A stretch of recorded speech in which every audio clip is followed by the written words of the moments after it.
Everybody, I'm going to be right with you in a little bit. I'm just doing one thing and then I'll be right with you. It's going to be a big stream, of course. Main topic is on the thumbnail. Main topic is also on the title. I'll be right with you in 2 minutes.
Whoa. Okay. Let me get set up. Okay, we're all done with that. Set. Could be a very quick stream. I am tired as fuck. Had a family outing all yesterday. Was at work early. 4 something in the morning. Straight from work. I had to help the family out. So y'all already know how it is. I changed the music up upon request. If this live stream gets copyrighted, I'm going back to my music. Okay, I think that's the copyrighted music I had used before, but I didn't know it was copyrighted. But you know how YouTube is. Yeah, well, y'all don't know, but behind the scenes, I get copyrighted all the time for music. I got copyrighted for WWE because an ad played on my fucking live stream. Yeah, it just be wild shit like that. Okay, got the water, got everybody here. Just looking for my controller, and my other controller, which is now easier to find. So happy about that. Entertainment system's coming in tomorrow. I'll be building it probably tomorrow evening or afternoon or so. We're also doing a stream after I get home from work. So I should be home around 9 something in the morning. So I'll be doing a stream tomorrow for the Monster Hunter Wilds reviews. We're going to take a look at that as well. Go over the predictions, and we're going to have a poll for the predictions. The poll is going to be very short, an estimate score, and that's only because Monster Hunter World did receive a 90. It received a 90 and stayed at a 90 for about 7 years. And everybody really loved it. The user score is about 7.8. That is still green. I think that's necessarily because the individuals that did play it early on didn't know what Monster Hunter was about and how to play it. This game is more noob friendly, I would say, getting into the game, but it is not going to be an easy game. You guys will find that out. But the beta did a really good job of getting new people acclimated to what Monster Hunter is.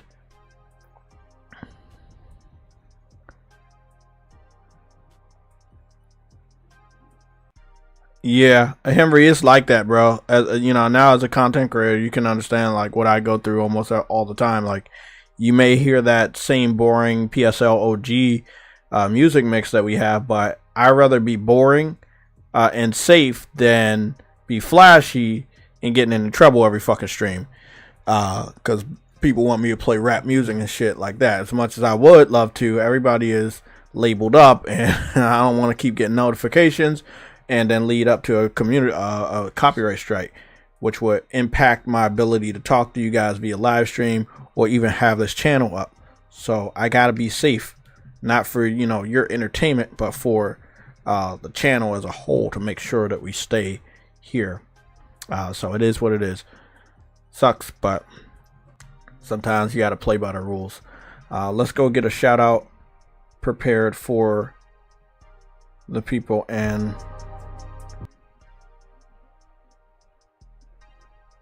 that we stay here. Okay, music's low, we're all good. Let's see who's in here. First we have, and we didn't pin, we were so quick that I didn't even pin this stuff. Remind you guys to hit the like button and subscribe. As always, that helps us get these live streams out there to the people that definitely need the truth. And what we have figured out, and I've talked to Truity in the back, behind the scenes, I will go over all my findings, and there is a lot. Warlock is here. What's going on? Dadley Pierre is here. He is so Warlock is a mod. We got Dadley Pierre, he's a mod and a member. We got Prince G here, he's a mod. Devontae Carter is a mod and a member. We have Henry Heck, he's also in here, he's a mod and a member. Scrolling on down, Who else we got? Who else we got? Who else we got? Anybody else? Anybody else? Solid Snake is here.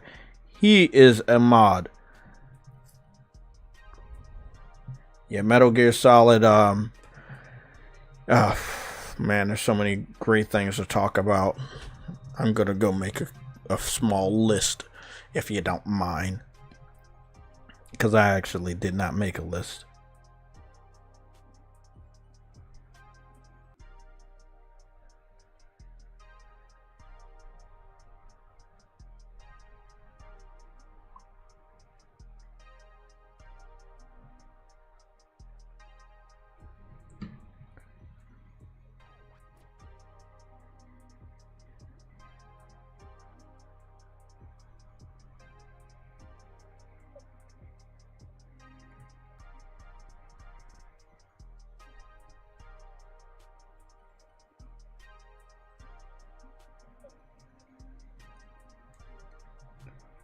Okay, I think I'm all caught up on there. I'm gonna go rough draft this list over here.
I'm still here, guys. I'm just jotting down a couple of topics so that we can stay focused and get out here on time.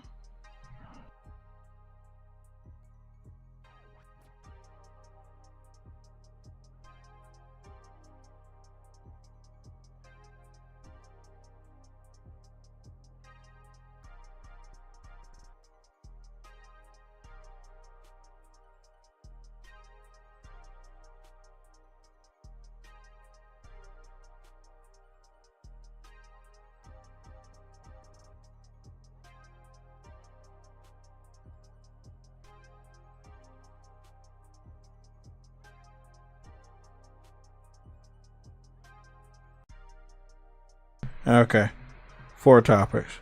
Cool. Let's get started. I'm gonna go type up our first poll, probably our only poll for today, and this will be the Monster Hunter Wilds Metacritic review.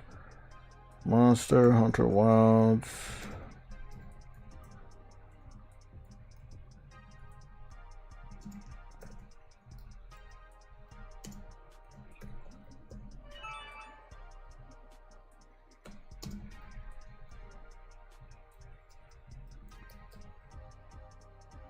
Okay, we're gonna have 4 options.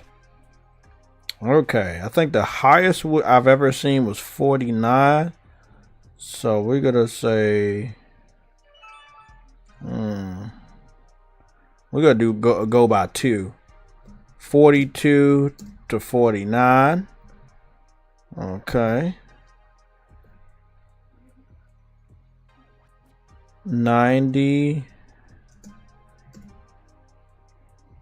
to 92.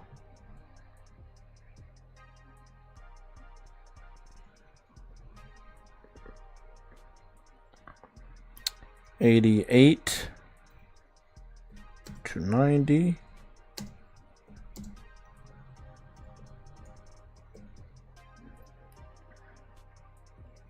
And then lowest will be 86 to 88. Okay, I think we got that right. 86 to 88, 88 to 90, 90 to 92, and 92 to 94, not 95. Great. And I think we're all good. I'm going to ship that off. You guys can go vote on that one. If you want to vote in the chat, you can, but you can also use the poll that I just signed up, and you can start voting on that one. My score is 88 to 90. That is what I think. No. Was it 88? I think it was 88 to 92. Yeah, it was 80. I had a bigger margin. It was 88 to 92. So I believe it will be between 88 and 92. Now, the original Monster Hunter World, 7 years ago, it received a 90 on Metacritic. It also didn't win Game of the Year, but it did get multiple Game of the Years from other establishments outside of the Jeff Keighley event. It was the first major Monster Hunter game that really dived into really good cinematic storytelling. This game is going to do even better on levels that would automatically receive Game of the Year, but we do not know that. Now, if Grand Theft Auto 6 comes out, it's automatic. That game's going to win Game of the Year, but that game is also going to have to come out before the Jeff Keighley cutoff date, which will be November something. So we'll see what goes on. I believe that Rockstar wants to bring the game out this year. I just don't know if they will. Okay, it's a big difference between believing and reading the room and reading all the signs and symbols and all the statistics that would give me the indication if something is actually going to happen or not. And right now I'm skeptical. Again, we're heading into March at the end of this week coming up. So Rockstar is going to have March, April, May, June, and all of July to actually give us a concrete confirmation release date and a brand new trailer. If they can't do that by the end of July, I would assume that their game would not be able to make it this year. They are probably not going to go to the Jeff Keighley event and reveal it. They might not even go with PlayStation, but they might. I don't know how soon is too soon for them. I don't know what they're doing. No one knows. Rockstar is very mysterious when it comes to Grand Theft Auto 6. One thing we do know, you might as well get a PS5 or a PS5 Pro to play that game because it will not be on PC day one. And we are going to dive into more of the secrets of PC gaming, because there are lots of secrets. And I'm glad I wrote these topics down so I can actually talk about that. So number one is the Monster Hunter Wilds review predictions. We have the poll up. We're going to bring up Metacritic. We're going to show you what that looks like real quick, just for Monster Hunter World references.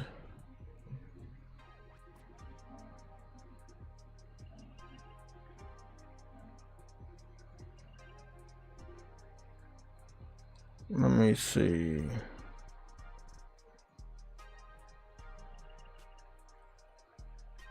I think I can type this out.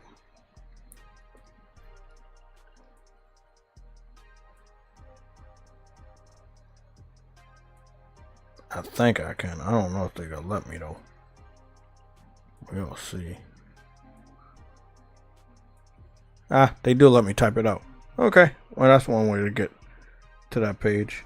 I don't think Sony will block this out, so that could definitely help me out. Pulling up the paper right now. Find it.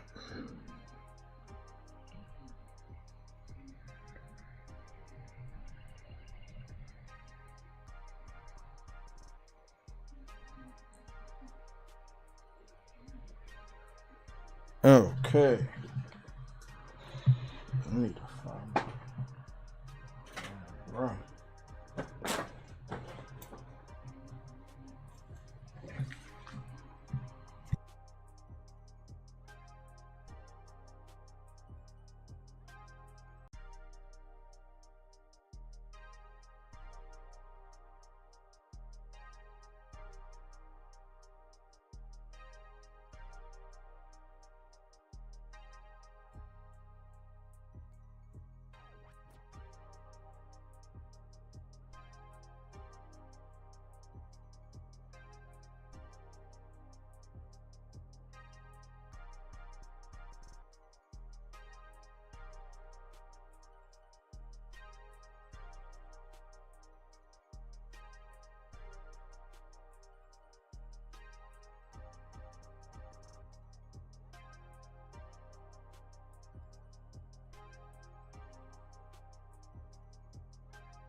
Okay.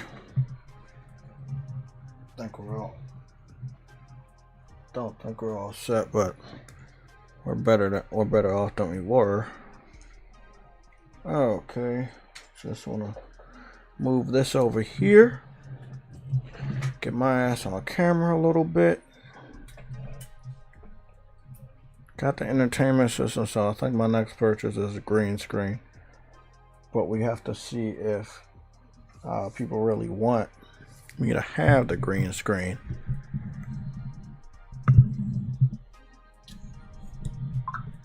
Okay. I hope this one's gonna be a little bit better. Okay. Okay, everyone. Let's zoom in a little bit. A few more times. There we go. So we have a real good indication of where Monster Hunter has been. So in 2018, Monster Hunter World came out. It got a 90. In 2019, Monster Hunter World DLC came out. Iceborne, that got 89. In 2021, Monster Hunter Rise, not associated with the Monster Hunter World line of Monster Hunter games, came out and received a 88. This is why I say 88 to as high as a 92. Why do I think it should be at a 92? Monster Hunter Wild should be at a 92 for one good reason. And that good reason would be that the new game is definitely going to be better than Monster Hunter World. You can at least give it 2 additional points on that merit alone, knowing that the combat is going to be good, knowing that the exploration is going to be good. You have a good mounting system now, day and night, dynamic weathers, all of that's there. A new take on cooking. Not the biggest fan of that. I do like when the cats were cooking the food and you go to the table and they make a big ass feast and you eat it. I like that. Maybe they didn't want to do that this time and they want you really feel like you have to go out there and make the food yourself, which you are. So I guess I understand that. That's the only little nitpicking that I have for Monster Hunter Wilds. That's the one thing I don't like. Graphics are much better. Performance, when it comes to frame rates, you're going to be getting a better performance than just the standard 30 frames that you got on Monster Hunter World due to the technology. But yeah, at the max, I believe it should. That's what I believe, not what might happen, but what I believe.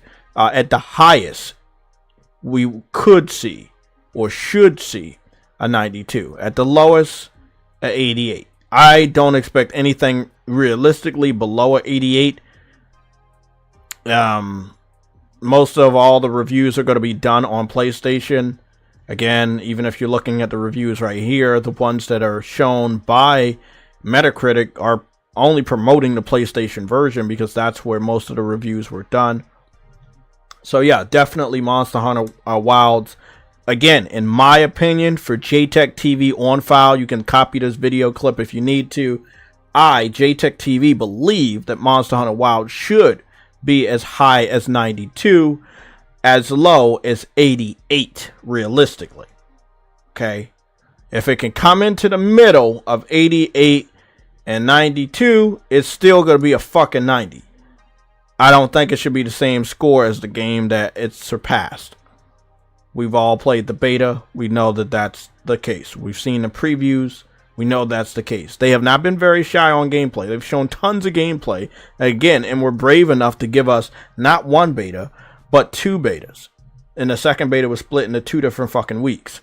So, I'm going to be honest, man. They on their shit. Now, I want y'all also to remember, instead of getting the reviews a day before, we're getting the reviews like a week before. The game comes out Friday, the reviews come out tomorrow morning, which is Monday morning. So there's not a lot of developers that are that confident on their projects anymore to release their reviews like 5 days before the game comes out. Normally they do it the same day of or the day before. And they're very sneaky about it. So marketing has been good. You may see some marketing today. We may try to figure out if we can trigger some of this marketing. I don't know if we will, but I'm going to try to. I mean, I've went out there and just watched some Monster Hunter stuff, and it just triggered. It just kept triggering. Let me back out. Had a glitch right there. Let me go take a look at some of the polling that we have. We have a poll up. So if you're looking on your computer, even your phone, check our chat. You should see a poll. We got 19 votes. Let's see what we got so far. 21% believe it's going to be a 92 to 94. 42% believe it's going to be a 90 to a 92. 32% believes it's going to be an 88 to a 90. And 5% believes it's going to be an 86 to 88. So, again, at the end of the stream, we're going to take I'm going to take a screenshot. And the reason why I'm going to do that is so that we can, going forward, we can better say that we had accurately predicted something instead of not accurately predicted something. I thought I just thought I looked at something. Okay, so this is that. Of course, he's playing the game already. So he must already have the beta code. I mean, sorry, the early access code from the content creators and journalists. I know him very well. He normally does Monster Hunter stuff. Been covering it since World. That was one of the 2 goals I had before the game came out, was to receive both platinums, to earn both platinums. I was only able to get one of the platinums. Now let's see if this guy... Now he's just talking about stuff to kind of run down casuals on what this is and how to do this button combination. It doesn't seem like he's posting any gameplay that's from the final build, but I do know that he's going to get that review code, because I already know he is on a higher level of content creators that normally get scouted by game developers.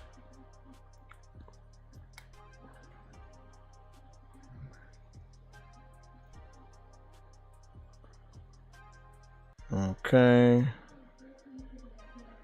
I want to save this.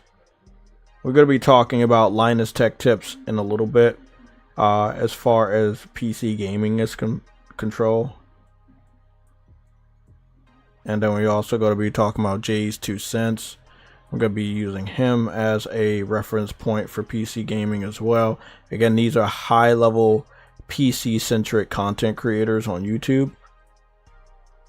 Most PC fans watch them, so we will be using their words in context to support my statement.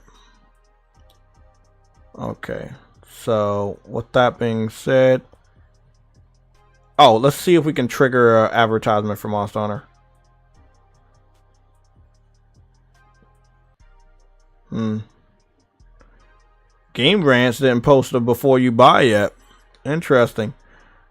Now, they don't always post a before you buy that's normally good. Normally it's bad, or when you look at it, they reference it to make it look bad. There's always a guy putting his hands out, basically telling you, hey, wait up. You know, but normally, I don't know. I don't watch those before you buy videos, because I've already gathered the information I needed before I buy these games. So, I don't really need their help.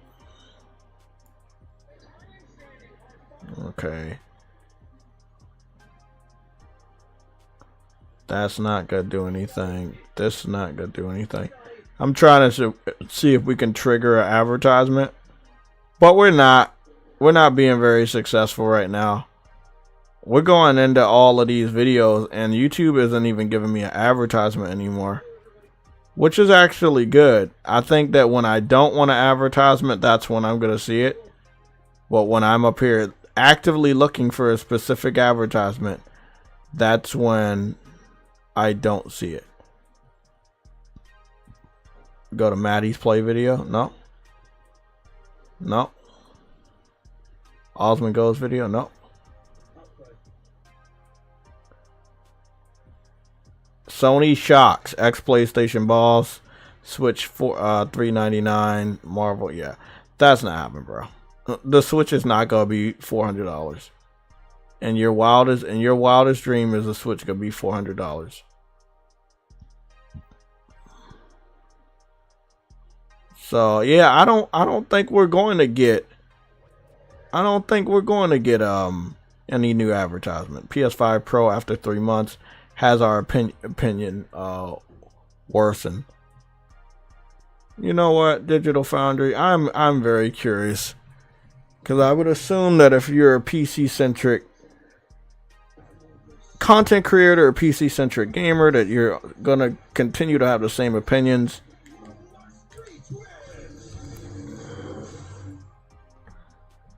I got an advertisement right now, just not Monster Hunter. We might see one by the end of the stream, but I'm also trying to find out where that one is. We gotta probably go Overwatch 2, Honor and Glory. I'm gonna turn the sound up for this for you guys. Where we at? Oh god. So I'll get to the first question second, but the second question is more interesting. So it's hard to say this for certain, but as far as we know, I think from what various developers have possibly said to us here, I don't think PSSR has a lot of configurability. I don't think there's a lot in PSSR necessarily that you can change from the development side. It's kind of a fire and forget solution as far as we understand. But I do think the key thing here that really needs to be said is that the point of reference matters a lot. Like, what was the previous solution? So in Final Fantasy VII Rebirth, which is our first point of contact with PSSR, and probably also the most compelling game that used PSSR and PS5 Pro, the previous solution was just a naive upscale. And a naive upscale from a pretty blurry base render there, even though it was running at an okay resolution on PS5. You know, another thing that made Final Fantasy VII Rebirth look good is that it was an Unreal Engine 4 game. And me personally, I don't think that Final Fantasy VII Remake should have been Unreal Engine anything. But if it wasn't, then it would have took Square Enix even longer to bring the game out. So they made the decision to bring these games out quicker by using a more known, easy to use engine. That's good. But also, visuals take a hit. And when visuals take a hit, people's first opinion is, hey, it's the console's fault. No. We have games like Gran Turismo 7. We have games like Spider-Man.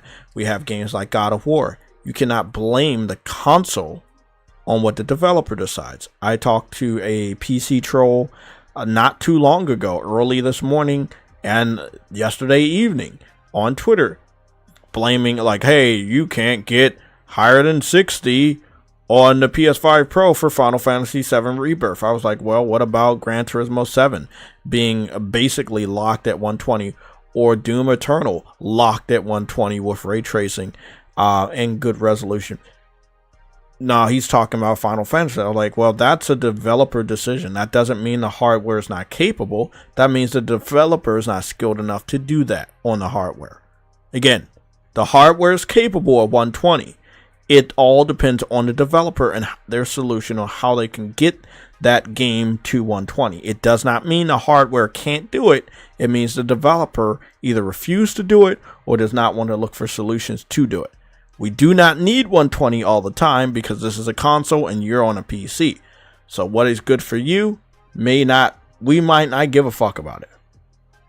And then again, most people on PC, if they want to hit those super high frames without spending a shitload of money on those new graphics cards, they're going to have to turn down attention to detail. They're going to have to turn down resolution. They're going to have to turn down a lot of other things in order to get to those high frames. We know the sacrifices they have to make.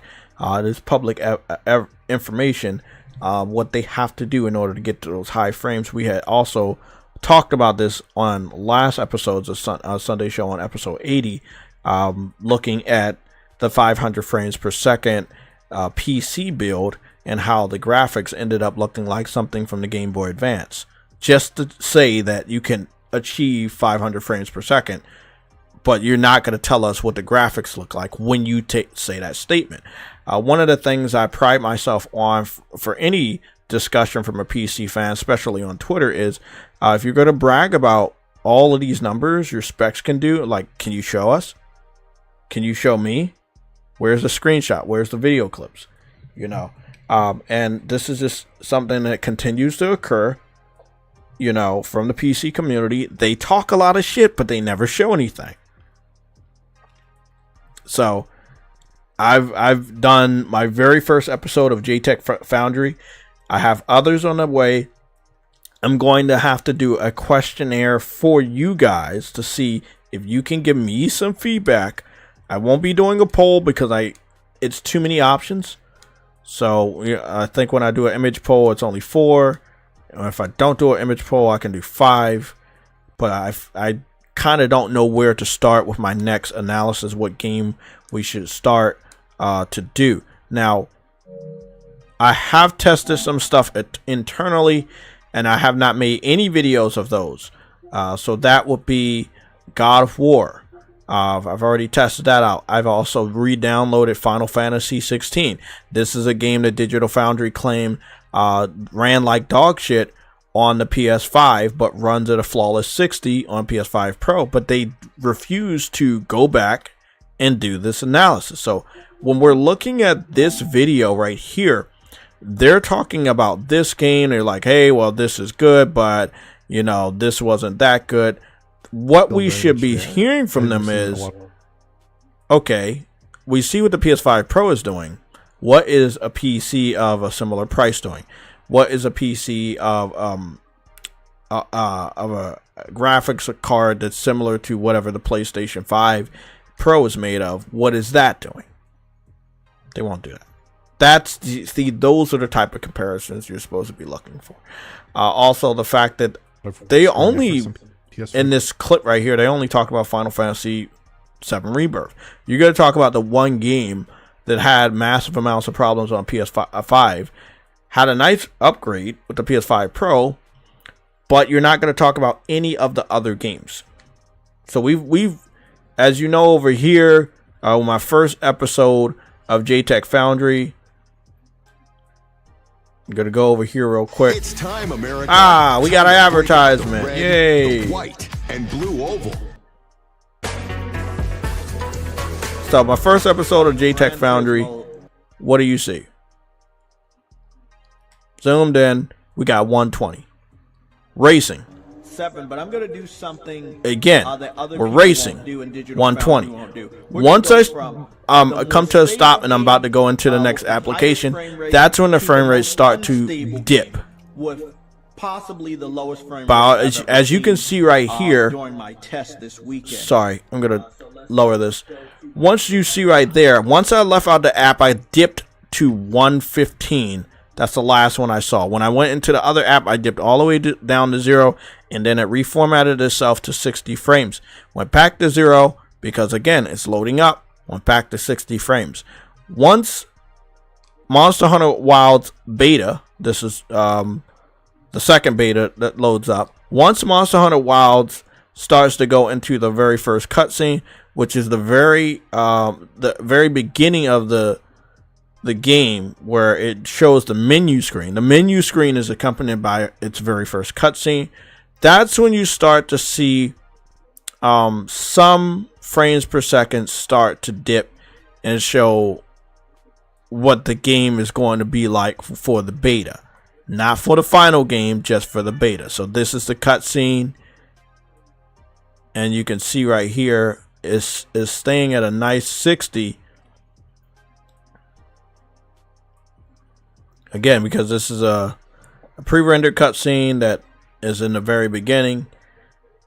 Once I go outside the tent and it switches into, like real graphics and stuff, you start to see some dips. There you go, that 56, 49, 50, 51, 53, 54, 53, 52, 53, 52. So that's when you start to see it actually start showing those frames. Again, Digital Foundry did not do an analysis over here. My whole point of doing my analysis versus Digital Foundry is that they refuse to show if a game can do it. They nitpick about this. They zoom into this to basically say, hey, we did this. It's a lot of nitpicking. At the end of the day, most people are not going to pay attention to that stuff. And the only way they may see that is if they're detail freaks like myself and they're always zooming in and shit, or they know what to look for. You've moved from PC to console, or you're going from console to PC, but you still play on console, some shit like that. But at the end of the day, on the PS5 Pro, you're getting some really good frames. You're getting some really good resolutions at the same exact time. There's nothing to bitch about. But I do want Digital Foundry to be more honest about the enhancements.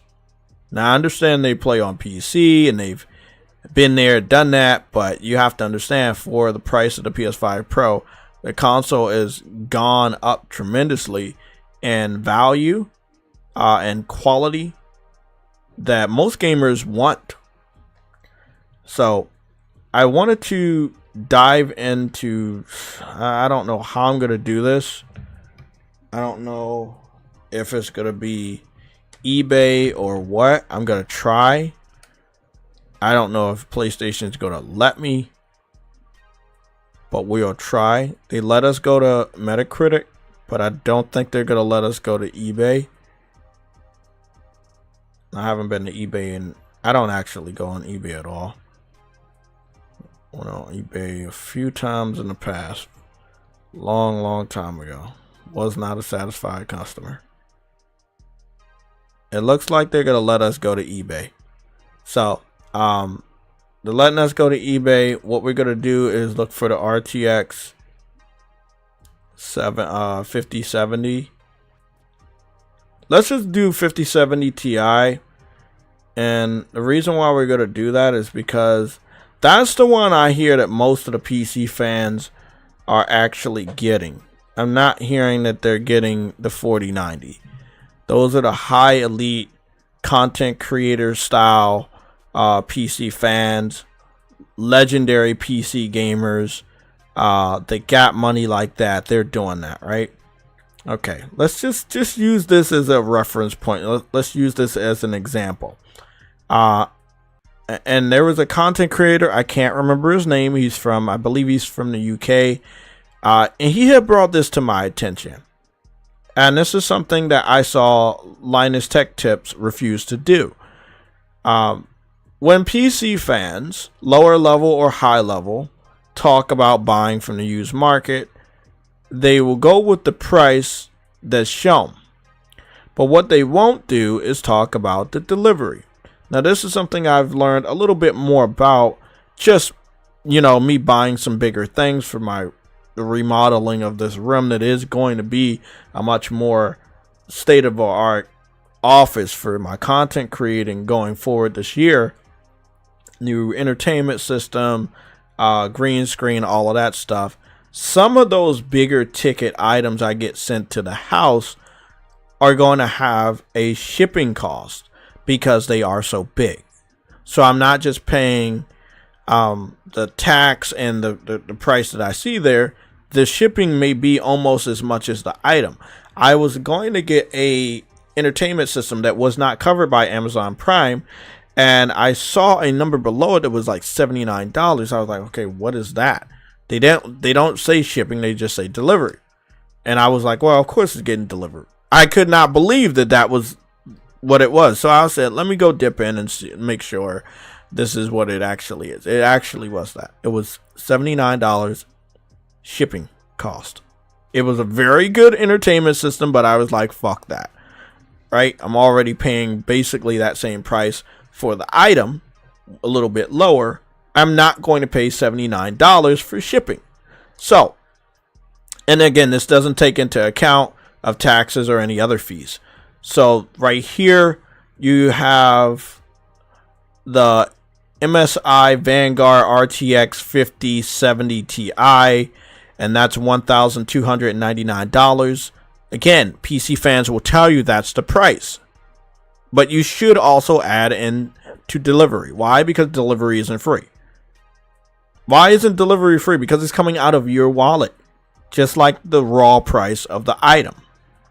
So I had also understood that when Linus Tech Tips was doing his PC build that could kill the PS5 Pro, he refused to add in the shipping cost.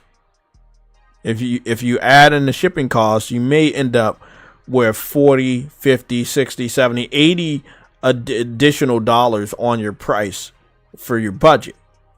And that would make you go over the $700.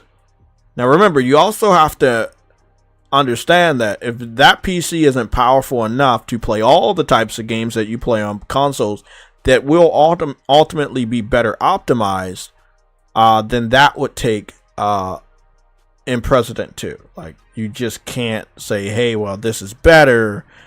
Again, this is something I had saw, and we're going to go over this on YouTube so you can see what I've seen. When most of the amateur people did that challenge on their YouTube channel, they only played Call of Duty and Fortnite. And they're like, well, Fortnite and Call of Duty, because they're shooters on PC, they get higher frame rate, so it's better. Yeah, but what about all the other types of games that you actually will play on consoles? Now, those games are also available on PC, but will those games run good? Now, Linus Tech Tips was brave enough and bold enough to do Ratchet & Clank. They found out the hard way that with the ray tracing on, PS5 Pro was way better in detail.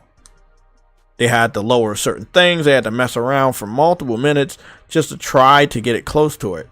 They ended up giving it a tie, but if we go to the video, you'll see that they were on that bullshit. There was no tie. I mean, this is just, it is what it is. So I want everybody to, when you get into these discussions with the PC fans, you always need to make sure, right, that when you ask them the question, and I want you to ask them the question, yes, you can go head to head with a PC fan and destroy them. You can completely destroy these guys. Build a PC that is better than a PS5 Pro for $700. No shipping. You can add tax onto that and get that to maybe $740, but no shipping.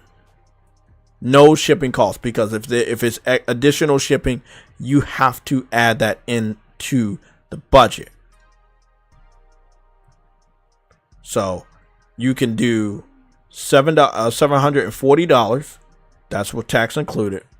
But if let's say the parts that you're getting on that budget for that $740 budget, if the tax is additional and it goes beyond $740, again, you lose the challenge. If they're shipping on that as well as tax and it goes beyond $740, you lose the challenge. So remember, the PS5 Pro after taxes might put you around $740, but it also comes with a controller. So in your budget, you would have to make sure you either have a controller of equal value, which is the PS5 DualSense, which could be anywhere between $50 and $70, or a good keyboard and mouse, which is not going to be $20. Also, no used shit. Like, that's the big thing here with PC fans. They always like used shit. The PS5 Pro is $700 new out the box. New out the box.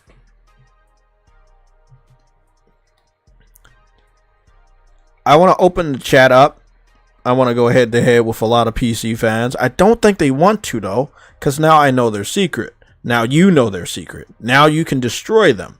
So they don't want to go head to head. But I'll open up the chat today.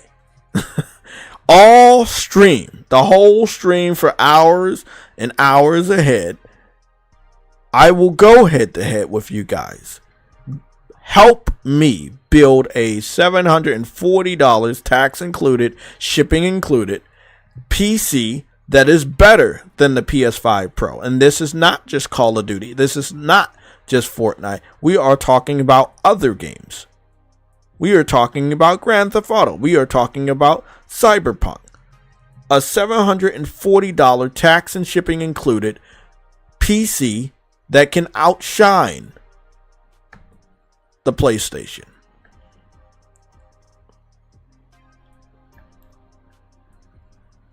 All you have to do is subscribe. You'll still be able to talk in the chat. I'm going to change those settings.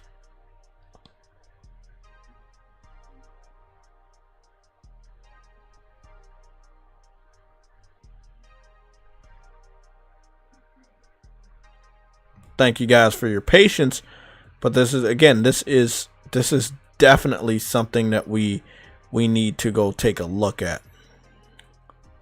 I'll be the first one to do the challenge. Let's go do the challenge. $740 gaming PC. Big shout out to Sony for still allowing us to use eBay on the PS5 internet browser. So here we go. This is a $607 gaming PC. What do we see right there? Yes, it's $607, but it's also $25 shipping fee. This is what we need to see. Now, right here, it says to buy it now, free delivery, and free returns. This one, $576, $25 delivery fee. They would have to add that in. This is one thing that when the PC fans talk about, hey, I can get this used part here, this used part here. If you're buying it online, you have to include the shipping in the cost, what defeats the whole purpose, and you can cheat your way around it. Linus Tech Tip did that same thing with his experiment, and it's literally in his video. I would love for him to try to call me out, because it's in your own video that you did not include the shipping, which is coming out of your pocket, so it should be a part of the budget. Linus Tech Tip did that same What's thing going on, man? I can hear myself in your video. Yeah, sorry. I know you're doing the challenge right now. No. Cool. All of those PCs you're showing are potatoes. They're awful. Oh, I know, but this is what they showed me. This is what eBay showed me, and I said 740, and they're showing me ones that are lower. That's because of the motherboard is a 740M. That's why that came up. Oh, okay. So should I just put 700? $700 PC. You're going to have to do the Google side of that one, because literally on eBay, all you're going to see is motherboards and stuff like that that are named after certain SKUs when you do that. Oh, that's lame. I'm just telling you. Oh, let me go see. Let me go see then. Let me go see if we can just do gaming PC. There's an option under here. Now, how we got here, though, is an interesting situation.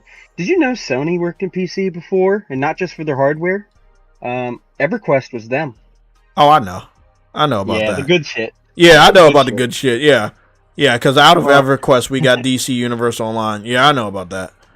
Yeah, and the people who made WoW just made it because of EverQuest, because they liked EverQuest and played it while making Warcraft 3.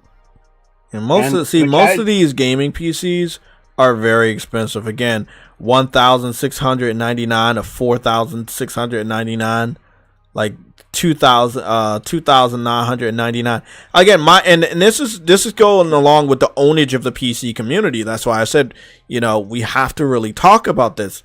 Well, They were bitching at us, and they wanted us to be mad at Sony for charging us $700 for what a PS5 Pro can do. So history has repeated itself. But they're not complaining about how much money they have to pay on a brand new graphics card that is 2 times, 3 times in many cases more expensive than a PS5 Pro raw price of $700. Even if you add in roughly $40 worth of tax. Because obviously you can go and pick up a PS5 Pro from any retailer. You don't have to deliver it. PCs cost this much in the 90s. I remember that with my father. We had a PC in the family household. It cost $1,500, and it was very terrible. I remember how terrible it was. The only thing we could run was like Lego Island and stuff. It was just, that is how bad it was back in the day. You had to spend $3,000 to get something competent back in the day. And what happened is later on in the mid to late 2000s, the GPU manufacturers were competing so hard with AMD, ATI, and NVIDIA that the price of graphics cards got down to like $200 or less. And what happened is that CPUs got cheap too. So you could make a quote-unquote $500 PC for a cheap price, which is how we got these people in the community, basically, who are like, oh, you can build it for cheap. It's like, no, you're talking about 2009 PCs, which, by the way, have not been a reality for a very long time. It's been the opposite since 2012 or so. It's been going up and up and up and up, and it basically, it was so bad in the 90s before. That's how we got the PS2 to that number, because a large number of people were not buying PC. They switched from their PC because they got sick of paying $3,000. So they just bought a $250 PlayStation 2 and called it a day, or a $300 Xbox with a lot of PC ports. Somebody in the chat told me that people don't buy stuff on Newegg. Well, I was trolling you guys. I knew somebody in the chat was going to say that. So big shout out to PlayStation for also allowing us to go to Newegg.com. And then if you tell me that nobody goes from Newegg, then I'll go to the next website. And if I go to the next website and you say people don't buy from that, I'll go to the next website. And we will continue to do this because this is what I talk about with the PC community. Excuses, excuses, excuses. How many fucking excuses do you have to go through to admit that console gaming is better and more consumer friendly at this specific time in history than PC gaming? The only time PC gaming was consumer friendly was during 2009 era when it was cheap. That's it. It's always been expensive outside of that. I'm someone who builds PCs myself, and I can tell you the last time I built one fully was 2012, and it was only because they had budget parts. Otherwise, dude, much better value for my consoles. Are you kidding me? Like, the PC stuff is expensive as hell for no reason. And it's usually just marked up for margin. Okay, so here we are. We are at Newegg.com, and we're currently looking at the RTX 5070 Ti. The reason why we're doing 5070 Ti first and not 5090 is because we know most of the trolls that are going to creep their way into this comment section don't have money, period. So we're not even going to try to embarrass them on that one. We're going to go with the lowest one that we could find that most PC fans are talking about today. So, just the graphics card. Let's say you build a PC around this. Literally, you've already lost the challenge if you buy this graphics card, because it's over $700. And it's not even the MSRP. The MSRP is $750 for that card. They are lying about that. Damn. All retailers. Yeah, the MSRP is not even be followed. But that's a common trend. Wait, hold on. Both of these are out of stock. Oh. Yes. Oh, so we should have just went to fucking eBay. You fucking idiots. Somebody told me that people don't buy from eBay. Well, why not buy from eBay? They're the ones still selling it. And that's because people are scalping it from We're going back to eBay. Please stop trying to correct me on shit I already know.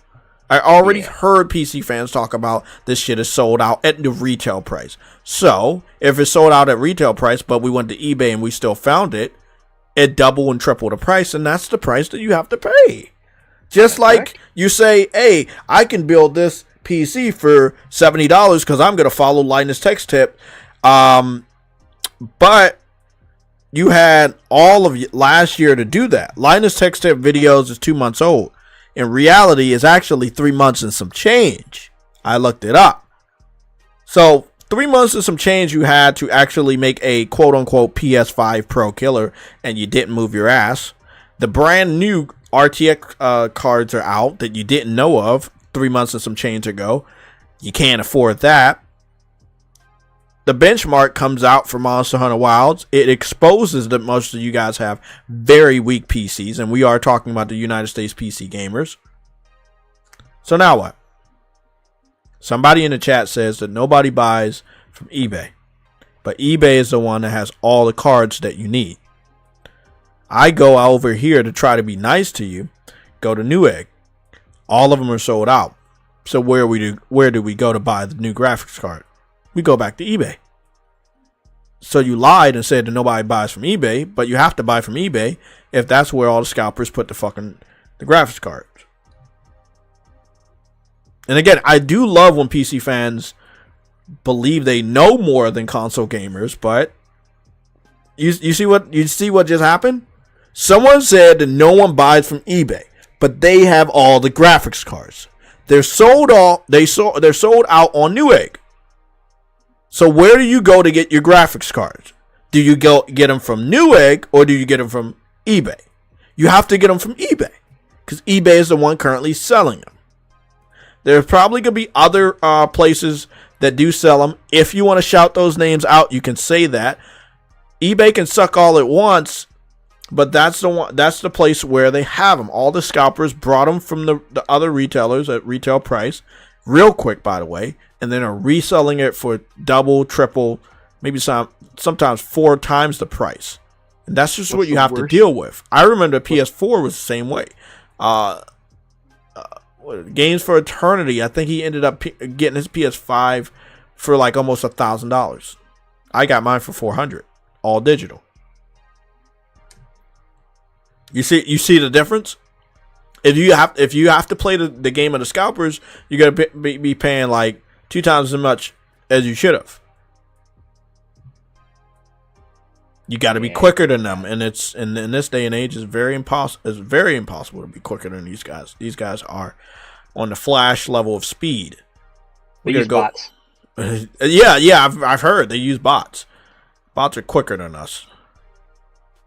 They also suck. They ruined the PS5 launch too with that. I only got in because Sick had a stream, and I was watching the stream when I was at work, and I told my buddies at work, "Come on, give me 5 seconds to go pre-order this at Walmart." And I got it from that. Thanks, Sick. He found the Walmart link the day that they announced the price and such, that it was supposed to go up. Let me ask you a question. Do you think that people are just randomly making gaming PCs with the new graphics cards? Wouldn't they just be making it with the older graphics cards? Since the new You can't. Yeah, the older graphics cards, what happened is they all got basically discontinued by NVIDIA earlier. Every generation this happens. Which old graphics cards got discontinued? The 40s? Just the 40 series. The 30 series was already discontinued when the 40 series came out. Okay, so I'm confused. If people are still using the 30 and the 40 series, how are they still playing games? They're using old ones they bought ages ago for an exorbitant price. Because the 30... This is a common trend that's been happening. Oh, you said they're discontinued as far as selling, but they're not discontinued as far as using. Yes. Okay, no, but you can buy an old PC that has an old graphics card in it. Yes, but it's marked up. That's cool. It's all right. It's heavily marked up. Do you think we would go to the 4090 or the 3090 to be nice to them? You're going to have to go to the 3090 because the 4090 is marked up right now even further than it was before, because you can't buy any of the 50 series for a reasonable price. So you go back down one level. Okay, so let's just go at face value what we see on the first two. So the first two, right? One is 1,792. That's like over 2 times the price of the PS5 Pro. That's free delivery. Now, when you go down to the RTX 3090 custom gaming PC, This one's that's the whole PC. Yeah, this one's $1,600. However, there's additional $100 delivery fee. Yep. See, this is what we talk about when PC fans tell us, "Hey, I can build this for this, this, and this." They kind of leave out the price that they have to pay for delivery or tax. So once you do that, you have to pay more money. But they never share that detail. Again, big shout out to Linus Tech Tips for doing the same exact thing. When he was picking out his fucking parts on the website he was using, there were delivery fees on the parts he eventually landed on. But he did not use that into the budget. He should have. Because you have to still pay shipping. Like, okay. 1,500, 1,500, 1,000. It just gets worse from there. 2,200, 2,200, 1,500, 2,600, 2,300, 1,250, 1,400. Again, but they wanted us to be mad at Sony for getting a PS5 Pro that's going to outmaneuver a lot of their older PCs that are now currently marked up beyond repair because the graphics cards have been discontinued. Because yes, and Nvidia marks it up from the start, basically, so the scalpers get really hungry and want to mark it up even further. Lovely. 3,699. That's the last one he has, too. He says free delivery in 2 to 4 days, so you have to wait an additional 2 to 4 days. It's still a good deal, though, because you're already paying $3,699 fucking dollars. And I guarantee you that PC ain't worth that much. I'm going to tell you what my PC was when I didn't even buy a graphics card in 2020. It was $1,000 to get everything besides the graphics card. I'm not even joking. And that was 2020. That's crazy. Yeah, and I stuck with my old RX 480 because basically I was just like, well, I can't afford $900 graphics cards or something. It was insane. It was absolutely insane. Nvidia stuff was still just like this. Its history is always repeating itself with Nvidia. And you can't even get a good AMD ones half the time because AMD always screws up their own launch. So the last good graphics card I own, obviously, is the RX 480 from 2016. And it still plays Zenless Zone Zero, but it does not play newer stuff that well at all. Only reason it works is because the 8 gigabytes of VRAM I have in it. That's it. This is why I like console gaming. Because developers prioritize optimization on consoles more than they do on PCs.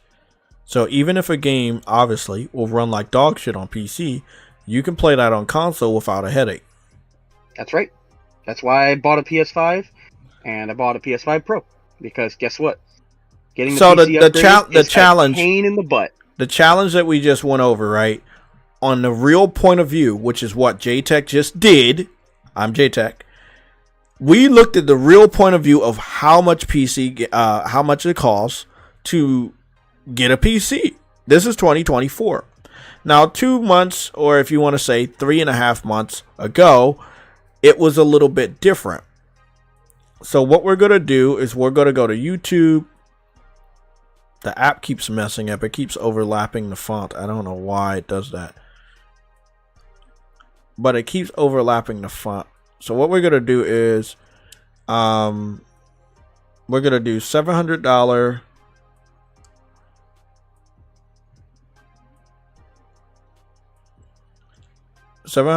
gaming PC build. And let me tell you, my $700 gaming PC parts list, again, 8 months ago by Zach Tech Turf. And then we have one five months ago, again, using the PS5 Pro. He says PS5 Pro or build a PC. Best $700 gaming PC build guide. Again, what I love is this. Yes, you can get a $700 gaming PC build, but will it play all the games that PlayStation 5 is playing better than a PlayStation 5? Again, the answer's in what I just said. No, it won't. $700 gaming PC guide with a what is that? 1440p benchmark, PlayStation can go beyond, PS5 Pro can go beyond 1440p. Even PS5 can go beyond 1440p and have ray tracing. Might be locked at 30 or go below 30, but it still can do it. Look at all of these people that lied to you. We just showed you the state of PC gaming. They're not being real with you. You get now remember this one video right here with the blue font, that's 1 year ago. This video 6 months ago. This video is 1 year ago. Linus Tech Tip video is now 3 months. Remember when I told you I saw it a few days ago, it still had 2 months. Now it's officially 3 months old. But it's not real. Look at this dude. $700. But I guarantee you they did not add the price of shipping. They did not add tax. Then that means it's not $700. You go into a store with $20 and you think, oh, okay, I'm going to buy this item. It says $19.99. But then you get up to the cash register and they ask you for tax. Was that item still $20? No, Nope. It wasn't. It was not 20. They say you can build something for $700. Do you believe them? Absolutely not. There you go. Coming from it myself, absolutely not. Are you kidding? Like this is fucking hilarious. This is fucking hilarious. Here we go. I like this one. This one's 2 weeks ago.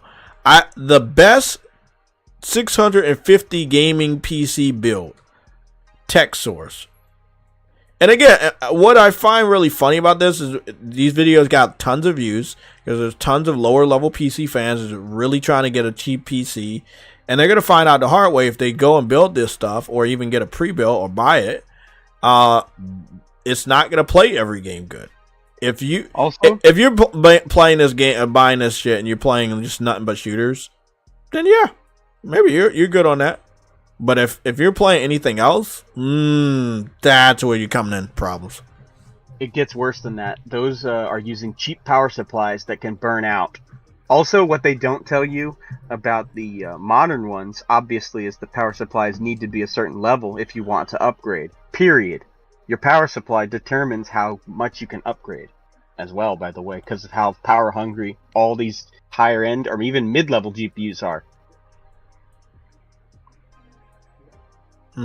Like, it's all a lie. Like, you basically, they give you a shit power supply that you're gonna have to replace the moment you get a new GPU, because the GPU will overdraw it and it will just burn out, or it'll kill the GPU because of incorrect power delivery. There's a bunch of things. Like, I always, like, the reason my bill is $1,000 before is because I spent for the good power supply, because I don't want that stuff to break on me, because I use this for my job too. So why the heck should I have basically like my stuff burn up because of going El Cheapo? And I didn't even like get a graphics card because I was like, nah man, this is too expensive, this is stupid, I'm gonna let the market either correct itself or I'm just gonna get a PlayStation and call it a freaking day. And that's exactly what I did. So he says his PC was $250, right? But when it gets to when it gets to the shipping, he doesn't have the shipping costs, right? Wait, but can you only zoom in on that motherboard. I think that's a really terrible motherboard. If I remember correctly. Can you zoom in on the motherboard and the power AS supply? Rock B50 Oh, that motherboard's awful. I can tell you that. That's awful. So again, they're selling. They're worse than Selling Xbox trash. fans because they're selling them lies, straight up lies. That's all trash. Now, is that power supply? Let me see what that is here. I'm looking on the video right now. It's, oh god, that's awful.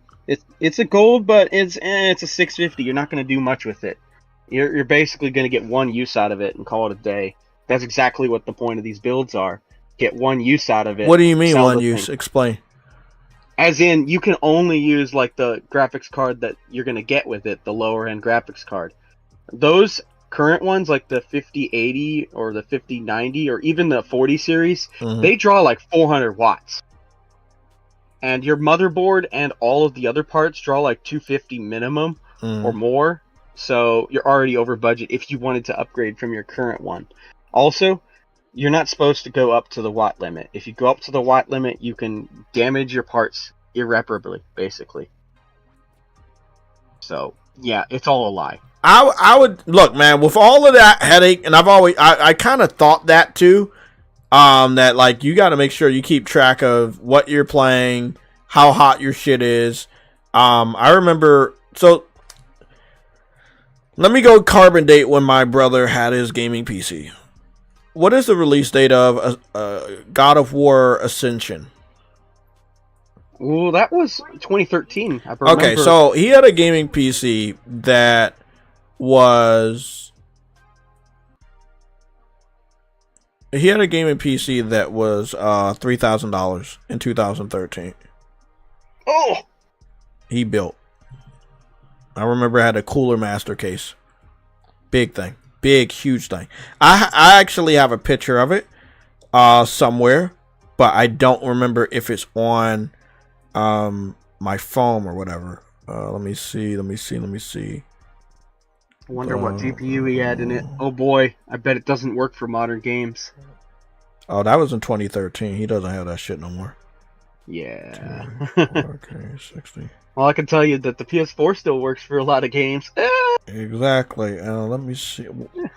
That's crazy.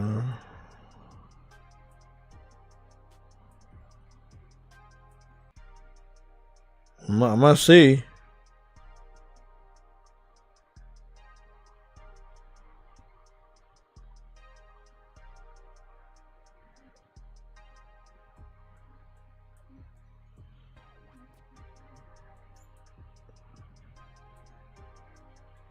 I'm just gonna be looking around over here on Twitter to see if I can find the picture, but I think that it may be on my Facebook. But I'm actually gonna actively try to find that, because it's a very good indication that, you know, like my family. You know, my mom had a Wii at the time. I had a PS3 and a PlayStation Portable Go at the time, and we put all of them together in an image. It's a beautiful, beautiful, beautiful image. Let me see what we got. My collection. Is it in my collection? No, that's my collection. But I can still get this image right here and put this up there. No, so it's not here. J, video games and others, my life. Video games and others. Maybe it'll be over here. Someone telling me. There it is. There it is. The legendary picture. God damn. I fucking found it. It's funny because the picture was so fucking clear at that time.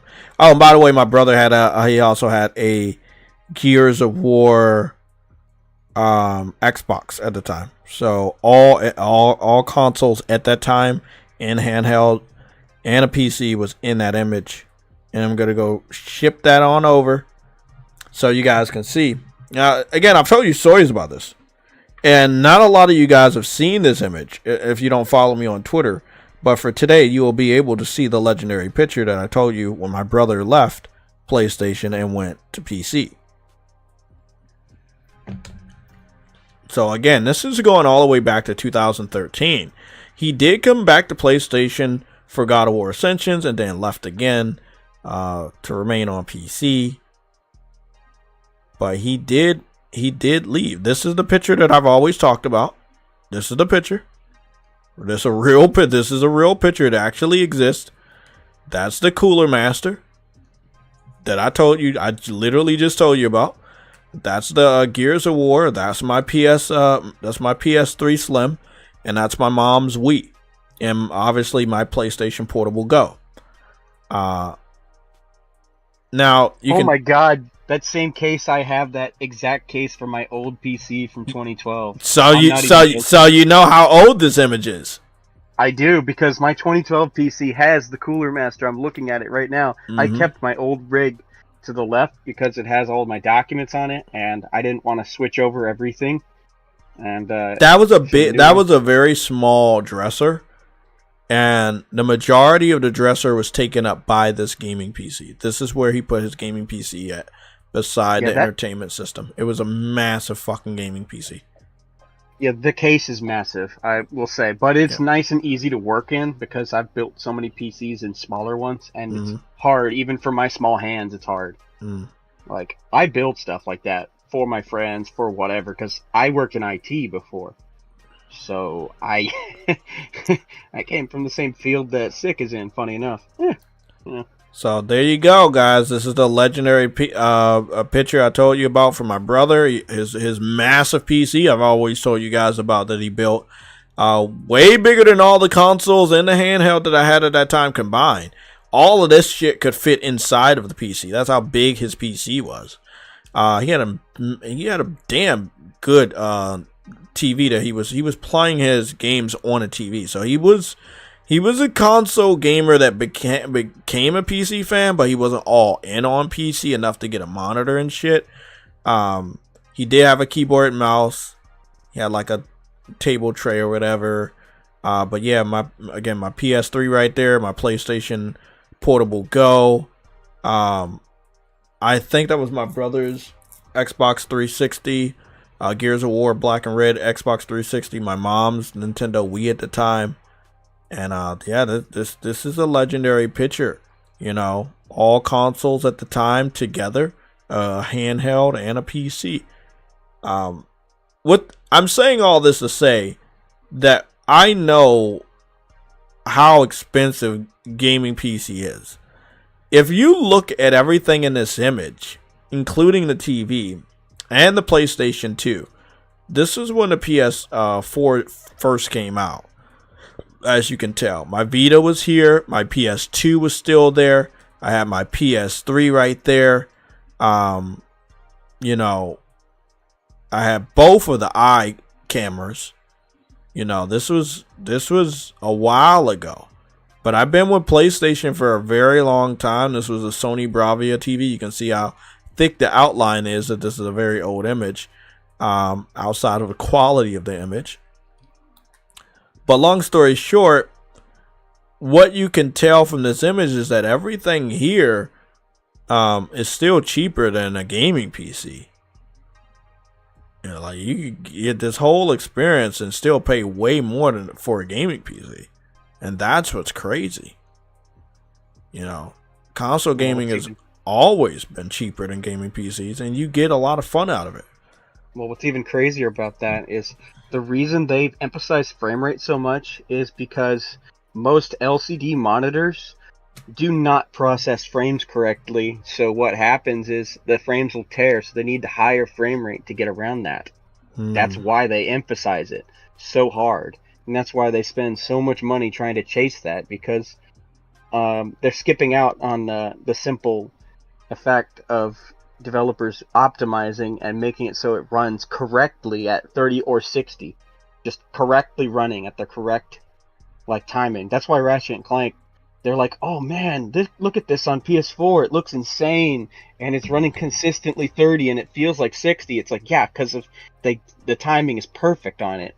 And there's no frame cutting, nothing. Nothing's going wrong with it. But that's the thing. A lot of developers are not them.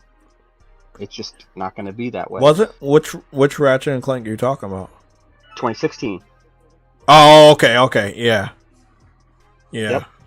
Yeah, it was I remember. flawless. It felt great to play that game. Yes, that was flawless 30 FPS, basically. Completely perfect, no dips whatsoever.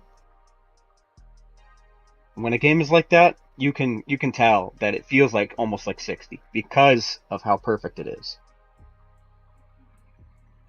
And that is superior than getting a messed up 60 FPS that you have to do on PC just to not have your entire screen get messed up. I know because I played Overwatch at the time in 2016. My old graphics card had frame skipping all over the place, and it was painful. Mm-hmm. And it was awful. And the only way to fix that was to buy that RX 480 and shove into there and lower the graphics and raise the frame rate up to like 140 just to make it so that it would stop doing that. It was awful. The only way to make it so you could actually see what was going on so you didn't get sniped. Because when the frame skips, guess what? Oh, you just got screwed. Whoops. Do you see right here what they're dealing with? So I don't know if you saw this analysis. I'm watching, yeah. But they had lower quality grass than PS5 Pro, and they kept trying to do different settings in order to get the grass up there, and it never actually got better than the PS5 Pro. And he said it was a tie, and I was like, "Are you sure about that?" Oh, that's motion. That's in motion. What do you call it? Ghosting. Mm-hmm. Basically, a lot of modern PCs, ever since the invention of DLSS and such, like they use TAA and stuff, which is terrible, absolutely terrible for basically anti-aliasing. The days of MSAA are long gone. Do you know what the order uses? It uses MSAA 4 times, which is why it looks so clean. It's one of the few console games that used 4 times MSAA. Basically, after that point, we started getting games that used FXAA and TAA to anti-alias, which is alright at the time. Like Horizons 1 is alright, but the TAA implementations have gotten worse and worse to the point where games ghost like that. So if it's standing still, it looks great. But if you move, it looks like a blurry mess. And that's why they raise the frame rate, so they can try to prevent that blurry mess from being noticeable. That's the real reason. And it's a common thing with most modern engines, thanks to Unreal. I can't believe he did. I can't believe. Look at this right here. There's more detail. The PC version looks fuzzier and bright, right? And it looks like it's just missing that detail. You can see more in the background on consoles versus PC. That's because they have to use TAA on PC. And they're still trying to call it better. I think as time goes on and more developers learn how to use PSSR, it's just going to noticeably always be better. Now, again, when he did this analysis, this was 3 months ago. Things have changed dramatically with the PS5 Pro and developers that use the Pro mode.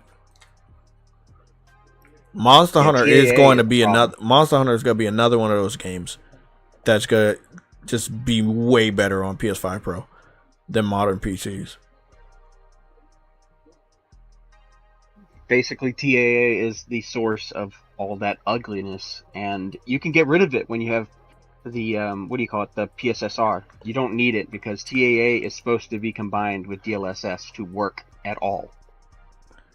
There was one thing they were bitching about right here. They basically said that the confetti is way more detailed on PS5 Pro than PC, and they could not find a settings option to get the confetti to be more detailed or equal to PS5. Now, again, they still gave PC a W by giving this analysis a tie, and I just don't understand this.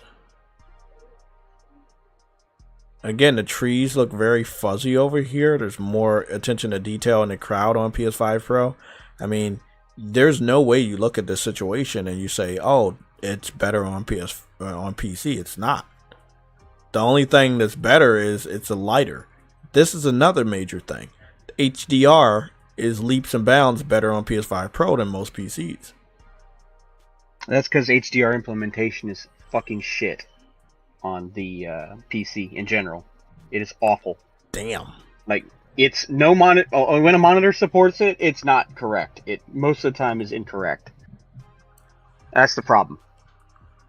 So most of them just give up on doing it. My monitors don't have HDR because there's no point. It's bad anyways, so why would I waste money on it? Because most monitors are expensive. Damn. Yeah, most of them that have HDR and are 4K and stuff.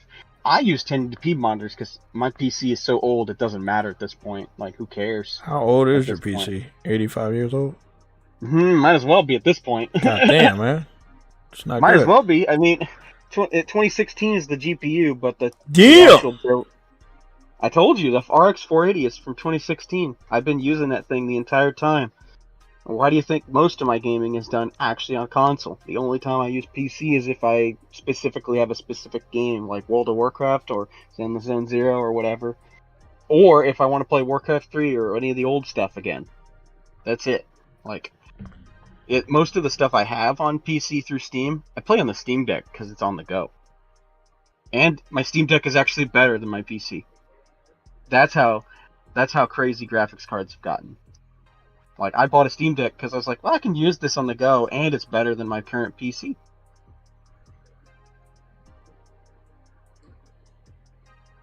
So, Now, this is one thing right here with Last of Us. It's pretty much 1-to-1.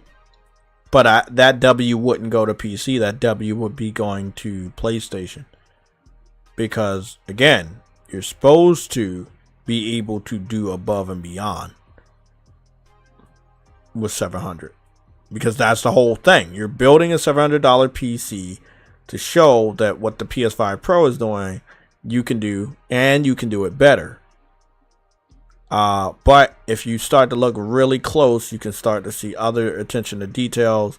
The words of certain things are much clearer. It's less blurrier on that. Images have much better detail.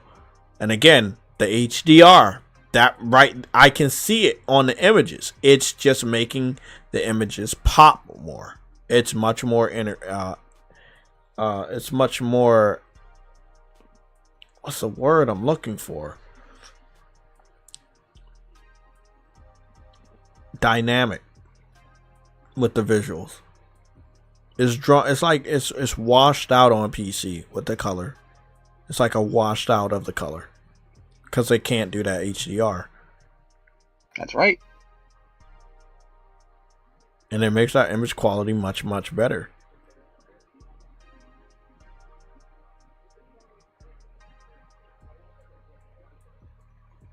And this is one thing he was showing right here. The image quality is much better. You can see her smile on the left side for PS5 Pro, but you can barely see that shit on the PC because it's so washed out. And usually it's blurry thanks to, again, the implementation of their AA solution. Their AA solution on PC is only that.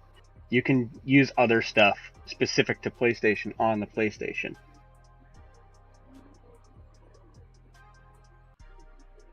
There's no way you can get you don't get a W off of that.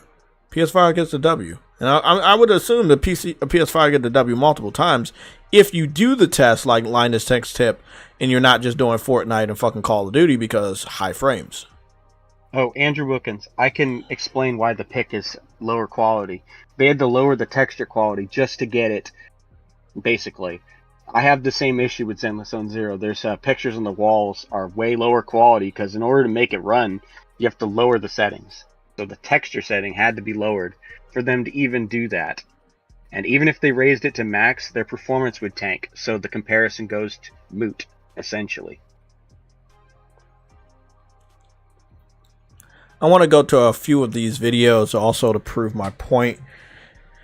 And we're just going to kind of preview them. The reason why we're doing this is to see, okay, yes, you can make the $700 PC, but what games are they testing? If they all are continuously testing games like Call of Duty, Fortnite, and even Grand Theft Auto, then that would kind of point something. Now, this is what's really funny about this entire video. Not at one time does he actually finally hook the system up and play any game. Oh no, not Intel. So, oh no, I'm not even going to watch that video because he does not hook the system up completely and run a game. We need to see them put this system together and run games. Intel's driver support is pretty bad still. Don't do that ever. I don't know why they would ever suggest an Intel graphics card. Okay, here we go. Intel makes them now. All the way at the very end of the video, he finally starts testing out games. I've seen better than this on my PS5 Pro. It's played way better. Like, again, he's getting 220 frames per second. But if you start looking at that resolution, you're like, what the fuck is going on here? Yeah, so I think that a lot of these PC builds are for people that want to play shooters a lot. And you're going to get that high frame, but you're going to get very, very bad resolution. Reflections look like dog shit in this one right here, Far Cry 6. So you're getting that high frames, but the quality sucks. Even if they have an SSD in there, it doesn't matter thanks to the bottlenecks of how much distance that SSD actually is from your processors on the motherboard. Even the SSD M.2s, they're mounted to the motherboard. There's still a performance cost, and most of the games are not built to read directly off of it into RAM the way that the PS5 does. They are built differently for the PC because they have RAM and video RAM. And because 300 frames per second.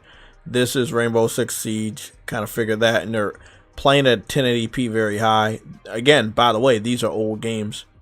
These are ancient. Yeah, these games are old as shit. Valorant, 350 frames per second, old game, 1080p high.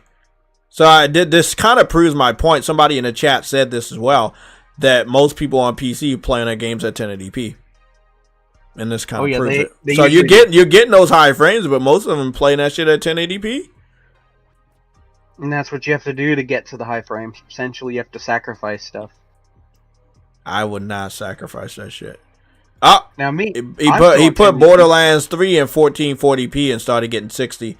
He put Far Cry 6 in 1440p Ultra and started getting anywhere in the 80s. He put Cyberpunk 2077 in 1440p and started getting 60s. I will say there is a difference, though.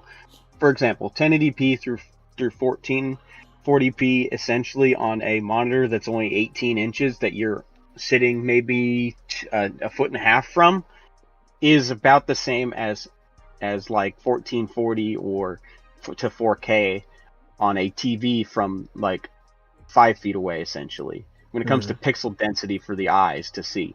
So the reason they're doing that is because they can get away with it. And plus, on the PC, the 4K monitors essentially cost an arm and a leg. Like, go look up what a 4K monitor is for like a decent one. Where should we go? Newegg? Fuck, you might as well. Yeah, let's go to Newegg. Might as well. I've used Newegg in the past many a time, and I don't use them anymore because of the GPU launches are all messed up. So I've not obviously upgraded my system in a very long time. Last time I could have upgraded, the crypto boom happened, and I was like, nope, I'm not paying for a scalped GPU because of crypto. And this time it isn't scalped because of crypto, it's scalped because of NVIDIA made very few GPUs to try to artificially make it so that it's in high demand, even though it's not. Here we go, 4K monitor, but what kind are we looking for? 240 hertz OLED. Yeah, just do like a standard 144 hertz, because 240 is like, oh man, I'm so good. But just do the standard 144 hertz, which is what everyone normally does. Now, by the way, I want everybody to understand my my new TV that I got is also 144 hertz. So if I can only see it once if I change my PS5 to that mode, I can do that. Also, they said it's best to hook up your PC to this TV to get the full effect of 144 hertz. But this TV does do 144 hertz. So I just want to let you guys know. Let me see here. So it's about 340, 399, 499, 529. Yeah, that sounds about right. Yeah, they're pretty fucking high. Oh, here's one right here for $799. It was $1,000. Oh, they used to be $1,000 plus for every single one of them. Wow, I can see the prices were much higher. Now, I went cheap. Now, what about this one? What's the 1080p. survey? This survey one is 179. What's the deal with that? Which one? It's called Survey 34-inch ultra wide curved. Because I have an LG curved monitor just sitting over here collecting dust because I'm not much of a PC person. That's one of those lower end brands. I know because I have a Nixius myself from back in the day. Is it good? It depends. You'd have to actually look up reviews for some of these because the only reason I even got mine is because it had the frame rate window that was wide enough for what do you call it? The the thing that consoles got recently where it adapts the monitor to the frame rate. Yeah, that was a thing only on DisplayPort for some monitors back in the day.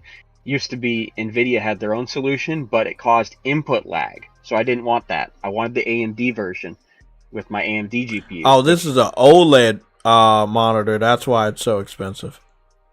Yeah. $799. It was $1,000. What's the shipping though? But that's why you said that, free shipping. Okay. That's why Jay said in his video, F it. The guy would say buy a PS5 Pro and a monitor, and it's still less than the GPU. Yeah, I'm gonna be playing that soundbite soon.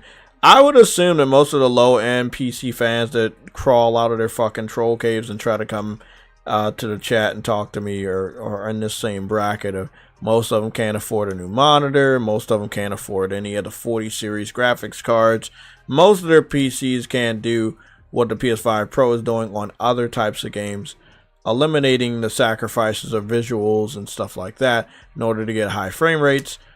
On consoles, you're playing your shit at 4K 30 or 4K 60 if your game supports it, 4K 60 with ray tracing if your game supports it, or if your Gran Turismo, you're doing 4K 120 with ray tracing. Which is insane. I tried that mode and I was like, whoa, what am I looking at here? and Doom Eternal, the same thing. Doom Eternal's doing the same fucking thing. I'm not a graphics whore person, and I was like, whoa, this is definitely crazy. I couldn't believe I was seeing that on my freaking TV, the Sony one I have, that's got the 120 support, essentially. I'm hearing some rumblings that Sony's going to be doing OLED. It's supposed to be getting announced soon. That's nice. I'm like, why the fuck you take so long? I just fucking up. I'm gonna stick with my LG. I'm not gonna get a new Sony TV, man. They take way too fucking long for their OLED, and I know it's gonna be pricey as shit. Yeah, I just stick with the TV for like 10 plus years and call it a day. Just the same with my monitors, though. That Nixius I got was in 2016. I still have it, and it works great. But granted, I had to look that one up, and only reason I got it is because it had 144 hertz support, and the VRR window was wide. It was 34 frames to 144, which is what you needed back in the day to basically get AMD's solution to play nice. So the VRR window is basically the window of when the monitor will sync up to the frame rate. So you won't even see those frame dips if you have the VRR setting on your TV or your monitor. You won't even see the screen tearing, basically. Mm-hmm. It was needed to fix the screen tearing, essentially. Because your screen tears, guess what? That's a mismatch with your monitor and the frame rate that's being sent to it. So, yeah, that means that you could get killed during that if you're playing a multiplayer game. Or even a single player game. Guys, as you know, if you watch my stream at the edge of the week, you saw that I was playing God of War Ragnarok Valhalla, which I've been meaning to dive into when the DLC first came out. But again, I kept getting sidetracked with other games and stuff like that. I finally made some time to play and beat it before Monster Hunter Wild came out, so I'm actually proud of myself on that. I was able to, get young Kratos and take multiple photo mode images without any filters. This is just how the game looks. This is what catchphrase that you're going to always hear me say, because I don't normally use filters in my images at all. This is just how the game looks. We're hearing some rumors that you're going to be getting an announcement during the God of War 20th anniversary, which would lead me to doing a little bit of research on the first God of War and seeing when that date may come. What is the first release date for God of War on PS2? Oh, I don't remember. It was 2005. March 22nd. So that will be heading towards the end of March. Or was it 2020? Was it 2004 or 2005? That's 2005. Okay, So I thought I remembered that. March 22nd this year falls on which day?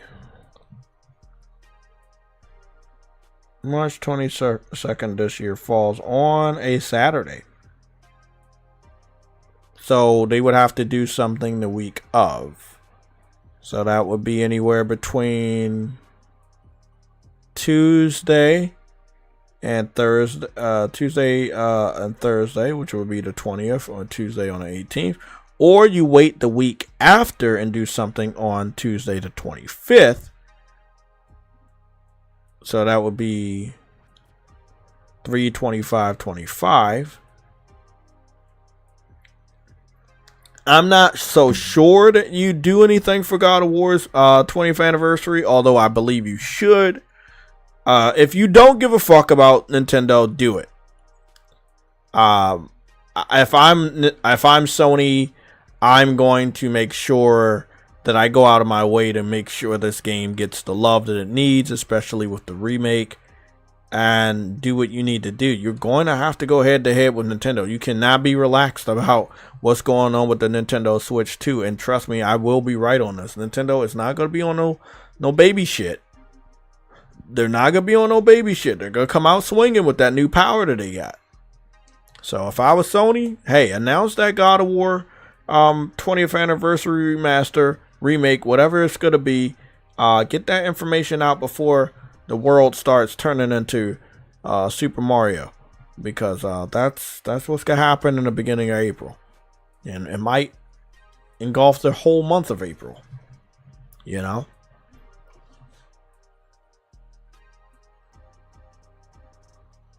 Damn, $1,000 on your new monitor. That's PC gaming, bro. 1,000. Oh my god. I only spent $200 on mine before 2016. I refused to spend $1,000 on a freaking monitor. I'm sorry. I had to research that one. There was no way I was gonna spend $1,000, G, on that stuff. No way. Absolutely not. They about to make a point, God of War TV. remake off of this. Look at this. This shit just looks flawless. This looks flawless as fuck. I gotta get on God of War 3 and just kind of do a side-by-side comparison between the Kratos models, because this is really good. Straightforward, but very, very well done. Prince G, you say you're using the monitor to play your PS5 Pro. Okay, that makes sense. Yeah, I really liked Kratos with the shield and the spear. I had to take this image too. I like this. Looks really well done. Like, that is great. Motherfucking Spartan right there.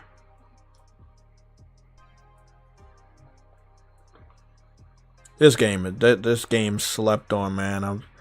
I was so happy when I got young Kratos. Obviously, I took some damn good images.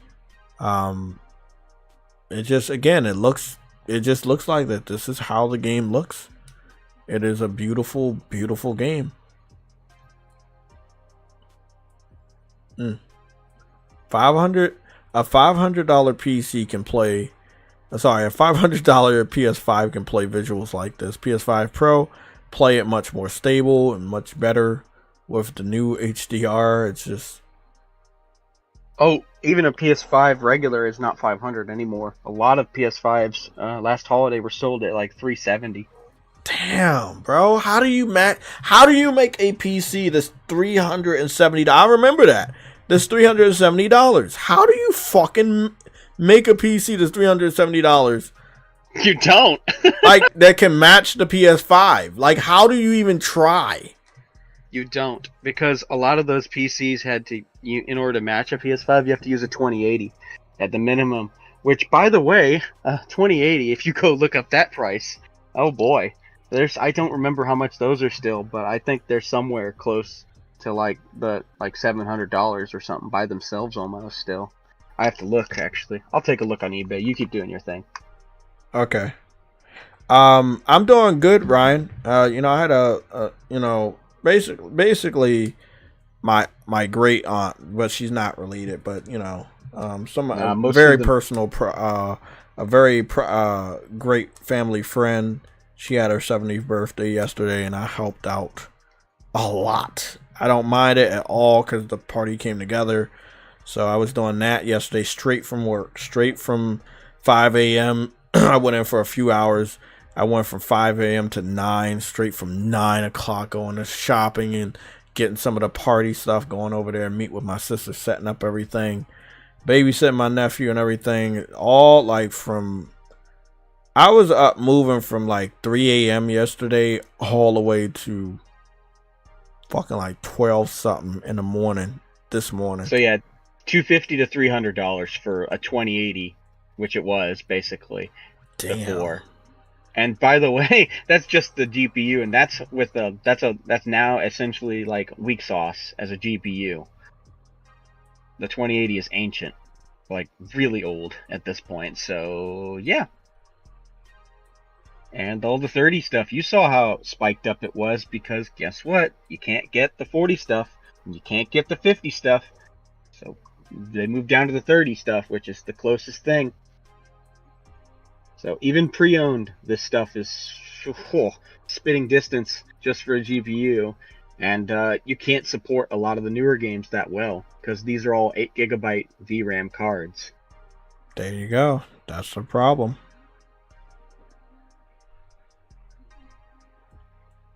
And 8GB of VRAM is usually not enough for most of the modern stuff.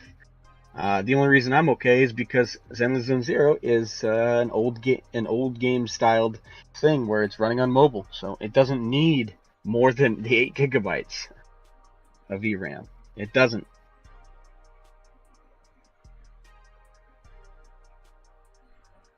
But even then, I've seen the pro version of that game, and it looks vastly better. I know, because I've downloaded it on all three of the things I use it on. Steam Deck, PS5, and PC. And yeah, the PS5 Pro version looks the best. Hands down. That's crazy.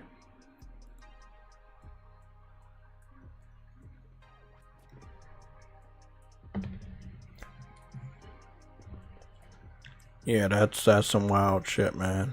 Like I'm telling you.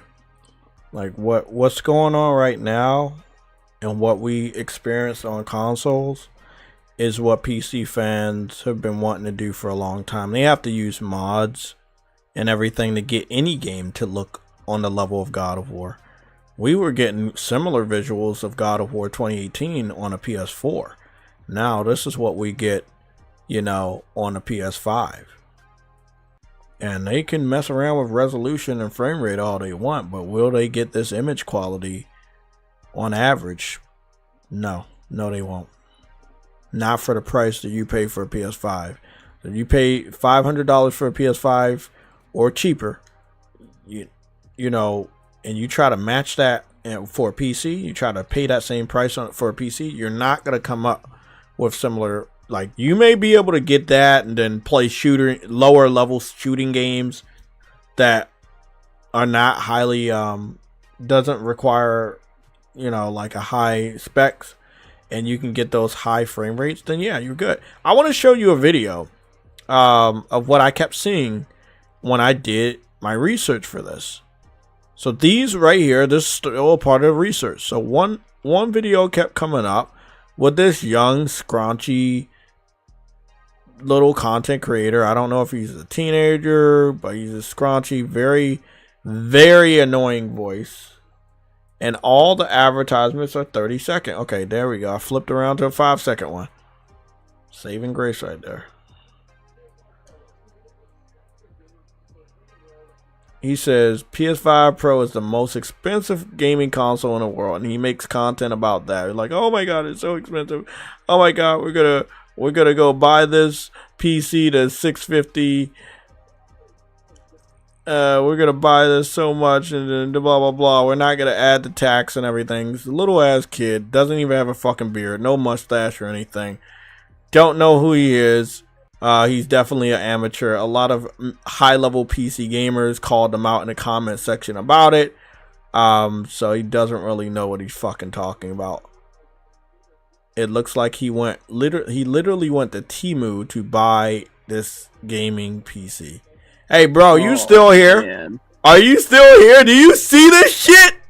Oh my god. This dude brought a gaming PC from Temu to undercut the PS5 Pro price, but is it going to do what it's going to do? And then, of all games, he tests Fortnite. Dude, the 3050 is pretty bad. I'm going to say that right now. That's the lowest of the low in that series of graphics cards for the 30 series. That is the lowest of the low. Like, you might as well not even buy a graphics card. It's like 3050. You might as well have owned one of my graphics cards basically right now. It's that bad. You might as well own the RX 480 from 2016 like I have. This dude's doing a lot of talking. Bro, get to the fucking point, man. And this, again, this is you can already tell that he's one of them Fortnite kids. Because that's the first game he tests. And the only one. I think he might go to Call of Duty, but I think he only tests Fortnite. I was like, this motherfucker is a complete fucking troll. Yeah, like, Fortnite, you really think people are buying a fucking $700 PC just to play, $700 PS5 Pro just to play Fortnite? And he looked at the sky. And what's interesting about it is he doesn't do direct feed videos. So there's an inconsistency in quality, as you can see, because he's not doing a direct feed video. He has some weird color thing over it, and I don't know why. Just do the accurate direct feed and show the true quality. That's and there you go, people. He does a he tries to do the challenge. He only compares Fortnite. He doesn't show any other game, and he gives PC a win. Don't listen to him. I'm letting y'all know on some of these content creators, you should not listen to him. Do it sound like stupid shit? Yes, it do. We went into the video. We analyzed the video. He only shows Fortnite. Like it's the only game ever. He gets a PC similar in price and says, oh, Fortnite is playing at a higher frame rate. It gets better. It's a better system. Play other games. See if it fucks up then. Play other other games. There's tons of other games. No, I'm just gonna play Fortnite. That's like, oh my god, that's like me going, yeah, my RX 480 can play World of Warcraft at like 120 frames. It's like, who cares? It's World of Warcraft. Exactly.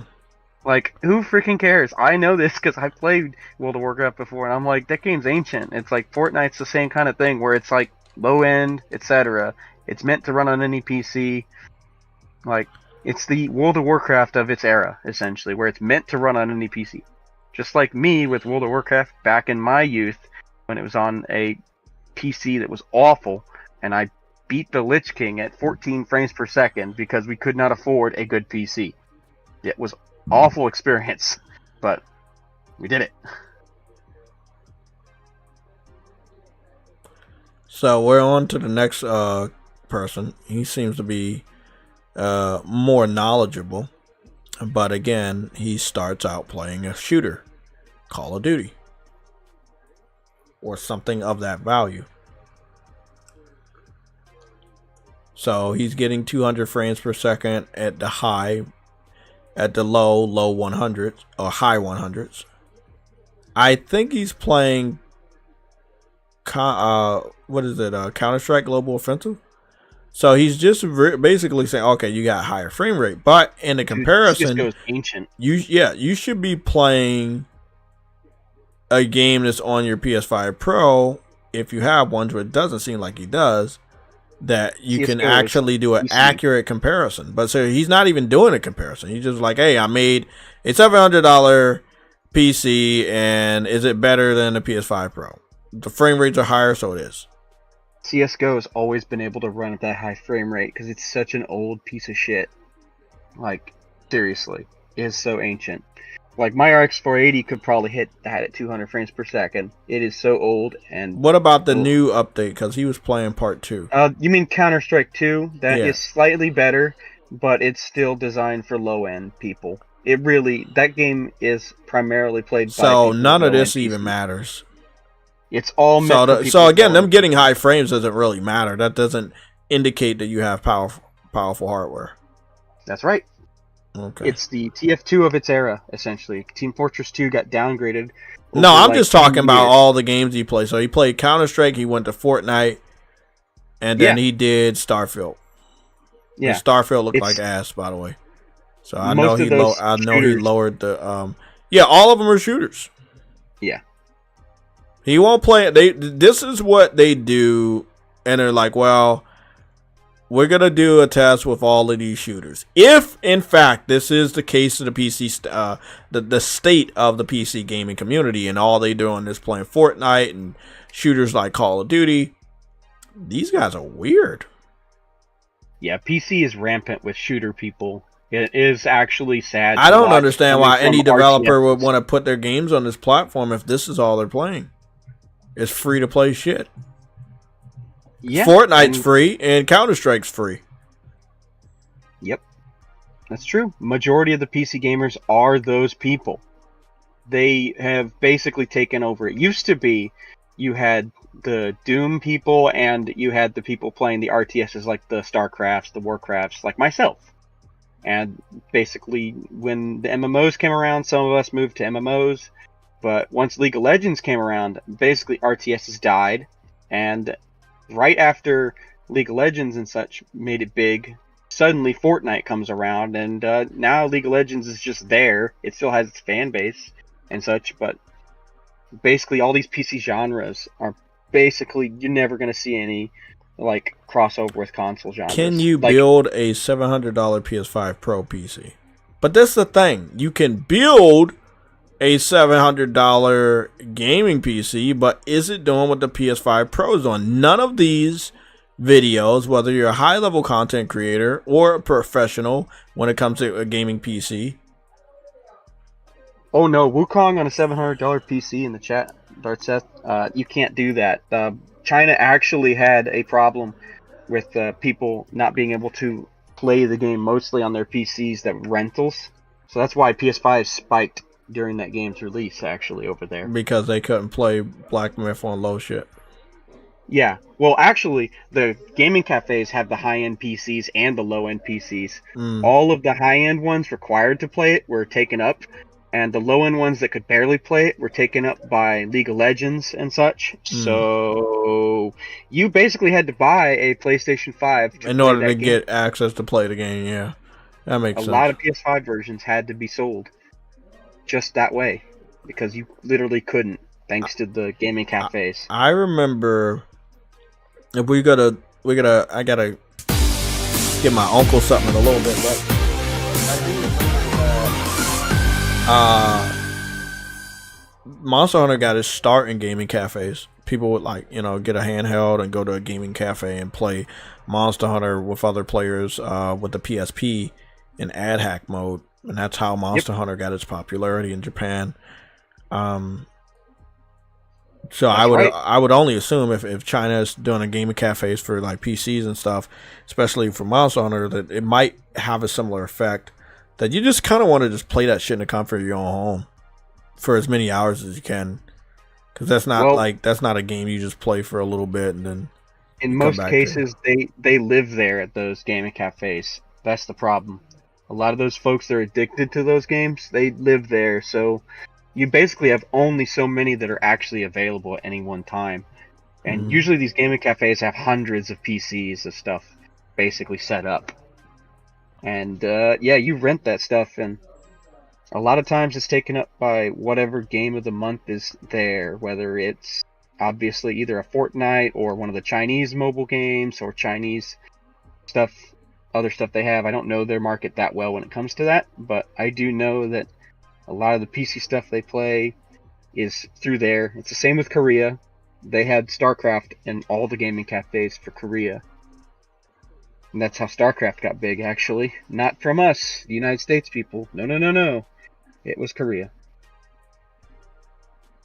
All Korea. And PC gaming cafes are big in Asia in general, whether it's Japan or China or Korea. That's why, actually, when you play the second Cyber Sleuth game, you start out in a PC gaming cafe. That's where you log out of, essentially, and log back into the digital world. Because it's such a big cultural influence on them, essentially. Here it is again. This is Power GPU on YouTube. He made a challenge that I'm going to say that a lot of people didn't do it for the content. A lot of people did it for being threatened. What the PS5 Pro was going to do and is currently doing for $700, there are $1,000 PCs that can't do that shit. And we're talking about for multiple games across the spectrum of gaming, not just shooters. We're talking about racing, sports games, action adventures, RPGs, all of that shit. Like, you're not getting that type of optimized experience on PC on the level that the PS5 Pro is getting. You may be able to lower all your shit down, play your shit at 1080p and boost your fucking frame rates to 200 and 300 frames per second, but at a certain point in time, it gets a little boring if that's all you can brag about. Like, we want to know if you can actually show those great graphics, right? That's one thing the PC fans really prided themselves on. I remember with Crysis, so that they had the best graphics. So now you want to lower your resolution down to 1080p or lower just to get higher frame rates. That's nothing to brag about. Yeah, Crysis was an exception, not the rule. It's like how Cyberpunk right now is the current Crysis. It's one game usually that does that. Every other one? Nah. Yeah. No way. It's only one game usually. Before it was Crysis, then it became Witcher 3, and before Witcher 3, I believe it was Witcher 2 and such that were like graphical showcases for the PC for a lot of time. But after Witcher 3, it just became, hey, just try and show up a Tomb Raider on here, and then after that, just show freaking Cyberpunk. And Cyberpunk is the main one now for 5 years. Yeah, I saw, but those Cyberpunk videos, and again, I'm just gonna step out for a little bit, guys. I'm gonna be back, but the Cyberpunk video, the videos I've seen, they were definitely high-end PCs. They were not little boy shit, man. No, that's the only people who do play Cyberpunk for the most part, is the ones with the high-end rigs, because they're like, oh man, look at how good this looks. It's great. It looks great. It's like, and there you go. Because most of the PC fans have low, shitty specs, they're not going to buy the best games out there on the market. And this is a miscommunication that the third-party devs have and the third-party the companies have, that they think that if they put a game on PC, is automatically going to get a lot of money. But most of these people can't afford a new graphics card, and they definitely won't buy your game day one. There's some weird I'll tell you the excuse for that, actually. I personally experienced it myself. The majority of the reason you don't buy day one is not just because of bad PC ports that happen frequently. It's also because basically you're incentivized not to, based on the Steam sales. If you just wait like a month, you get a good Steam sale. Or whatever. Like, it's insane. There is a reason why. They've conditioned their gamers into it, just like Xbox fans with Game Pass. To not buy day one. And wait for a sale. Yes, that's correct. I've fallen guilty of it myself, but then again, most of the stuff I buy on Steam, I already physically own again on console, so it doesn't matter. I've already given my full $60, so I don't think of it like, oh, I need to give my full $60 again. So I'll just wait for a sale for myself personally. But being on my main platform, nah, man, I can't do that. If I want to play something, I want to play something. I'll pay the full price, whatever. But not on PC. PC's a different story. But then again, I'm a collector, so I'm an exception, not the rule. But those guys, the rule is they wait for sales because the sales are right around the corner. They're always right around the corner. Of course, that's happened to consoles lately. Like, you remember last year with Yakuza Infinite Wealth, it came out $70 and then immediately went on sale at like $40 less than a month later on every platform, including PC. So those happen in general, but PC guys are incentivized to do it because basically you don't own anything. You're just digitally buying something, and that's the only way to buy on that platform. At least people like me could still buy physically on the PlayStation or the Switch. At least we have options. Not on PC. You have no option. You have Steam or go pirate. That's it. And don't say Epic, because Epic's store is awful.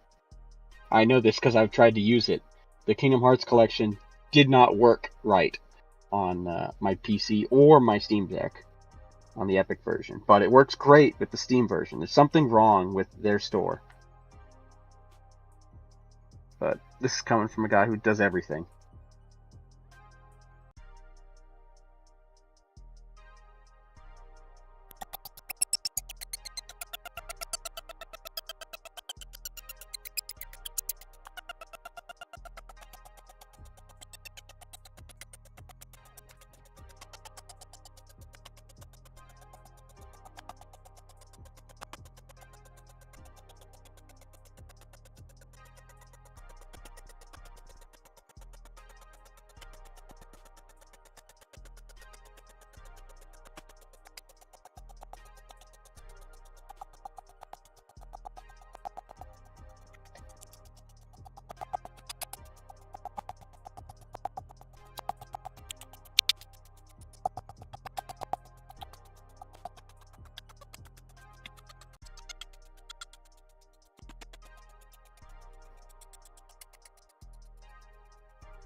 Oh, Prince D, I see that.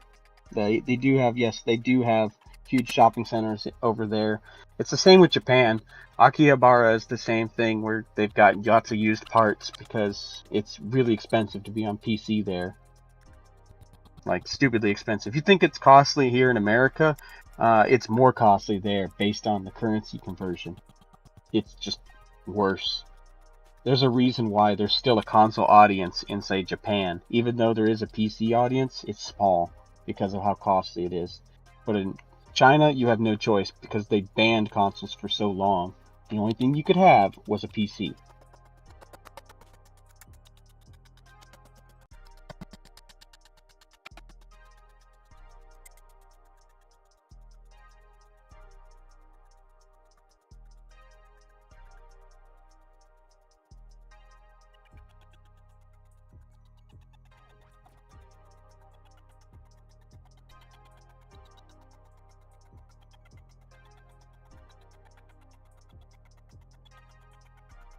Oh yeah, Prince G, mostly potatoes. Yep, that's right.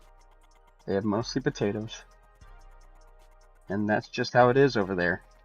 Like, you do what you gotta do to get your gaming fix. And the reason the PS5 even sold more at a certain point is because of how expensive even the potatoes were.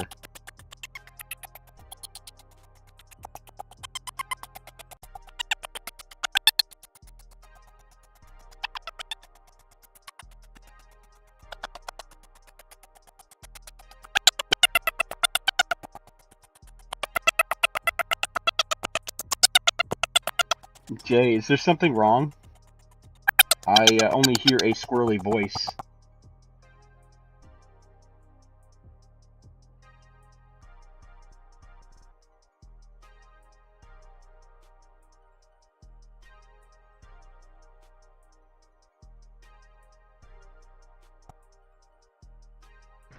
You should be able to hear me better. That's another thing. Okay, I can hear you again. Yeah, it sounded like a squirrely voice. Yeah, that's another thing with PC, like cord management, all this shit. My whole fucking setup is so fucking crazy. So many fucking cords. I wish all my fucking shit was connected by Wi-Fi, you know. Well, my headset is wireless myself, but you know, I don't know how good the mic sounds on your end. Yeah, well, I got a professional mic headset. set up. Yeah, so this one's I'm using my old PlayStation 4 headset that has a built-in mic. No joke. I refuse to buy another headset after my my Lucid Sound one that cost me $150 broke. I was like, nah, man, I'm just gonna use the PlayStation one. It works. It does the job.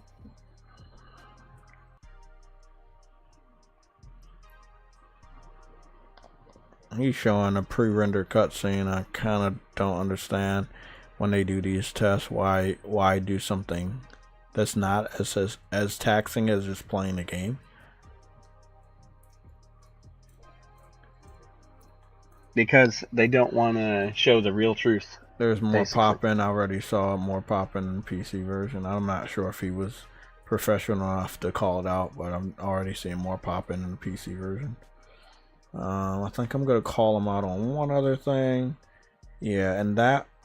Nope. Also, there's another factor. Stutter. They never tell you about this on PC. Even on the Steam Deck, there still is stutter. Basically, until you get your shaders basically pre-rendered for your entire build of what you're running, it's gonna stutter. Like shader compilation happening in the middle of the game. Yeah, it's a Horizon thing. On PS5 takes it. Yeah, Horizon on PS5 takes it. Now, PS5. He says PS5 down the bottom, not PS5 Pro, so I'm not sure if he's running it on PS5 Pro. If so, that's disingenuous, and it's not fair. But if that is PS5, Horizon Forbidden West looks way better than the PC version. It's much more clearer. Again, it could be HDR at play again, where the lighting just looks a lot better on her cheeks. Or TAA. Or that too. Yet the lighting on looks better. The rain looks much more realistic. 60 frames per second is more apparent. You see more rain on her skin. You see much more noticeable rain on her skin. If again, we're gonna zoom in here, and you can see there's much more noticeable rain on her skin. But then over here on a PC, you don't see that same rain on her skin, and it's much more blurry. So again, I'm happy he did this, but you can clearly, my eyes can see the difference. Again, what much better over here with that 1800p and 60 frames locked, and then over here it's just a blurriness. Also, not as much rain on the skin as the PlayStation 5 version, so that's taken a massive hit. So he only did a little bit of Horizon. It kind of sucks that he did this tech analysis, bragged about this massive looking PC, and he only did one game in the entire video. So that, again, I think a lot of them know the truth that if you test out multiple games back to back like Digital Foundry, PlayStation 5 is going to come up on top. PS5 Pro. But this is the secret. These are the things that the PC community don't want you to know. You know, when they do their tests, they're only going to show off weak games. They're going to show off shooters that are built on PC to play at high frames. Even Digital Foundry kind of figuring this out. If we just go to their recent videos, they have not done a lot of analysis comparing certain games to PS5 Pro. They just don't do it anymore. They don't compare PC to PS5 Pro anymore. because they know what's going on. Also, I don't think that Digital Foundry participated in the $700 challenge because they knew it was impossible. I think they said as much in multiple videos. My boy Mark Cerny gave these dudes an interview of a lifetime. People didn't even want to watch it. Gotta love it. What's the worst part is sometimes the PC version isn't even the thing they bill it, where it's the, like, for example, Square has been porting lots of Final Fantasies over to PC for ages, right? Yeah. Well, some of them are not even the best version of it. Like Final Fantasy 13 is still the best version is on PS3, even with the 4K version on Xbox and PC using the backwards compatibility mode on Xbox. The Final Fantasy 13 best version, especially 13.2, is still PlayStation 3, because that PC port looks ugly in many places that shouldn't look ugly. Like, the textures are downgraded in places, the rain doesn't render correctly on the PC version, even with the fix, with the mods that fix it. I know, because I have it on both the platforms, and yeah, PS3 version's still better, which says something, basically. Like, I don't know if it's about the developers on that one, or if it's just the tech that they can't get it to work on the PC from that engine in particular, because it was so designed for the PS3.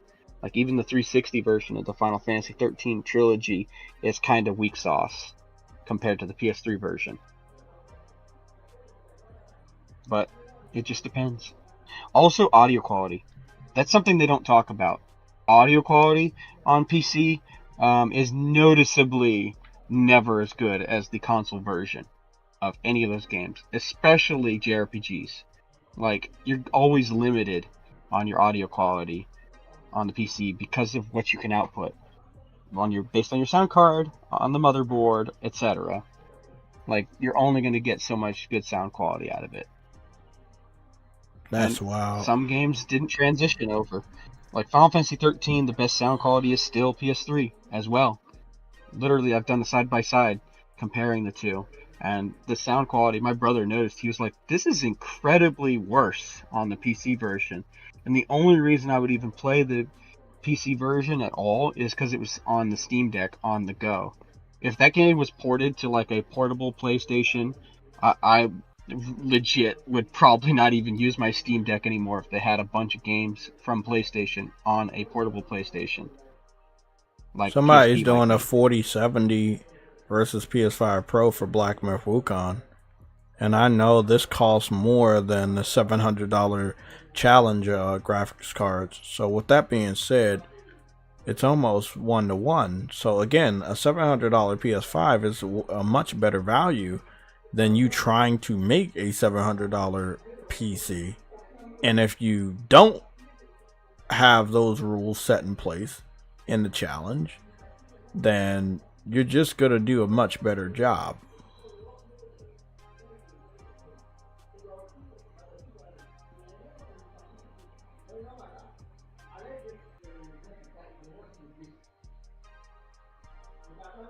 Yeah, PS5 Pro version. Oh, Prince G. The PS3 ESL was a beast at multitasking if you could do it right. Some of the games that did it the best, obviously, were the Final Fantasy 13 ones and the Uncharted games. And they still look damn impressive, like, compared to anything else at that time, especially. But again, those engines were made for PS3.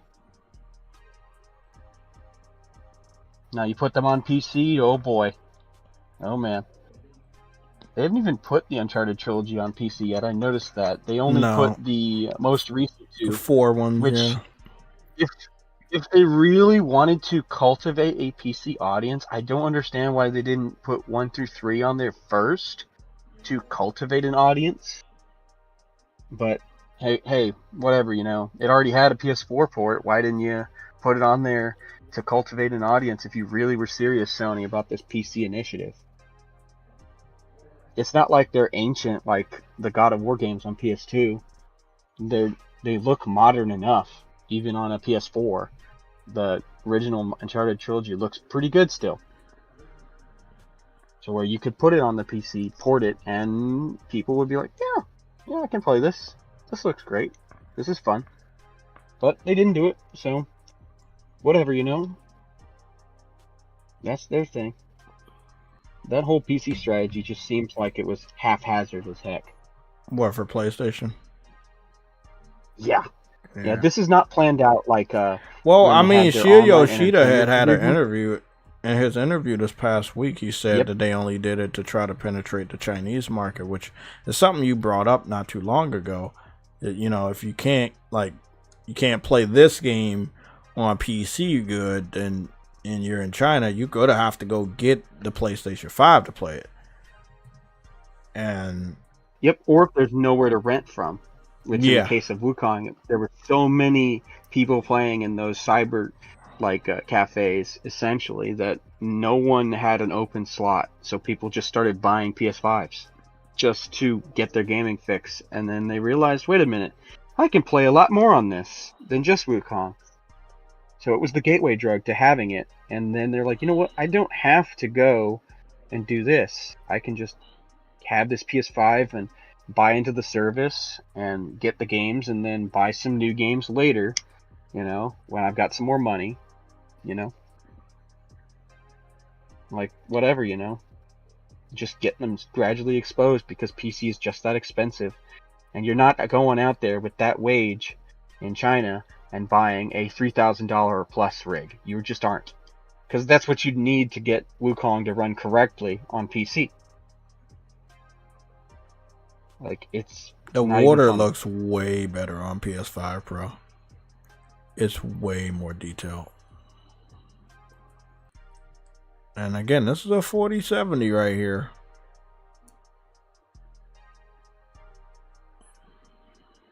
Yep, the mid-tier / low tier of that generation. That's crazy. And that's what I'm saying. Like, if they want to, if you build a PS5, if you build a PC for only $700, then you're not gonna be able to play other games and actually hold a candle to the PS5 Pro or outperform the PS5 Pro. But if you buy a low $700 spec PC or built one, you'll be able to play your first person shooters with high frames, but that's about it. If all you want to do is like say, hey, well, I brought this cheap piece of shit that can play a few shooter games at high frames, that I win, like, well, okay, that's cool, but you don't actually win, because the whole point of, you know, the PS5 Pro is not only high frames, it's good resolution, great HDR, you know, good frame rates, good ray tracing. It's a lot. I'd rather have all of it than just one thing that does good. That's the secret.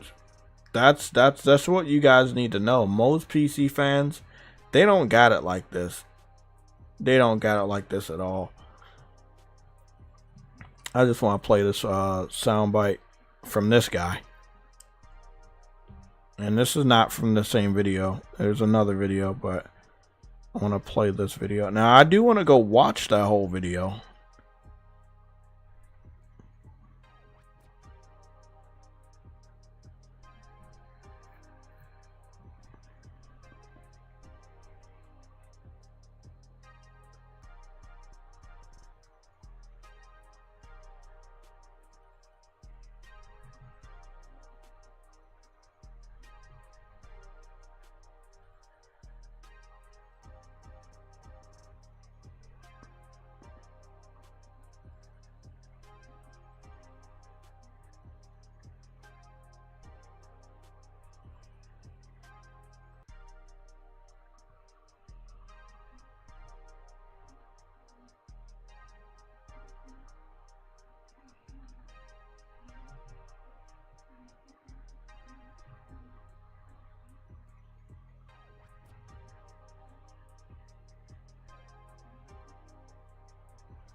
Yeah, PlayStation Gamer 51. The graphics don't matter as much as you'd think anymore. They are good. As long as they're at a good level, we'll be good, basically.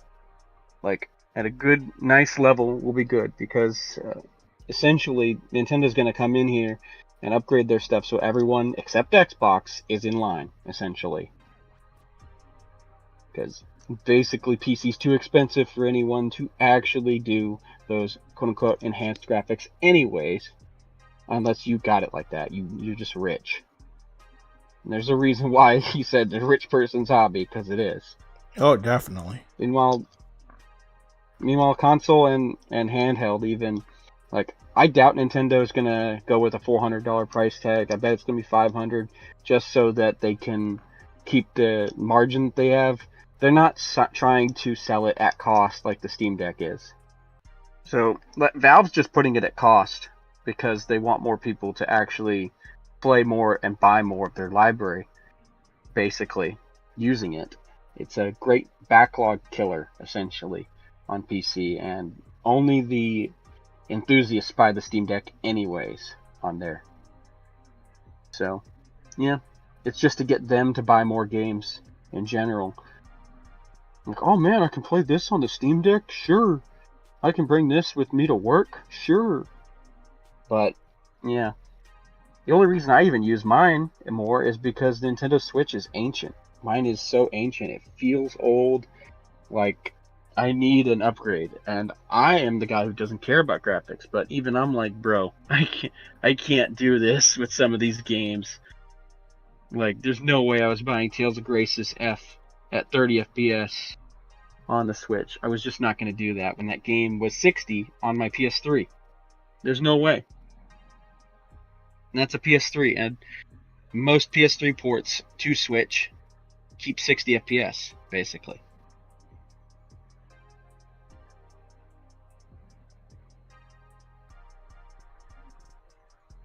Except for that one.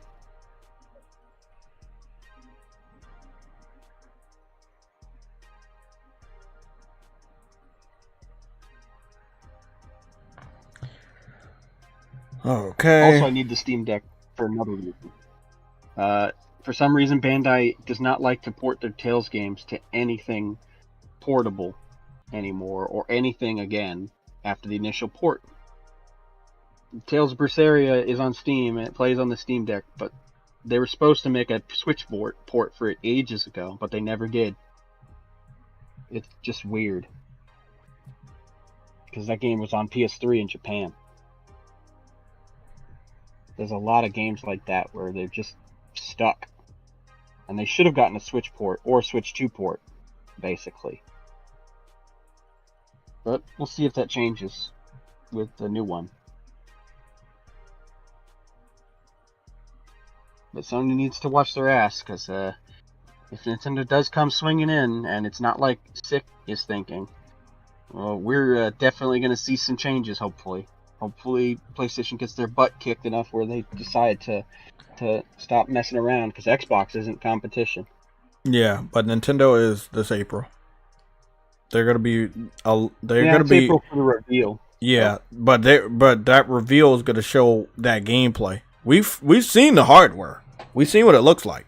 Now when they reveal it, they're gonna show what it can do, those specs and the games that are gonna be running on it. Sony need to be on their shit. No more playing around, no more relaxing. Just get on your shit. You're too late. Hey man, that's what they're hoping for. Huh? Yep. That's what any real fan should hope for of PlayStation, for there to be competition, so that, they actually be better. As Kratos would say. Be better. Exactly.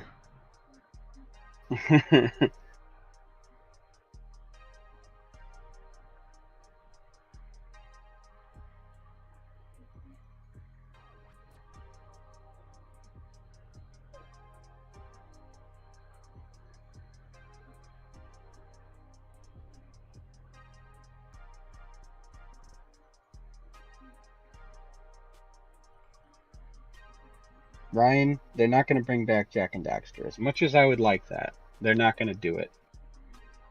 They had their opportunity. They've gone through many times to like, oh hey, we're gonna think about bringing it back, and then it became The Last of Us. So yeah, it's not happening. Best you can hope for is an enhanced port, like more enhanced than the current ones. Let me go play that soundbite.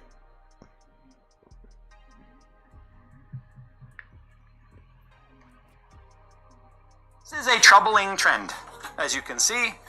This is why I say that this is nothing more than a rich person's hobby. And that really sucks, because if you actually scroll around Reddit or any other PC forums or whatever, there are an awful lot of people saying, fuck it, I'm just going to get a PS5 Pro and a monitor for cheaper than what one graphics card would cost. Fuck PC gaming. That's the guy that just talked right now is this guy right here. Again, in this video he's wearing the same logo but with a hoodie. This one's 10 months ago. I think the new video I have is saved in my watch later, which is this one, I believe. He says the price out of stock, scalping, melting in only 2 weeks. Yeah, there was...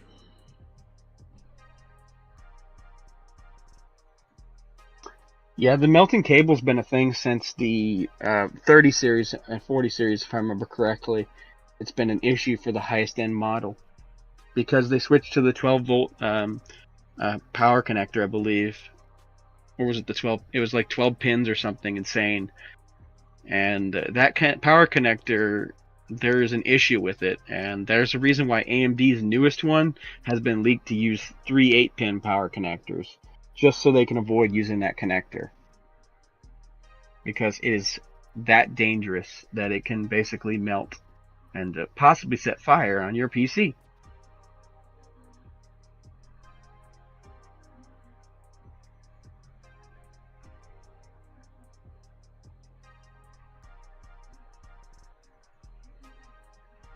Like, forget Red Ring of Death. You got way worse if your PC catches on fire just from using it.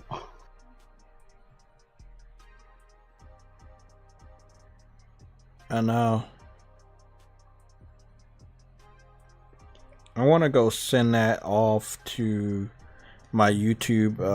Sorry, I want to send that off to my PSN profile, and I'm going to do that so that we can have a image for you guys to look at what we're talking about, because the new graphics cards will melt through your cords. There's no fear mongering or anything. We literally have the confirmation screenshots. Oh, it's been a problem for multiple generations now. It's been a problem, and there's a reason why I don't touch that stuff. I'm like, no. Yeah, I mean, that's one of my greatest fears, is you're gaming and something just starts burning. Like, who wants to deal with that type of fucking headache? No way. Certainly not me. I remember this story I covered many years ago. I bring it up every so often. I don't bring it up a lot because it's very dark, but there was an Xbox that burned down a house. Let me go see if they still have the news report. Xbox burns down house. Happened many years ago.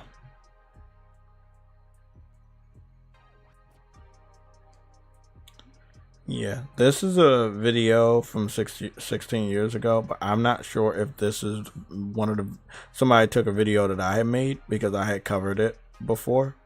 But it was an Xbox. I think Facts, Nick. You better have the fire extinguisher on hand. Yeah, I think it was the Xbox 360. Xbox 360 burns down house, kills baby. Let me see. No, there's many years ago it happened.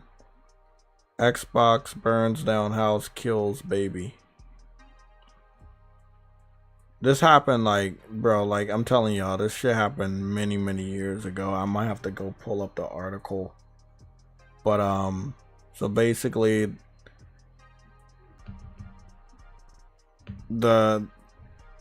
Xbox burns down house, kills baby.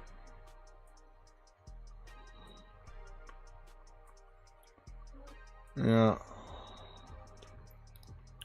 Yeah, 17-month-old baby killed in a High Point duplex fire. They said the fire was started. No. That's no, that's not it. This happened many years ago, so I'm gonna see if they have it. No, it's it. They didn't capture the Xbox part. That's my fault. Sorry. There it is.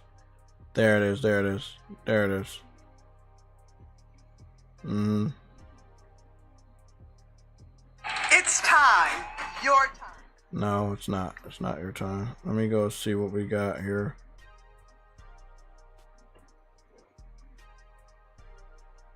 We're gonna go add this over to watch later and favorites, and then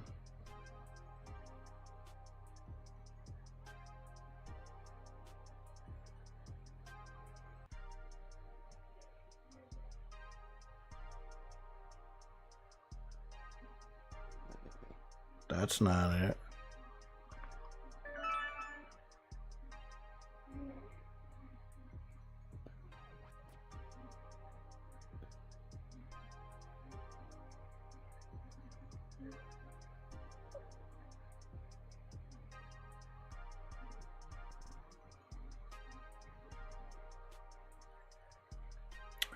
Yeah, this happened in 2007.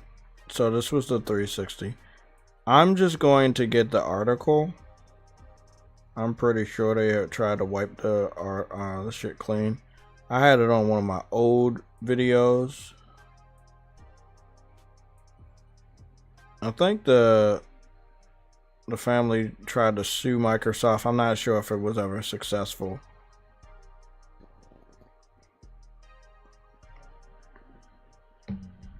We're gonna try to pull it up. It may or may not be successful in viewing this article, but I did send the link. Oh, it is successful. Okay, here we go. Now here we go. It says lawsuit claims Microsoft Xbox sparks fire that killed baby. This happened many years ago.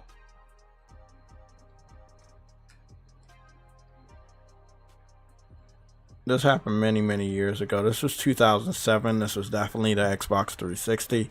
What we talk about here is that we already knew the Xbox 360 was. We already know that Xbox 360 was a very faulty system. Now this didn't happen a lot or anything, but it's important to remember this because a lot of people will say, well, there's nothing to worry about with PC gaming or anything like that, or releasing a faulty hardware that's not perfect is great.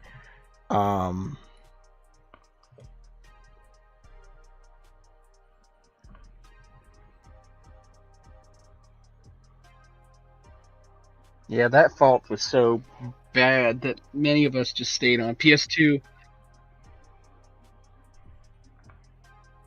The ones who did switch, oh boy, they were in for situations like this. Exactly. Exactly. You know, the only thing I ever remember, and this happened before 2007. This was in 2005 when the 360 came out. That my classmate in my interior design class, he had said that the 360 blacked out his whole house, from what I remember. Is that it made all the power in the house go off once he hooked it up. Yeah. And that's all I remember from that. I don't know. Crazy. And one other individual said that he tried to turn on his 360, but it had a black screen and it didn't turn on. In 2005, I didn't really engage in the console war. I didn't know shit about the console war at all. Not until the following year when the console war truly got heated up. And that's when the Xbox first adopters, they had saw the PlayStation 5 was about to come out. They got very aggressive. PS3, yeah. Yeah, the PS3. when the you mean PS3 PS3 was about to come out on 2006, the fanboys on Xbox got aggressive as shit. Like, the console war that year was that generation was fucking crazy for fans. For the fans, we're not talking about the companies, which the height of that console war was Sega, Nintendo, and PlayStation. But we're talking about, oh my god, like the fans. That's when it started being a fanboy level console war, on PS3 versus Xbox 360. 360 had a lot of faults. It was like a very faulty system. This is not something that happened all the time. I don't really know of many other news articles that I've ever seen where the Xbox 360 caused a fire. I never knew of that. So this is the only time I found out about it. I knew about it for many, many years. This happened many years ago. I covered it on one of my now gone channels. And I might have said something about this on this channel, but it's not something I bring up all the time because it's not a good reminder. Like somebody lost their life, a baby lost their life, and you know, they're claiming that the Xbox sparked the fire that killed that baby. The lawsuit was filed by blah blah blah state and seeks unspecified damages and excess of $50,000. Now again, we never really know if Microsoft won the case. I don't know if they lost the case. I don't know. All I know is that it happened. And obviously it's not something that you're gonna see on YouTube anymore. It's probably got scrubbed or whatever, but it did happen. I don't want that to ever happen to me on PC. Like, I'm not a PC builder.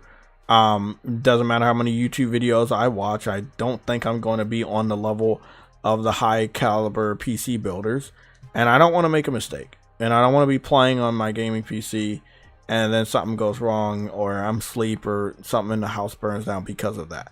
So it's a very scary thing, knowing that if you're not perfect, something could fuck up. It doesn't always result in a house fire. It could result in just you not having a PC anymore. But you know, Yeah, my PCs are old, so they're not going to have that problem because they're stable, but they're not the new ones.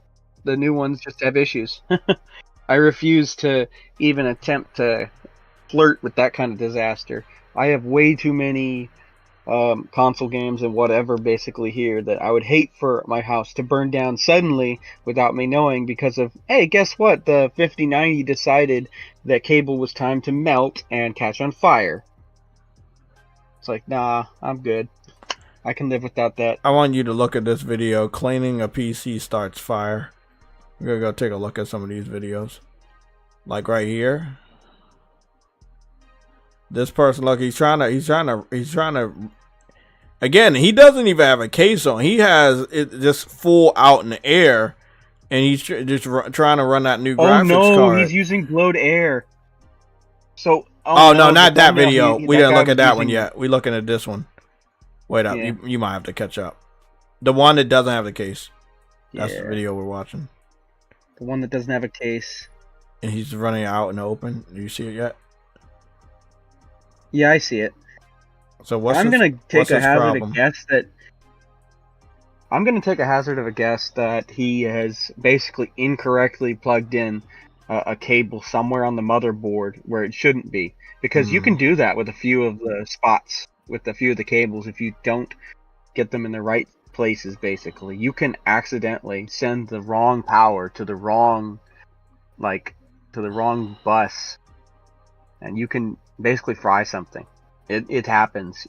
Like, if you're not actually like reading the manual, looking up how to do this stuff, if you don't know what you're doing, you can set fire to your stuff. Also, there is another risk that the other video was showing in reverse. If you have your air compressor or whatever and your fans are hooked up to your look at this laptop you catches can on fire. Generate electricity. You can generate electricity into your computer backwards through the fans, because it generates electricity from the turbine of the fan. You see this dude, his laptop caught on fire. Gaming laptop too. That looks like it's a big back, so that's a new one. goodness, bro. That shit is just smoking, bro. Ooh.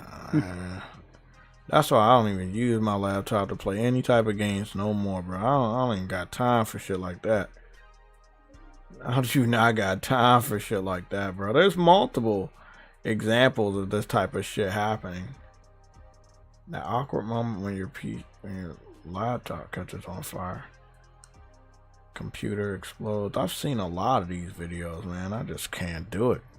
Get a PS5. I can tell you what caused that one. Day. His well, I can tell you what caused that one based on the dirtiness of his room.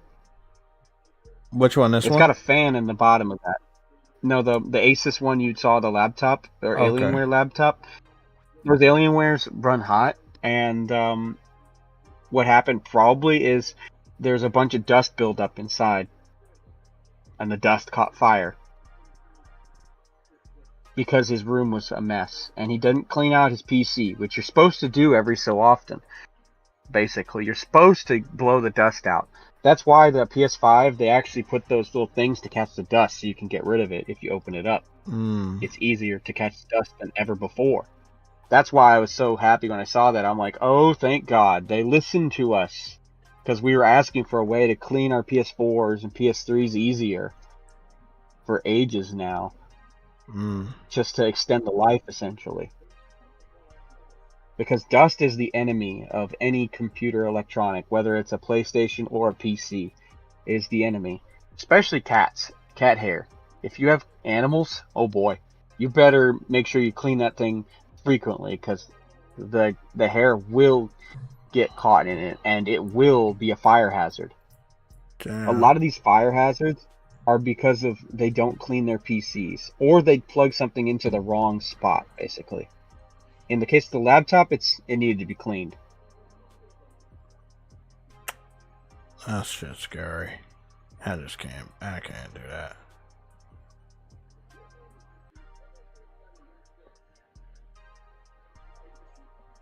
But I'm glad they added that on the PS5. Shit, You just have these temperature little is pockets full of dust. 96 degrees, bro. Damn, bro. Celsius? Oh god. Oh man. That's not good. Because 100 degrees Celsius is 200 something Fahrenheit, essentially. Look at this dude's PC. Which is bad. That motherfucker caught on fire as soon as he turned that shit on. Oh my goodness. Look at that. Blew up my man. customer's PC. I can't with these dudes.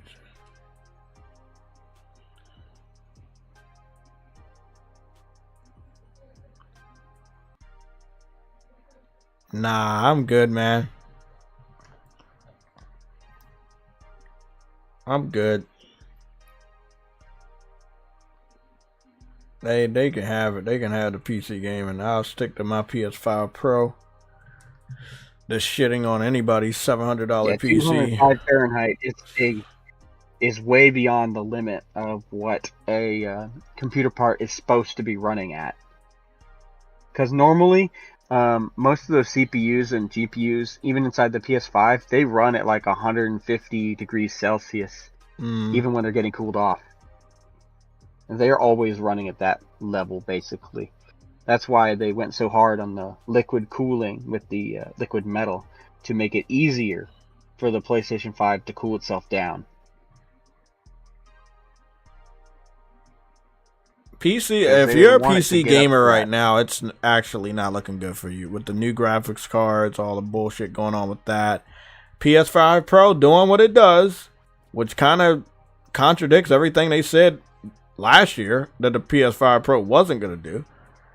And this just seems like, with all the new best games coming out, you're going to want a stable performance piece of hardware. One that won't give out on you.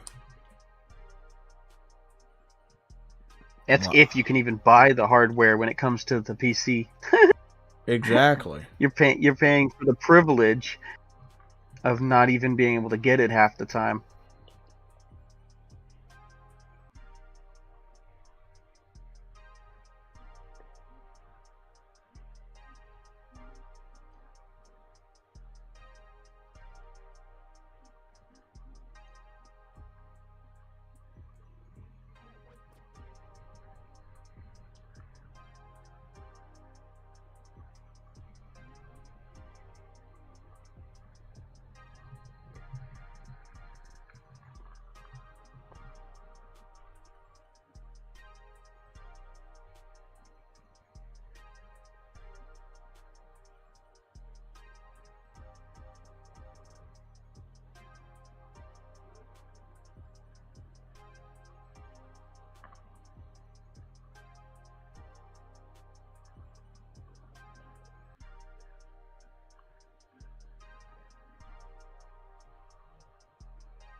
Yeah, I couldn't do it, man. Fuck PC. I'm going to go to the last two topics, but that I couldn't do it. So we talked about the secrets of PC gaming. We already talked about the Monster Hunter Wilds review predictions. Number 3, games that will help PS5 achieve 100 million consoles sold.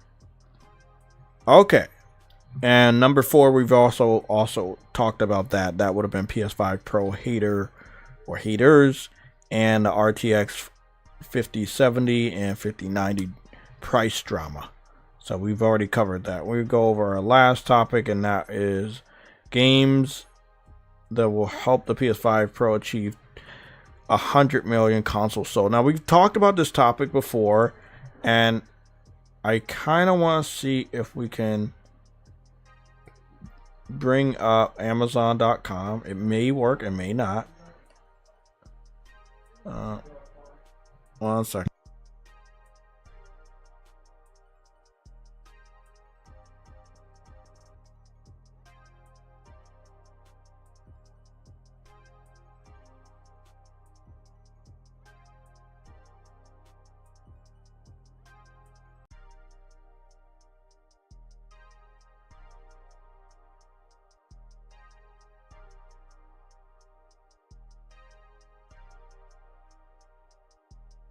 Okay, Amazon works. We're gonna go to bestsellers over here. Go all the way down to video games. Last one. Now again, Monster Hunter is digital and physical, but most people have been buying digital. I know if you're a physical PlayStation gamer or a physical gamer period, you don't like to hear that, but that is the case. More people have been buying digital than physical. But as you can see, number 18 is the legendary PS5 disc drive, which is number 18, but it is now sold out. Yep. And number 21 is a PS5 Slim. That's a PS5 Slim physical. Okay. Yeah, those disc drives keep coming in and out of stock because they keep getting scalped as well. People that legitimately want to have the disc drive for their stuff, for their Pro, are getting cucked essentially by scalpers. Almost like the PC guys. Oh, that's illegal. And I knew this was going to happen. I bought my drive long before the Pro when they first announced the fact that it wouldn't have a drive, because I have a large physical library. So I was like, nah, man, I'm getting this even if I don't have a Pro yet, or if I can't afford a Pro yet, because the moment that I get a Pro, I'm willing to bet they won't have these. And I was right. So this the thing, right? They have the PS5 Portal for $200. If I was out of the house more, I will pull the trigger right now. I swear, if I was... Depends on Wi-Fi. Huh? It really depends on Wi-Fi where you're at with that. Exactly. If you're out of the house, if you're in a hotel, that Wi-Fi is bad for any sort of remote play device. I know, because I used to play remote play for my PS4 with the Vita or with the laptop that I had, and it did not work well. And I assume the Portal might be better than that, but the hotel Wi-Fi didn't change in 10 plus years from all the different hotels that I work at. Yeah, so I wasn't talking about hotels. I'm talking about just if I'm out the house at other places, not hotels specifically. Like my sister has good Wi-Fi. Well, I spend a lot of time over there. Well, if they have good Wi-Fi, then you might be okay. If you have good Wi-Fi, it depends if you're buying house, you're buying this and you're going to places, let's say not a hotel, or if you're going to a high-end hotel, where I know a good amount of the hotels I've stayed in, they've been on a high-end with good Wi-Fi. Most of the time I'll go over family members' houses or something like that. Then I can use Wi-Fi over there, which again, my stuff's already connected. So maybe. But that's why I'm very... I can tell you from many high-end hotels that I worked at, they purposely have a Wi-Fi limit on the amount of Wi-Fi you're allowed to use, essentially. So streaming games over that actually burns a lot more data than you'd think. and there's a limit to where you'll get notified, basically, about it using it in your room or whatever. You'll get notified. Trust me. Like, if you have high-end Wi-Fi. And if you have the cheaper Wi-Fi, it's unusable. So, that's the thing. That is why I keep purporting for a actual one that's on the device. Even if it's a digital only, it's a sacrifice, you know? Because at least the users who have digital libraries can play their stuff on the go without having to worry about, hey, how's my Wi-Fi situation for streaming this game? Yeah, me personally, that's the problem. I would love them to do a handheld, but Sony is scarred for life. They need to. I know, but they're scared. The last time they did a good handheld, everybody said there was something wrong. They boycotted it and didn't buy it. And Sony was like, then you're not ever getting one.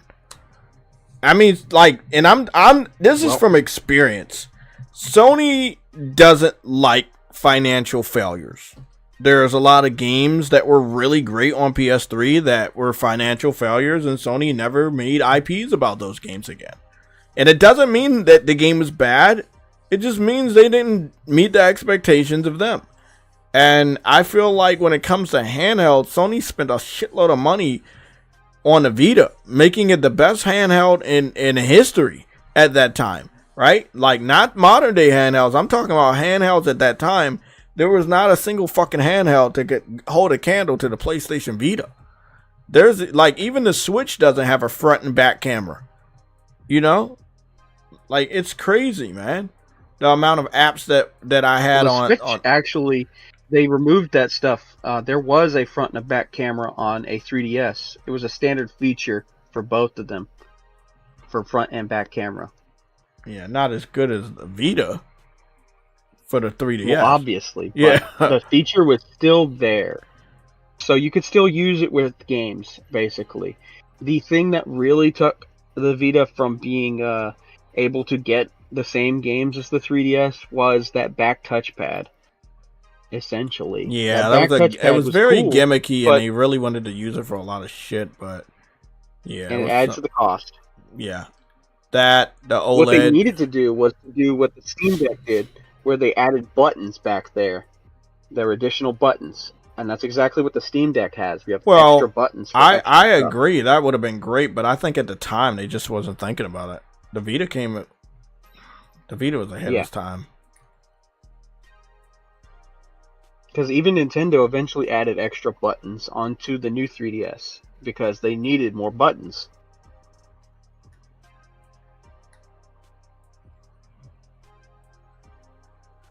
Because certain games needed them.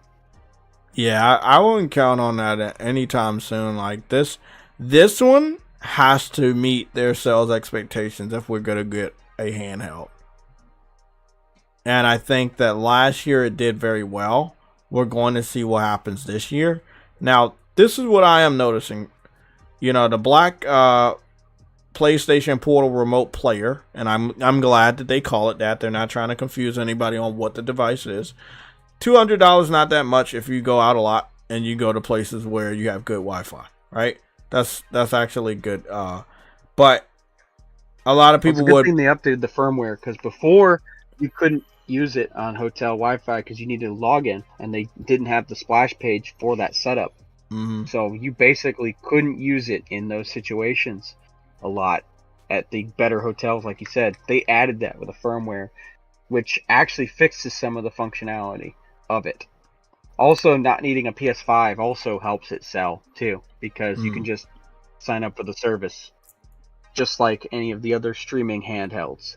No, I have no idea how long the black one is going to stay in stock, but that is definitely the one that was like, okay, I'll buy it now. The all black one was like, yeah, that's tough. I can get this one. I do want to just point out, this is the United States Amazon Prime. A lot of accessories are on a rise right now. Not a lot of games are on a rise, but a lot of accessories. Gift cards, microtransactions, mouses, keyboards, headsets, controllers, disk drives, obviously, just a whole bunch of accessories. When you finally get you have two consoles, the PS5. The PS5 Slim is number 21, and the Xbox Series X is number 34. But by the way, the DualSense Edge also comes in all black, and that looks very serious. Not gonna lie, I kind of wish I waited. Oh yeah, what killed the Vita was those memory cards, though. You see how the Switch uses just standard micro SD cards. Yeah, and that would have made the Vita work. Yeah, and it again, those cards were just so. That was not up Sony's alley, and I think they just should have.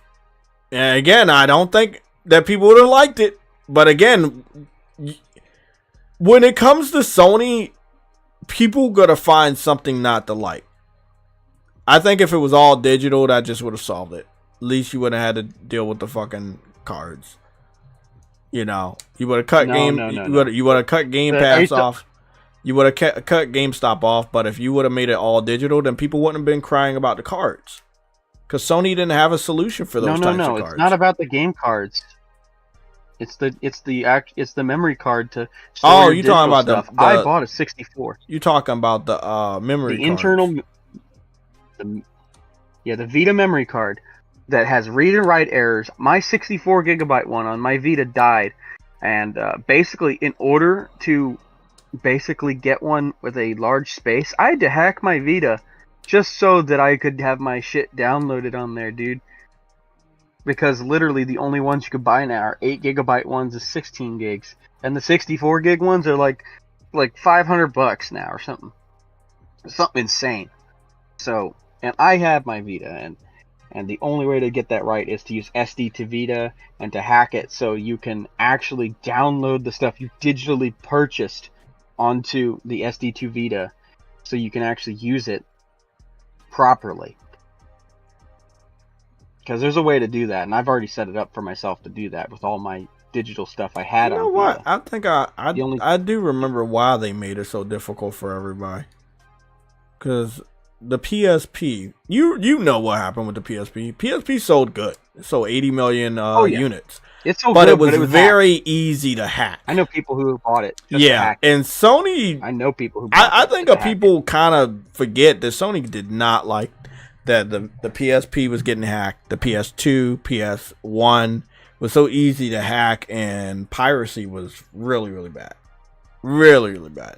And I think their solution was that Vita, get the cartridges, make it really difficult, but then again, at a certain point, you make it very difficult for the consumer. It's a whole thing. The problem is that piracy is not going to be the majority of some of those platforms. Like, for example, like on the Nintendo. On the Nintendo, you could pirate on the 3DS, but it was a lot harder, even if you had a micro SD card or an SD card.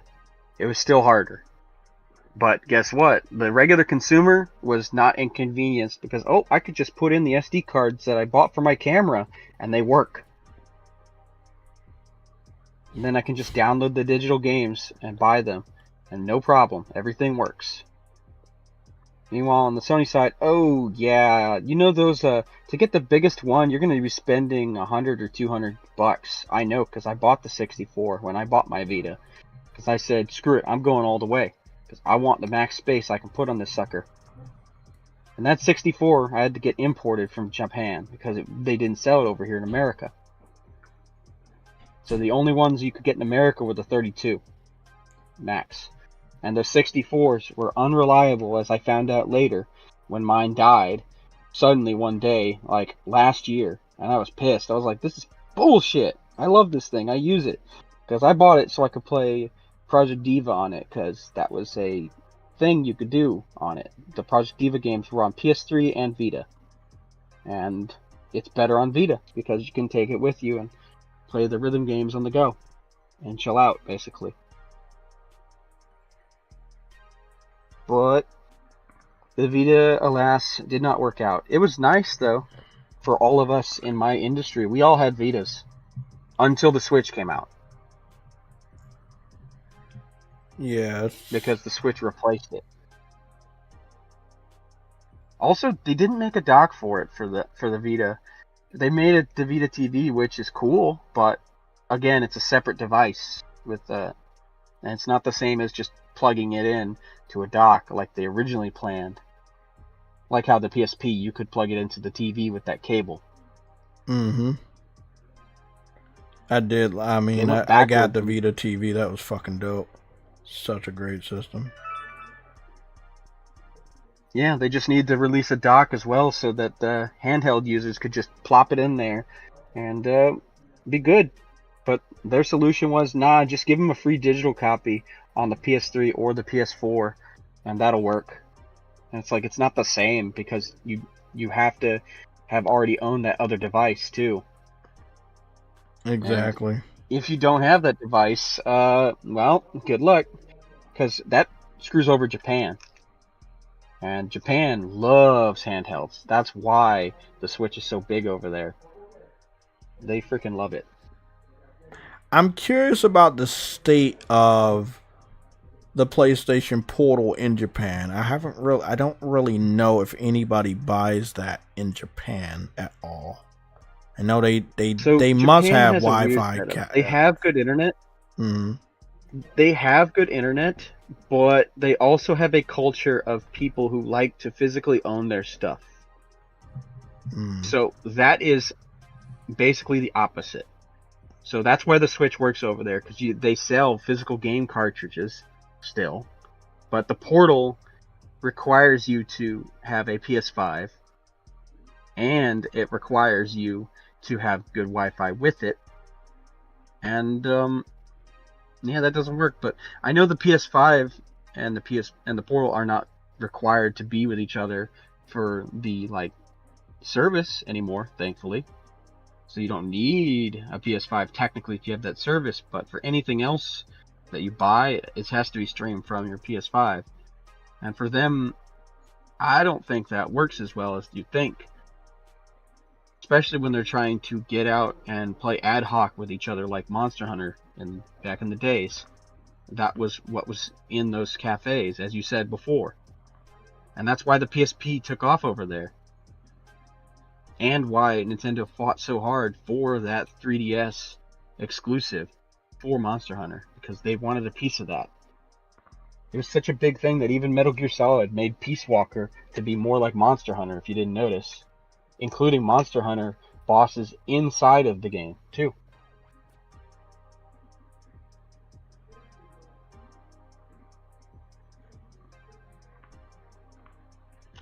That's why I'm wondering what's going to happen with Monster Hunter. We know that people in Japan love Monster Hunter. And this is the first game. Oh, if there's no portable way, I think the Steam Deck version will do well. I know that because Steam Deck is popular in Japan. More than it is here, actually. Yeah. And there's the thing. How will Monster Hunter run on Steam Deck? We know it's not running that well on PC. So I was wondering, how do you think Monster Hunter is going to run on Steam Deck? Or will people wait for the ultimate Nintendo Switch 2 release of the game? I don't think people want to wait to play Monster Hunter, but I think the fans will be on it because they put up with worse on the 3DS version with the frame rate. They put up with worse. So do you think, and the Switch version of do Rise, you think over the last Switch version of the 4, you think over the last 7 years people are still gonna go like, hey, I only want to play it on a hand. Now this is based off of the 28 million copies the game sold across PC, Xbox, and PlayStation. You know, this is before the Steam Deck. So I was wondering, do you think that the Monster Hunter community is still a handheld game community? in Japan? In Japan, Yes. In America, no. But they had to buy this Japan, game on consoles. They had to buy Monster Hunter World on consoles back then, 7 years ago. That's why I was asking.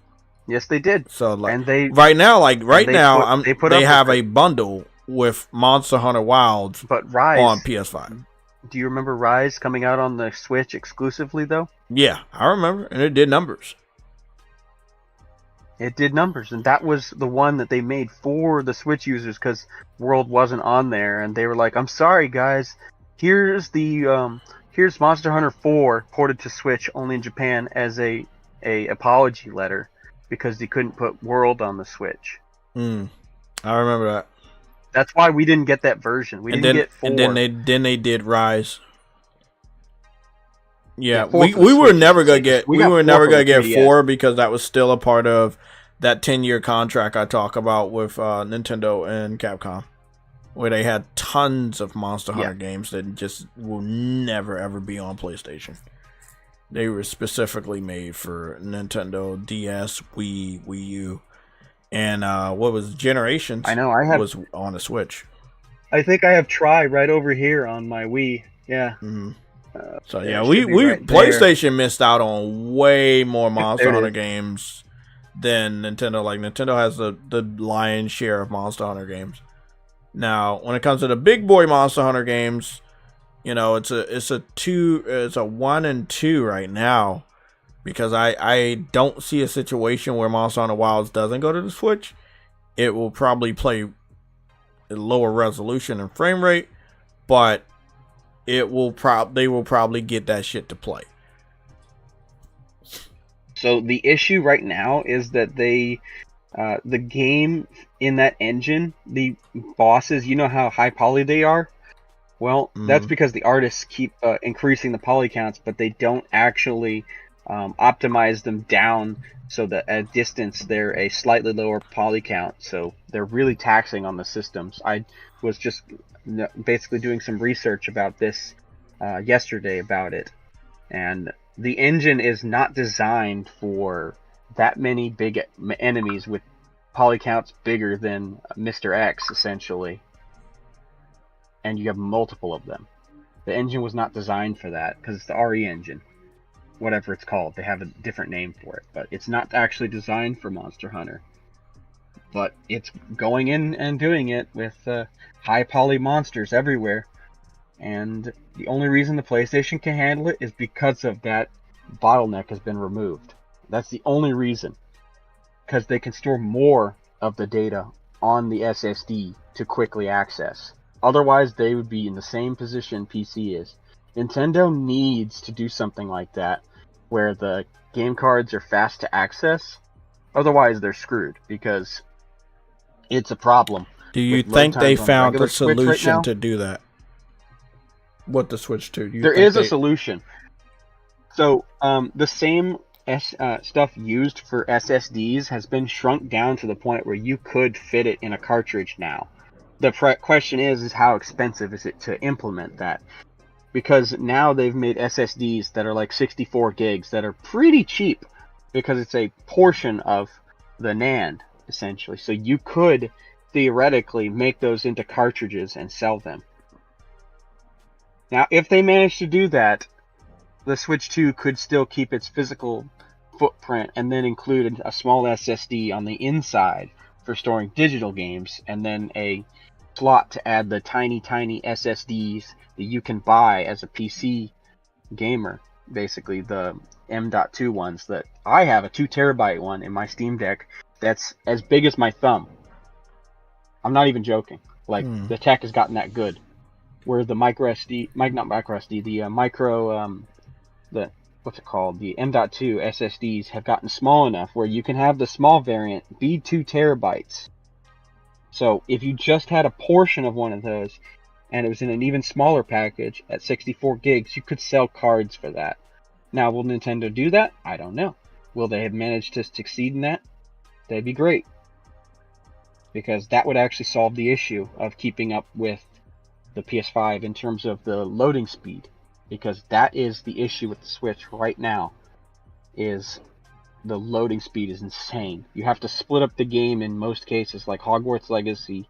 You have to split up the game world in so many ways just to make it work. Because of not only the size of the RAM, but having to access that off of the microSD card at a slow speed. And that's going to be the bottleneck, more than anything. And the reason these PCs are having trouble is because of, even if their SSDs are good, they still have the input latency that is native to the PC platform that you cannot get rid of, no matter how fast your SSD is. You just can't get rid of it. That's why the bottlenecks need to be removed, as Mark Cerny said. Well, I'm pretty sure he's on it. I will say one thing: we know how Monster Hunter Wilds runs on we know how it runs on PlayStation 5 and Pro from the beta.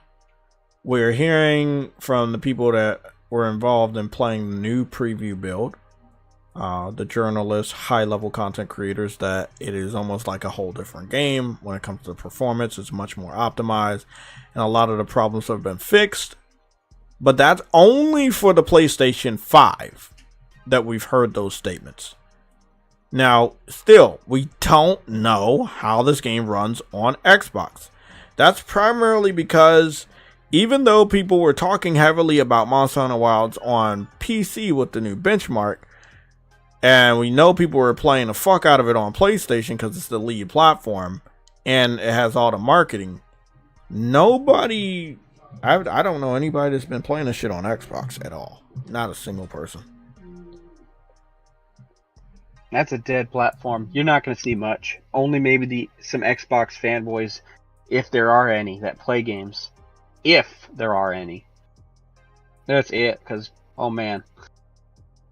They don't play Japanese games mostly. Are you kidding me? Like, it's suicide to put a Japanese game on that platform.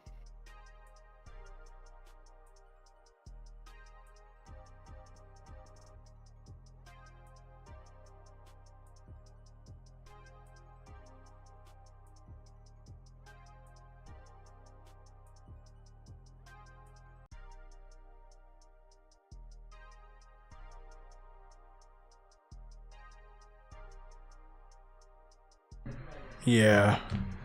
That you're right. The platform is definitely dead. Again, Monster Hunter, I was trying to get this word out before, kind of diverted. Monster Hunter is the first game on the United States bestsellers for the video game section of Amazon.com. It is the only one that we see at number 41. Until you get to number 49 and you see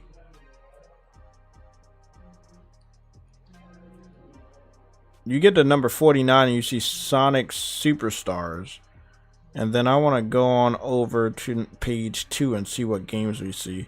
Number 53, Super Mario Party Jamboree. Number 56, Super Smash Brothers Ultimate. Any other games? PS5's 2K25 Basketball. Number 69, Donkey Kong Country Returns HD Edition. Number 77, Minecraft Switch. Oh, there's something wrong with that? Oh, there are many things wrong with that version. First, it's a port of the 3DS version. And second, the multiplayer is broken ever since the 3DS. 3DS version. The multiplayer doesn't work right. So when you jump with someone in multiplayer, the moment that an enemy gets stomped on, they disappear, and so your second player falls to their death, and vice versa. Meanwhile, on the original Wii version, you could jump in sync with each other, and the enemy would still be around for a second later, basically, in space for you to jump off of. So the multiplayer could work like your two Kongs in sync with each other, essentially. But that doesn't work on the 3DS version and the Switch version. That part is broken. Wow. And then, of course, the port was done by Forever Entertainment, which they're not that great. I know, because if I've bought the Panzer Dragoon remake and the Front Mission 1 and 2 remakes that they've done, they're okay. They're fine. They're fine at porting and remaking stuff. They're okay. The real issue is that it's a Wii game that was ported to 3DS, and the 3DS port was ported to Switch. And, yeah, the frame rate is at 60 on the Switch, but it dips for no reason. considering it's a 3DS game on a Switch. It should not be dipping. That I'm is curious to definitely see. a them problem. I'm curious to see if Digital Foundry is going to be as nitpicky with Nintendo's performance with Part 2 of the Switch, because I've seen a few of their analysis, and I think at this point they stopped doing the analysis because the Switch games just run at random performances, you know. By the way, second page of Amazon, all the games are Nintendo Switch games. There's even a what is it, 2K NBA 2K25 over there for the Switch. I don't even know how that runs, but I'm about to go find out. There's no Xbox games, by the way, guys. No physical Xbox games that were on there. PlayStation only had NBA 2K25, and then on the first page I had Monster Hunter, and there's a shitload of Switch games. Yeah, this is the dip in game sales in this month. Unless there's a bunch of games coming out that are big, you're not going to see them on the charts. Like last year, there was a ton of Asian stuff that would basically blow up the charts, whether you had Persona or Yakuza or Grand Blue. So you're not getting that right now because we're in the lull before the Monster Hunter. We're in the lull, basically.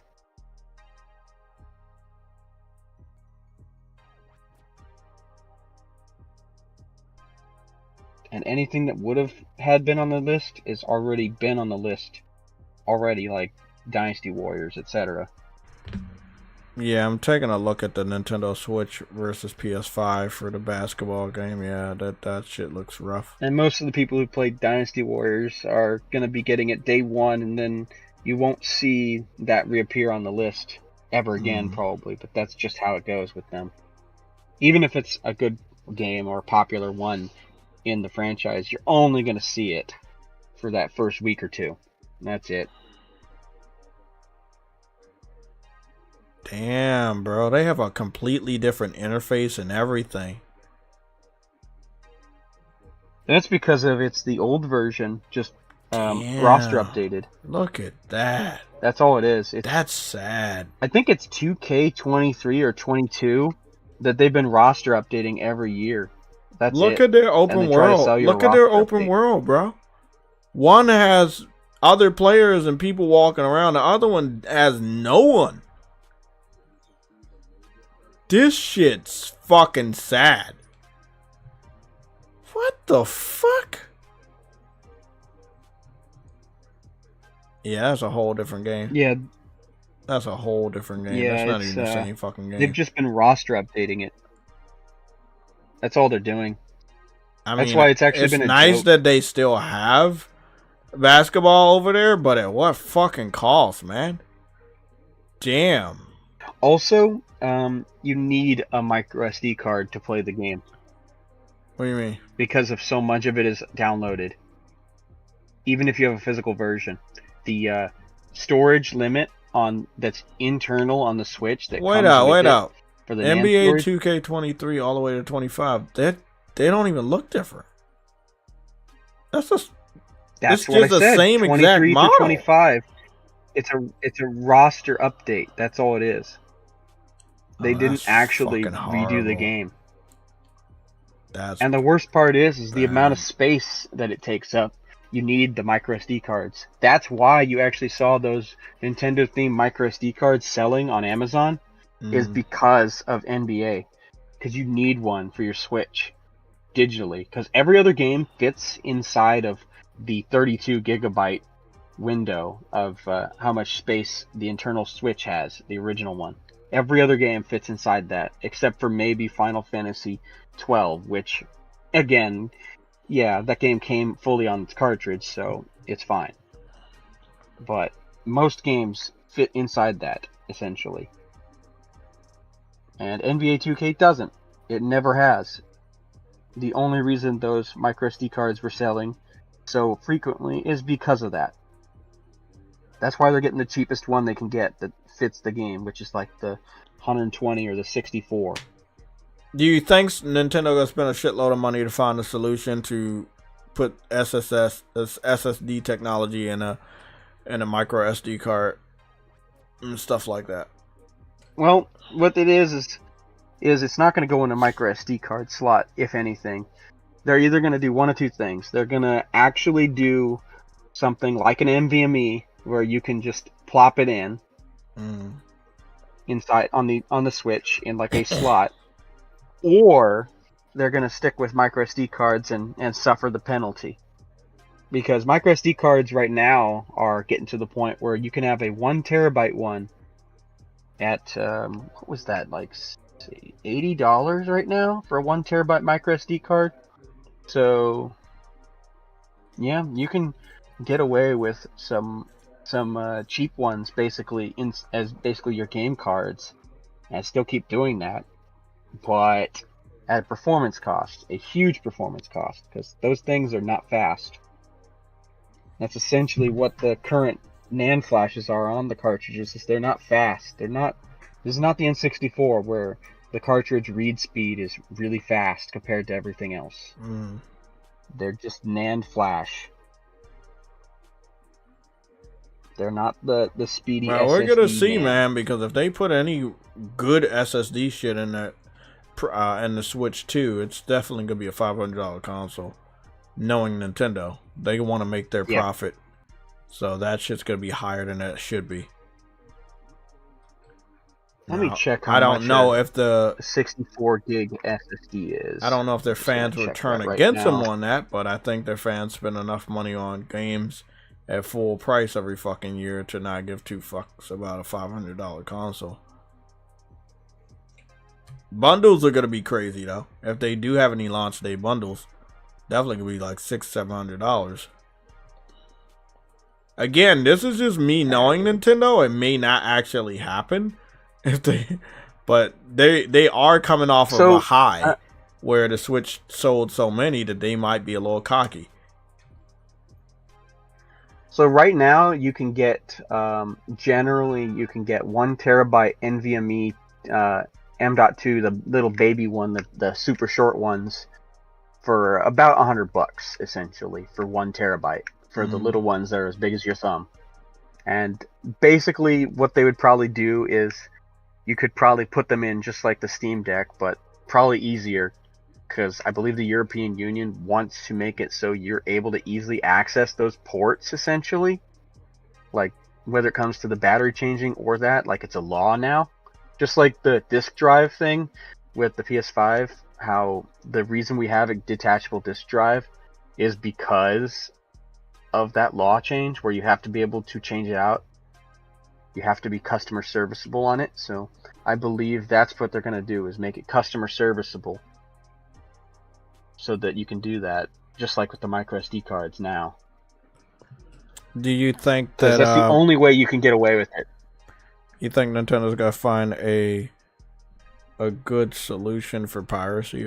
With all of this stuff you're talking about, how do they protect themselves against piracy? Is going to happen regardless, even if they lock their stuff down good, because some of those people are just crazy. They will go out of their way to see if they I just know that it was very easy just to emulate. delaying it. No, but I'm just saying, like, the piracy and the emulation was very quick on the Switch. Like, I thought that them making that type of cartridges would have made it a little bit more challenging. NVIDIA. It's NVIDIA. What did they have to do with it? They hacked. So, the original Switch processor is a Tegra. And basically, because it's a Tegra, there is a secret boot menu that you can access if you basically hit a certain switch in it. So, they basically did this thing inside the Joy-Con rails that would hit a switch that would send it into this boot mode. And from this boot mode, you could hack the Switch. And from there, people would basically run backups of those Switch cartridges and basically pirate the games, essentially, from that point. Wow. And what happens with modern ones is people contribute their backups, quote-unquote, from those things to a database, essentially. And these are multiple sets of pirates doing this in the modern. And they basically have paid Discords and paid whatevers to do their thing. And you contribute to it, essentially, if you're a pirate. And you buy the game or get the game early by using some sort of method, like you have a hookup at one of these retail stores, and you basically do that like 2 weeks early is what these people do. And that's what causes the piracy more than anything, is basically these people using hack switches, using this exploit that did get patched out of the original, like in the second model of the Switch, but the first model of the Switch, the launch model, I know because I have one, you can hack it if you want to. I don't want to hack it myself because I have a large library and I have no need to. But some of these broke people, yeah, they want to hack it so they can steal shit. Or emulate. And don't even have to do that step, basically. But Switch piracy only happened because of this boot menu that was meant for the Tegra itself, essentially. But it was left over in the code, basically, when they made the Switch. Now, I don't know if they fixed that since then. I know they fixed the ability to access that boot menu, so hacking a modern Switch is way harder than the first models. But they sold so many of that first model that the piracy is just rampant because it's coming out of that first model, essentially being hacked. Wow. And people uploading that stuff. Like, there's so many of that first model from the first year out there that you just can't stop it. The only thing you can do is get rid of the emulators and such, because you can't really stop these people from stealing your shit. Believe me, they tried to curb the piracy. This person's lying. Piracy. This is the same version. They didn't change the version. They're showing off two versions of the PlayStation version. Why did he say one version's Nintendo and the other version's PlayStation when both of them are PlayStation? I hate content creators like that. What the fuck are you talking about, buddy? That's literally identical. That footage is identical. That like, is what? Bro, come on, man. See? That is lying. Dude got fucking 20,000 views by lying to people. Bro, it is so... Bro, some people are fucking... You know what, man? I'm just good. Some people are fucking crazy. Some people must love to be lied to. That is insane. I was like, bro, why do the images look the same? I was trying to look for the inconsistencies, knowing that the Switch is not on the same level, and it's just, wow. Wow. Well, with that being said, I'm gonna keep close look at Nintendo to see what they're gonna do with their systems, man. Because again, if I was Nintendo, I would be like pretty cocky, huh? I'm still gonna be there for Xenoblade, but that's just me. Well, I don't know how the rest are gonna react. I don't think I'm not gonna be there for any of their games. You know, I'm just waiting to see what their prices are gonna be, how they're gonna, you know, deal with their consoles. I think they're gonna go all out. They're gonna have a $500 console. Their games are gonna be $70 off the rip. They may try to do some SSD shit, but they're gonna undercut a lot of stuff. If they don't have to or don't want to do certain things, they're not gonna do it, and they're still gonna fucking basically tell you, hey, this is our new system, $500. Take it or leave it. I do think the developers will be chiming in and telling them, look, you need to get an SSD, because look at the Steam Deck. It has an SSD built in. Now, I'm hoping the developers talked to them like fucking years ago to make sure the system already launched with one. But what if the system doesn't launch with an SSD? Now, what happens then? We're going to be looking at the same issues of loading, basically. But on the plus side, at least the RAM will be bigger, so more of the game can be loaded in and preloaded, essentially. But we will be running into that same issue of bad loading from micro SD cards, because that's still a thing on the Steam Deck. If you plug in a micro SD card, some games just will not play nice with it. I've tested that myself. And some games, it's just like, no, you need the SSD. Like, for example, Jedi Survivor on the Steam Deck, it plays, but you need to use the SSD internally. You have to. Same with Ratchet and Clank on the Steam Deck. You have to use it. Which, luckily, it has. So, that's a good thing, at least.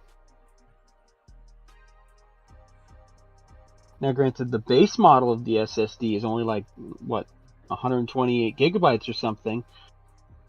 The tiniest version of the Steam Deck has eMMC 64 gig, and it's terrible. And it's not even worth using. Like, literally, if you buy the cheapest Steam Deck with that 64 gig in there with the eMMC. Oh, somebody said that's not why worth the Pokken tournament was so expensive, because it gives you the hacked OS version. Yep, there are a few games you can utilize to hack the system in the place of the what do you call it, the jig method that used to be where you stuck a paper clip inside of the rail, basically to get it to the boot mode for the original Switch. So there are still ways to hack the newer Switches. It's just with specific games, just like it always was on the 3DS and the DS, basically. Like, there's always been piracy on the Nintendo platforms. It's just that they've made it really much harder. Thankfully, for the sake of the developers, it's much harder. The PSP's issue was how easy it was to do it. And that's a huge oversight.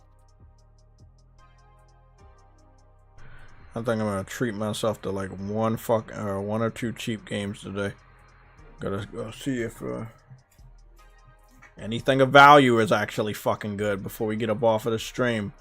So they talking about up to 75% off. Let's see the bullshit. Okay, they want to do that just for all the games that have the ultimate editions. So you just, yeah, that makes sense. So the games that have the ultimate edition, it's up to 75% off, but in reality, if you take 70% off of that, you're still paying anywhere between $30. I'm like, nah, I'm good. We're gonna keep going down. Let's see what else we got. I haven't played Mortal Kombat in years and could care less. When they bring back the classic style female characters, I'll think about it. Undisputed, the video game, the boxing game that I was very excited about, is still $44.99 and will not get purchased. I heard this game had a massive amount of problems, and I am not about it. Fix your game and I'll be there. No. Exactly. Need for Speed, no. Kingdom Come Deliverance. Is this Kingdom Come? Oh, this is the first Kingdom Come. Okay, nah, I'm good. Which Need for Speed? Because I actually picked that up for $5 in retail at one point. Which one was it? Need for Speed Heat. I think I know which one. I own that one. I brought that on sale. No, not Heat. Not Heat, then. I brought this shit on sale years ago. Yeah. That shit was always on sale. Yeah, not that one. The other one. What was it called? Payback? That's on sale too. No. That one I got for free with PlayStation Plus 1 month. Let's see. Damn. What is this? Mafia 3 Definitive Edition? $7? I heard this was really good. Not bad. Yeah, I heard this was really That's good. not a bad price. Yeah.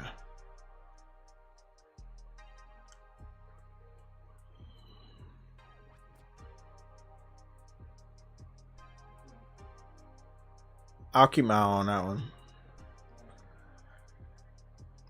Let's see what else. Anything else? Oolong, no, that's a pass. Lara's Pub, no, that's a pass. Dragon Age, that's a fucking solid pass forever. Here we go. Lords of the Fallen. Lords of the Fallen was on sale. The standard edition was on sale a while ago. The deluxe edition. Ooh. Oh, okay. My Digimon is still in there. Okay. The deluxe. I did want to get that Digimon. I'm going to get that Digimon. And it has English dub, so I gotta get that one. Okay, everything else, no, that's good. I'll come back to Lords of the Fallen later. I got everything I need from the old Monster Hunter. I'm good on that. Hey, that's right. You fell asleep before, and you're about to purchase the Digimon one. Yeah. That was funny. I was just fucking tired. That's why I'm about to get off the stream after, That was pretty like, in the funny, next though. fucking 9 minutes, I'm gonna be off the stream, man. Before I get to that point. Yeah, don't pass out again. P. Liza P. Is it good? No. I mean, Liza P is good, but is the price good? They see this is how they get you when they're some of these developers when they're like, hey, we have a sale. They only have a sale on the most expensive version, so they really don't come down off the price. Yep. So if you check the standard edition of the game, it's still $60. But they lower the digital deluxe version of the game from $70 to $41.99. It's still expensive, and the additional content was actually free in the first place, but they tell you that it's actually not free. So $41.99, they can come down off of that. This game is about 3 years old, and it came out day one on Game Pass, which is a fucking no-no for me. Rayman Legends, nah, I'm alright. I'm alright. Don't care. Do I own this though? I don't. And what is this? This is Wolfenstein 2, the new Colossus. That was a PS4 game. Damn, I thought it was a PS5 game. Now, I know to God I want this game. The Sonic game. But the game is only, let me tell you how they did this shit. The standard edition is $50. But the digital deluxe edition is $45. The original price is $60. So you're only getting a $5 discount on content that they could have added to the full game or should have added to the full game in the first place. So that's not much of a discount. Because it's only $5 less than the standard edition. I'm good on that. I'm good on all the Street Fighter DLC. I'm good on that. Don't care about. Yeah, I see those at retail a lot. Like the Sonic Generations one was on sale for a while at retail. I'm gonna get a disc drive. I don't know when, but I'm about to get that shit very soon. I'm about to get that shit very fucking soon. And I might just head up to GameStop and get it because I see it's sold out on Amazon.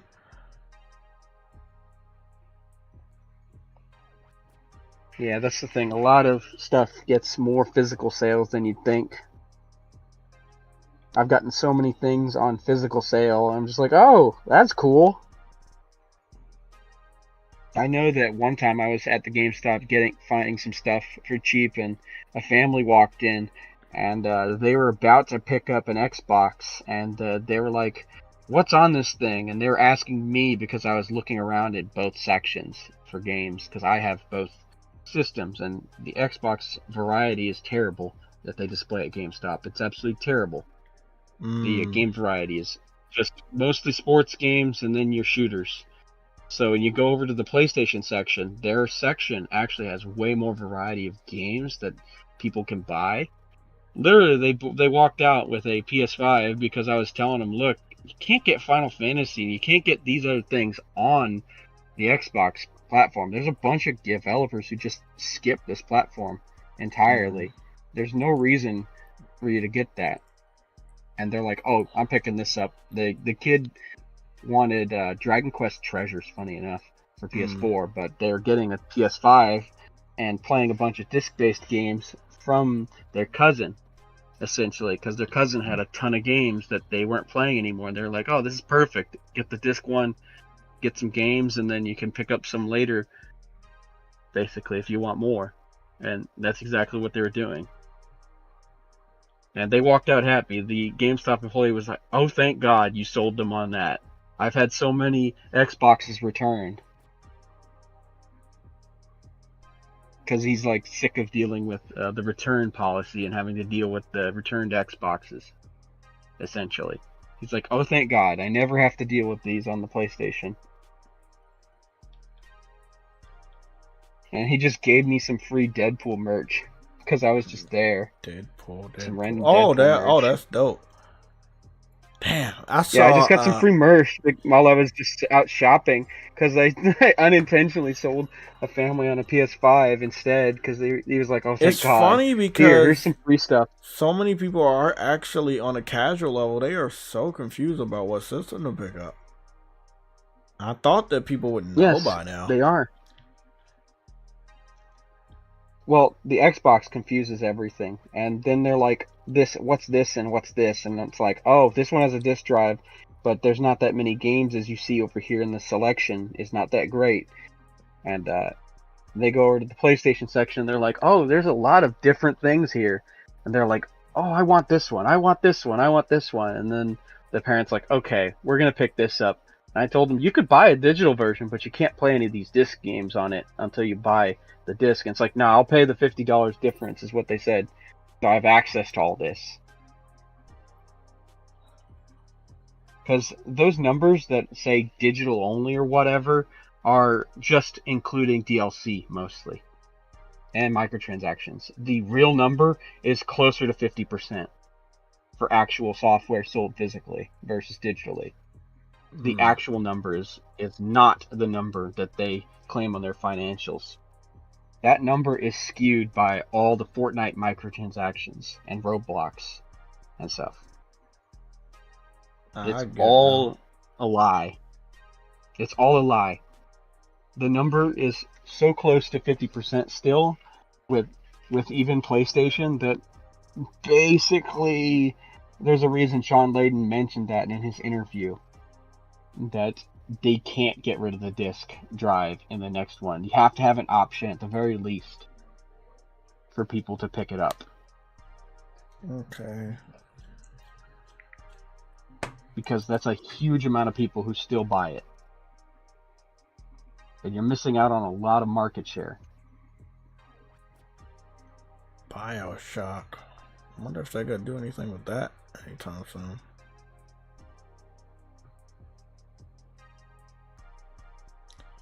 Tales of Riviera. Oh, I was surprised when I picked up BioShock Infinite for PS3 and it had the original BioShock just installable from the disc there. I was surprised. I was like, wait, this is a thing? Because they included the original game on there just as like, oh, it's installable from the disc. It's already here.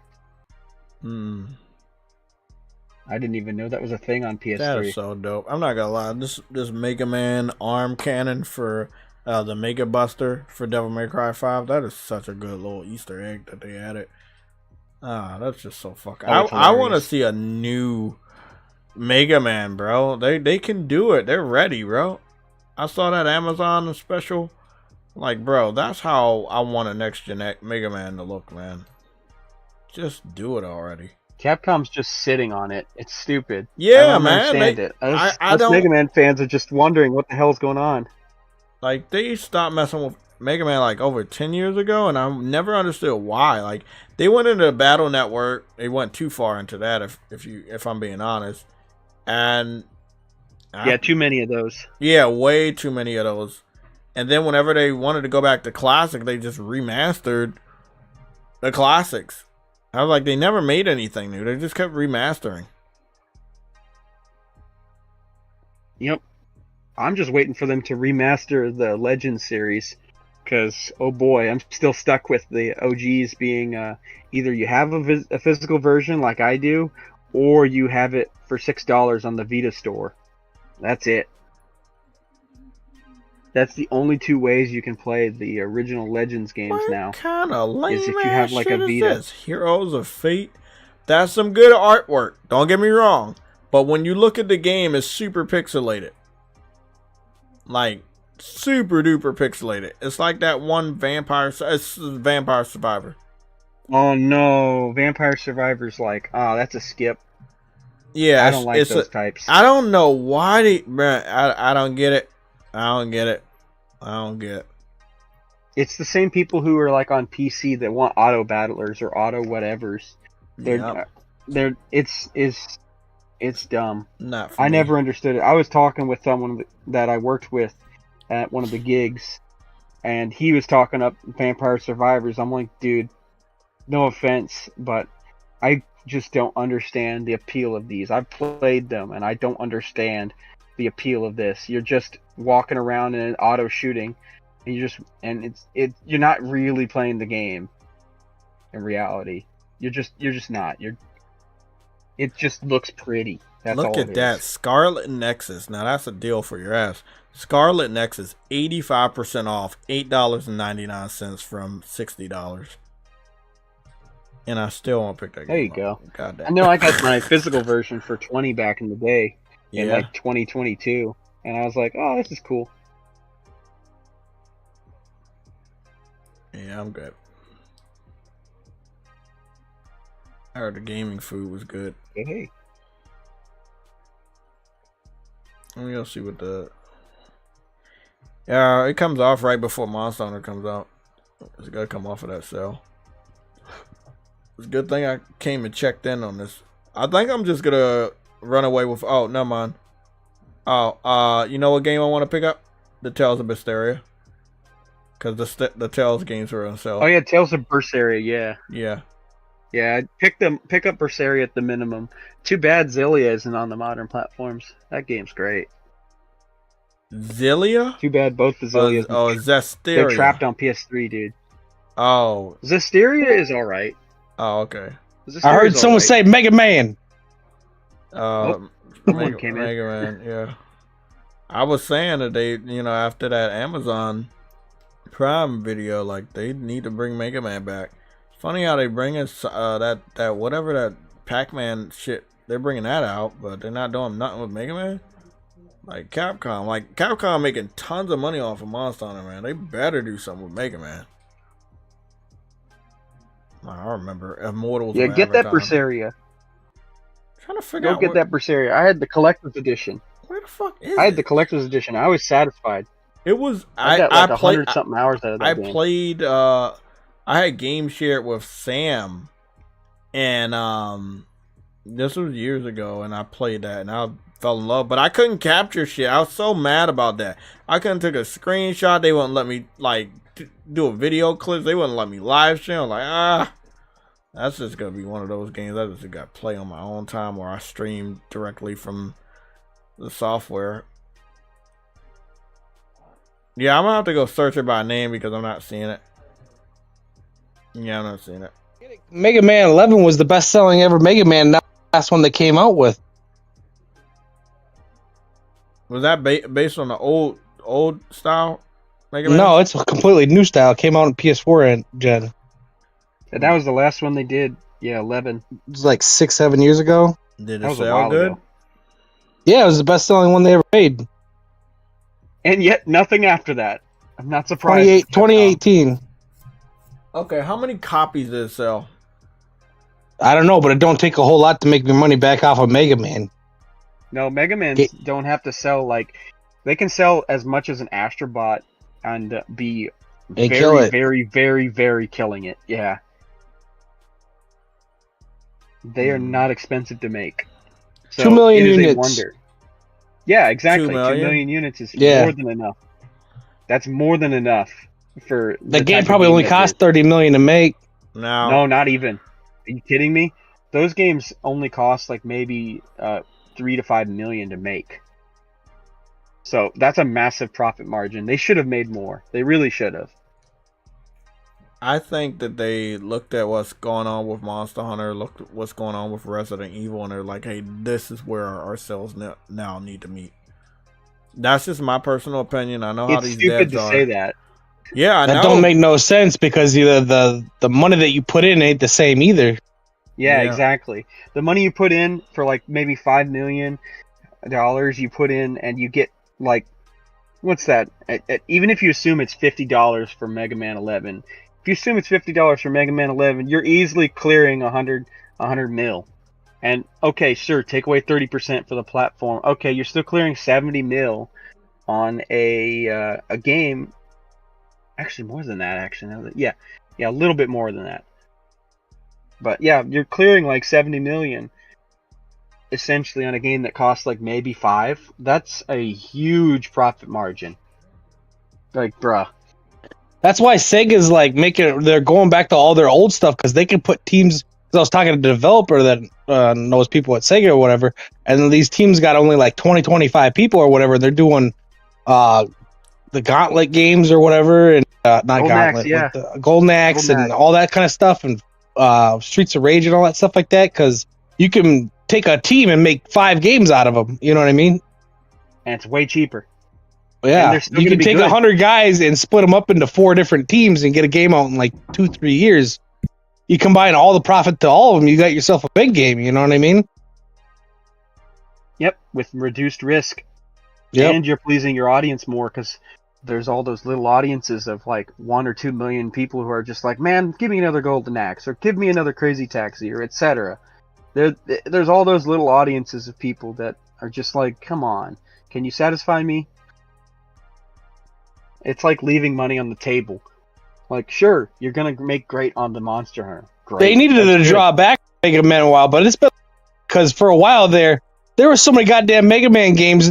Half of them weren't any good, and they were just pumping them out like fucking Call of Duty on so many different platforms. There's probably 100 damn Mega Man games out there, and they've only sold like 60 million in total because they just get lost in the sauce. You know what I mean? They didn't. They were Square just Enix. Yeah, there was a lot of them. 2022. They pulled a Square Enix where they just pumped them out on top of each other, essentially. Yeah, I didn't even know what universe they were in half the time because it was just like there's so many of them. There's so many of them, you know. So many of them are forgettable, but yeah, if you just have one come out like every 4 years, it'll get a lot more attention than when you release 25 of them in 4 years. On however many different platforms. So they made their money back. 2 million is enough. That's what you guys are saying. Do you think do you think it's actually enough for the greedy investors?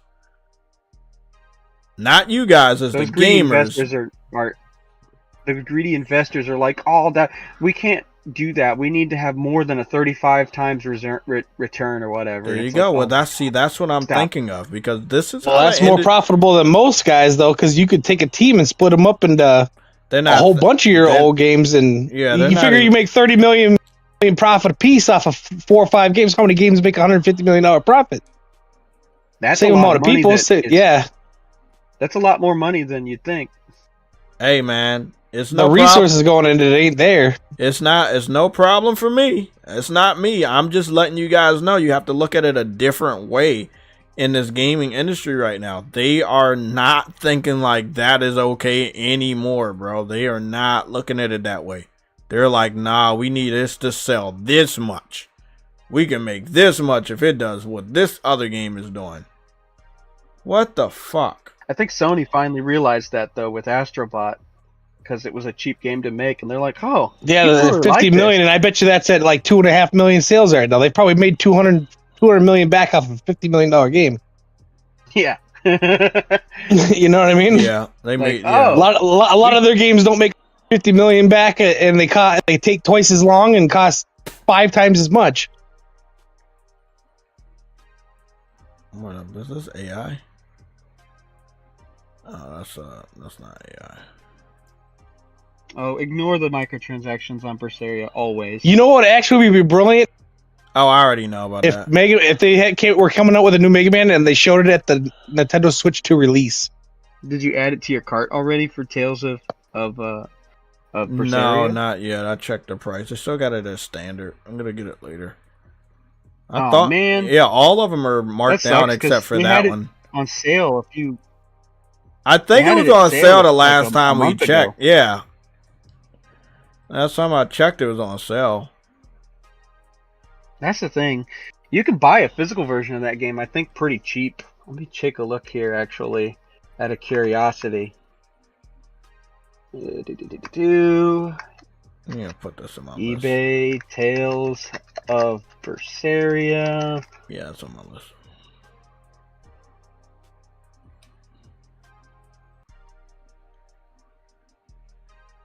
I know Yeah, it's you a, can buy almost. You can buy let's see here, standard editions. Oh, it has a PlayStation Hits edition because it sold so well. That's cool. So it's like under $20, most of them on your standard eBay. Tales of It's like Symphonia is $20 marked under. down. That was my fucking game. I beat that whole game. I'll never forget that one. I really But yeah, if you have a disc drive, yeah, you I can really get them. thought they should have did a remake to Tales of Symphonia instead of just a remastered port. Because this game really was really good. Like, that was really fucking good.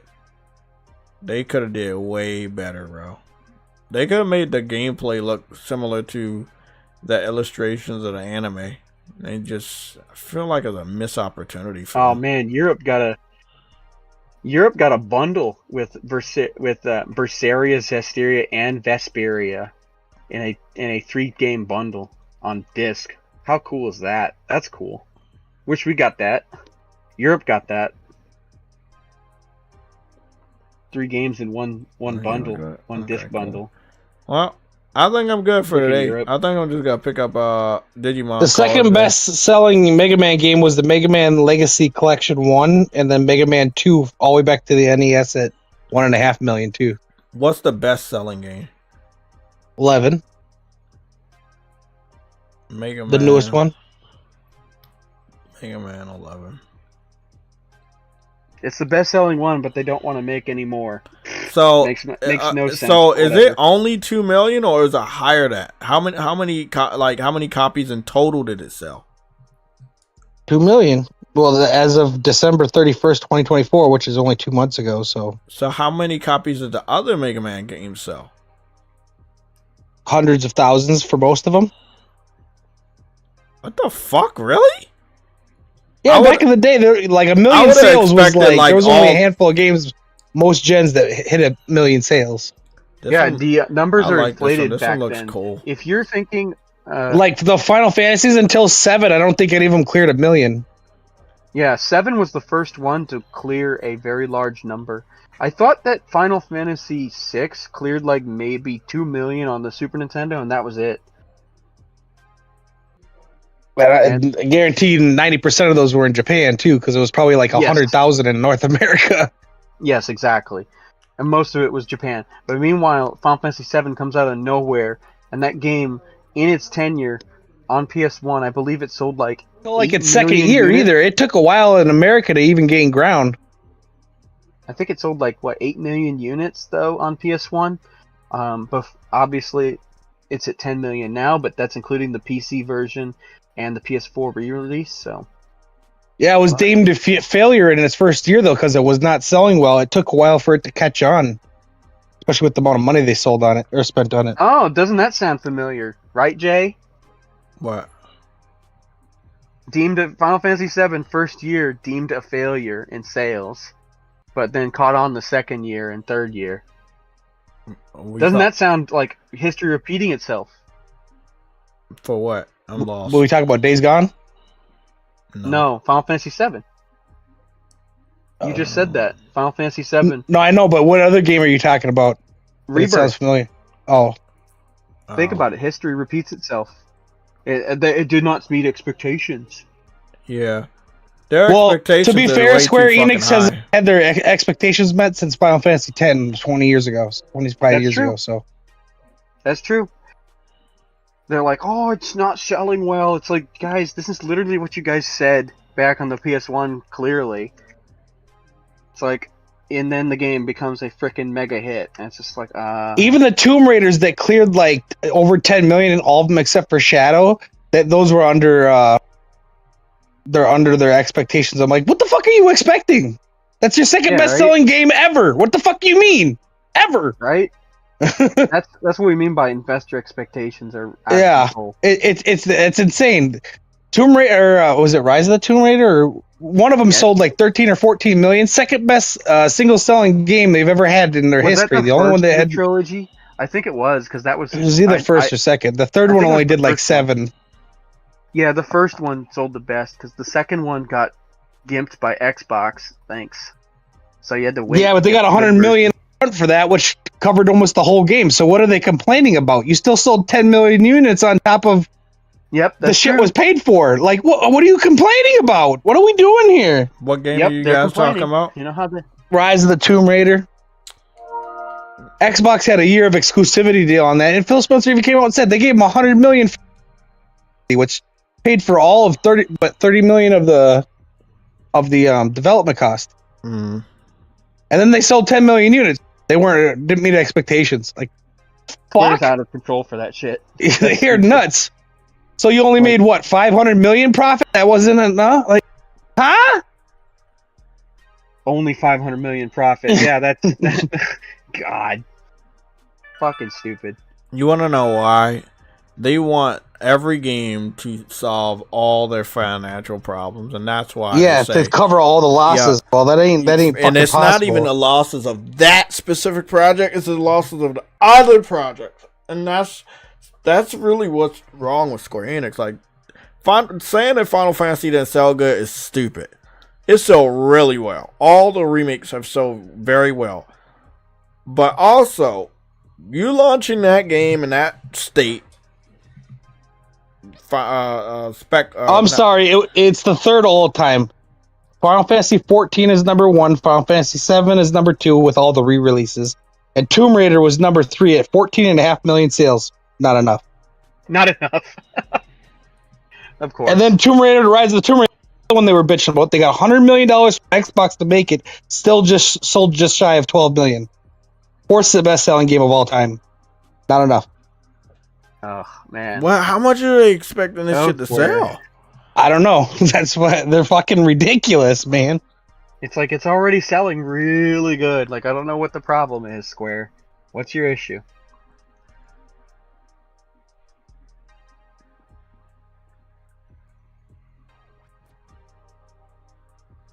That's what, when they said Rise of the Tomb Raider didn't meet expectations, I'm like, what are your fucking expectations? You sold 12 million copies and you had the shit basically paid for.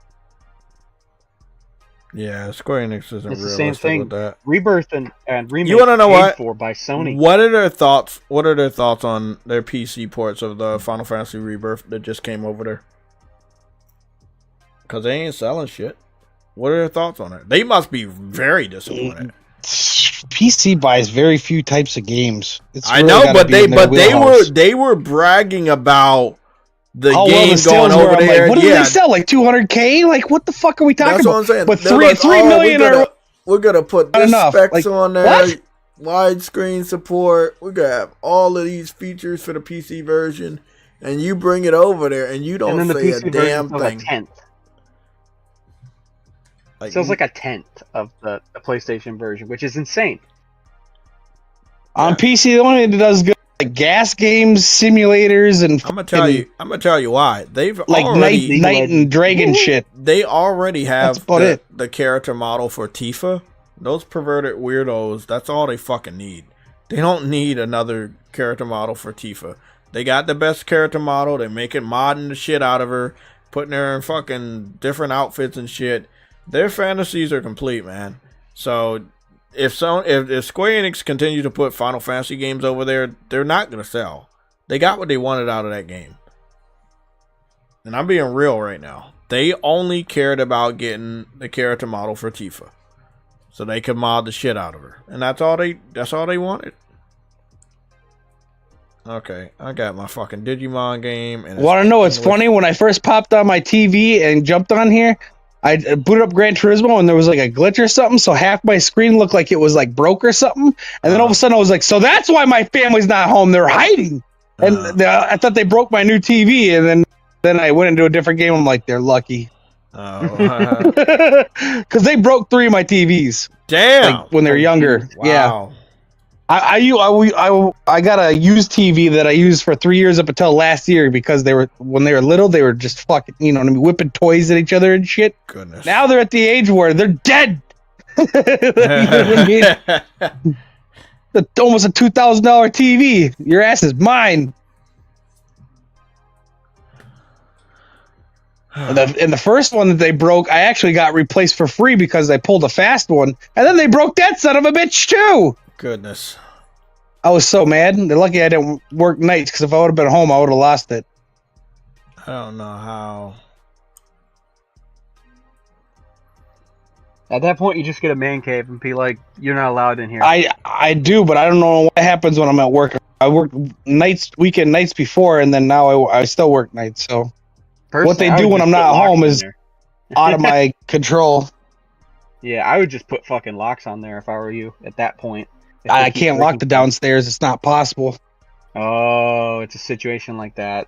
Well, you walk downstairs and it's open. I'd have to like put up a fence or something. I don't know. Oh, it's not like me with my Electric computer fence. room. That's a great idea. Yeah. It's not like me with my computer room. That makes sense. 'Cause No. my computer room, I lock it when I leave the house because it houses 1,500 games in that room, and I lock that shit up. There is no way because I have some old stuff that's worth a lot of money, and some collector's editions like the Atelier Ryza one that's worth 4 times the price that I paid for it now. One of my friends has a copy of what is it called?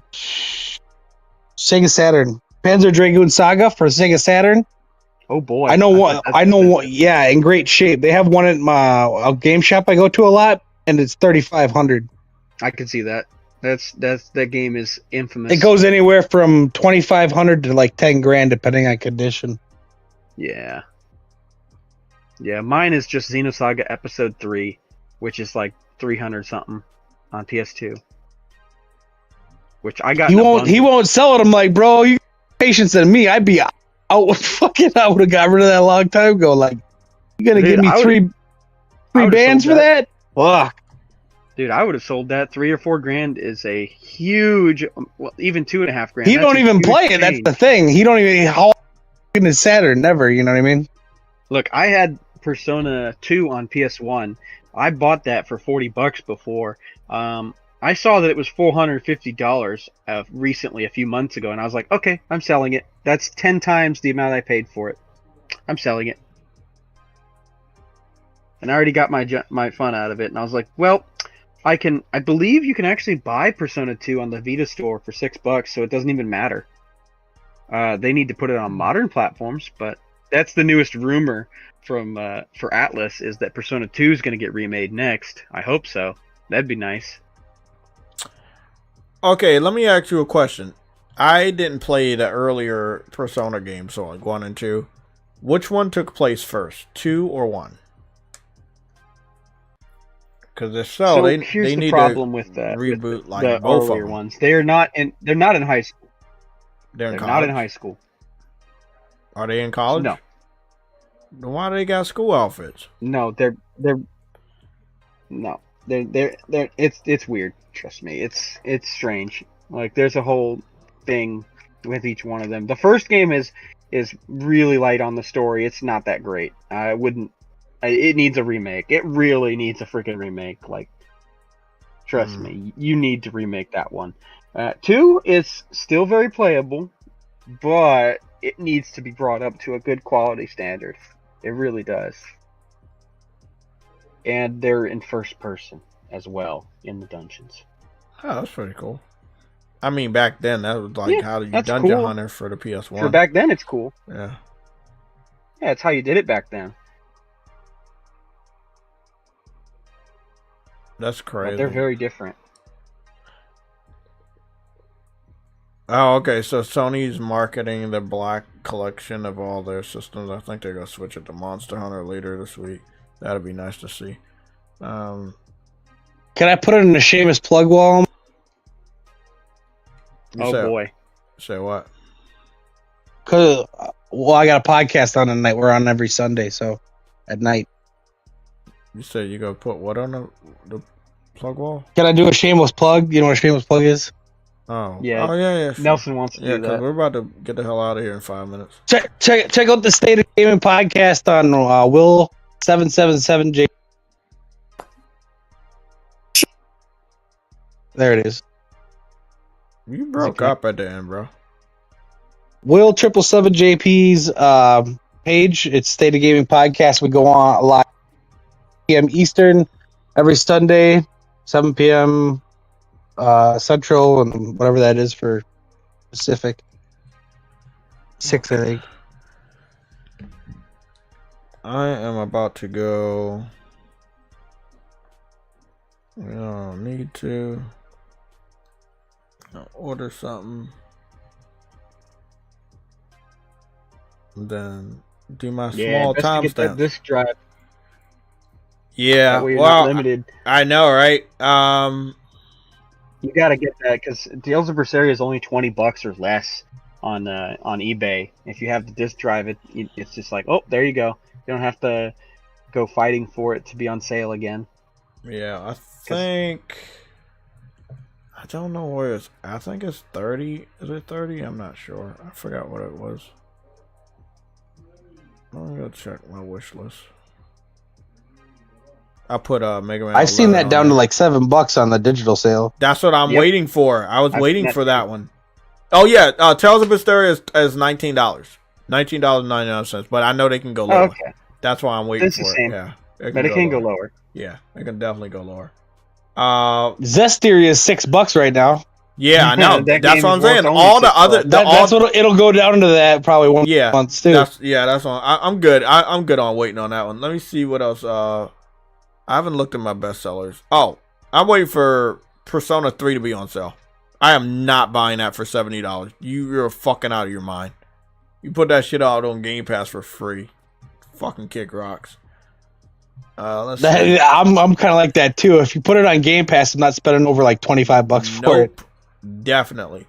I did want to get this game, but only when they go back down on sale. Ark Survival Ascended. I want to run that on my PS5 Pro. I've always wanted to play Ark Survival, but Oh, did you just look at Persona? I hate that game, but that's me. You say what? I'm not Did you really just into look those at Persona? survival games. Did you just look at Persona 3? I just caught up on the video. Yeah. Hey, Ark Survival, you should That PlayStation game's Plus been for cheap free. a while. On Ark- the physical. I Ark should say. Survival? Yeah. Ark Survival was on Plus, but not the Ascended version, Oh, okay. which was the new enhanced Oh, the version new on one, PS5. Yeah. That's why I want that one. I don't want the shitty old one. Unicorn Overlord. Wait for that to go down the sale. It did actually go down the sale. It went down to like You know what game's actually really good that I didn't really think was going to be good? what? Sega Kart Racing Crossroads. What do you mean? I'm in the closed beta.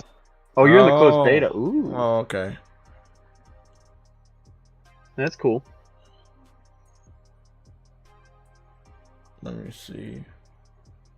The worlds are awesome, and you'll be going through a world, and you know this portal will come up, and it'll take you into a different world, and it's random. You don't know what it's gonna be, Nice. and there's flying in Yeah. it, and you're on water. It's fucking awesome, man. I didn't even know they Persona had a closed 3 beta for Reload that. with the pre-order DLC is only like $35 right now for the physical version. Persona what? 3 Reload. Dude, holy crud. Some of these Persona 3 Reloads are super cheap. Brand new. What the hell, eBay? Shit! Guess what they Only finally put on 23 sale? bucks? The Nickelodeon All Star Brawl is finally on sale. $12.50. That's actually really fucking good. I might have to just pull the trigger and not get this shit out of the way before. Yeah, it had a Jimmy Neutron and shit. Yeah, I might just pull the trigger. I don't think I'm gonna play it anytime soon, but at least I can get it out of the way while it's cheap. Okay, anything else? Oh, this one's super cheap. I did want to enter this one. This is $2.99.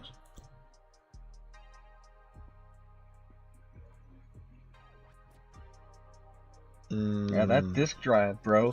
Oh man, Persona 3 Reload's only like $23 after shipping on for PS5, brand new.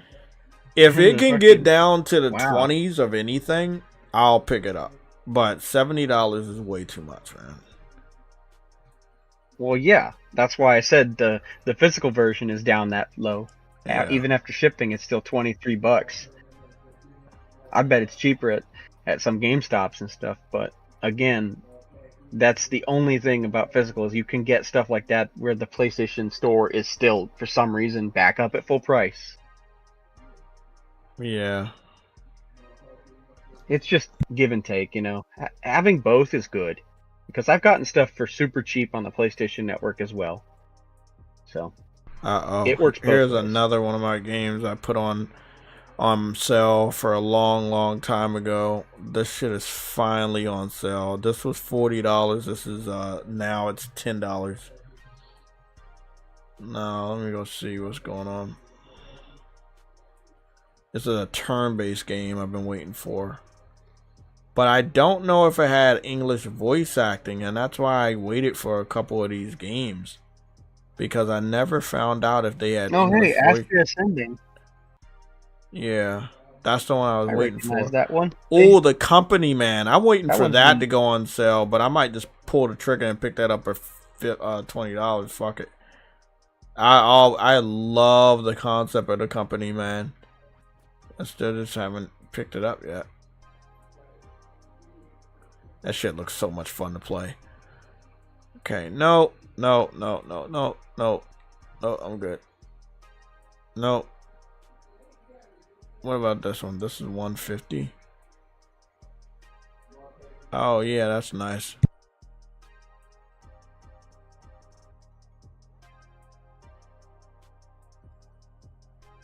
Yeah, that's much better.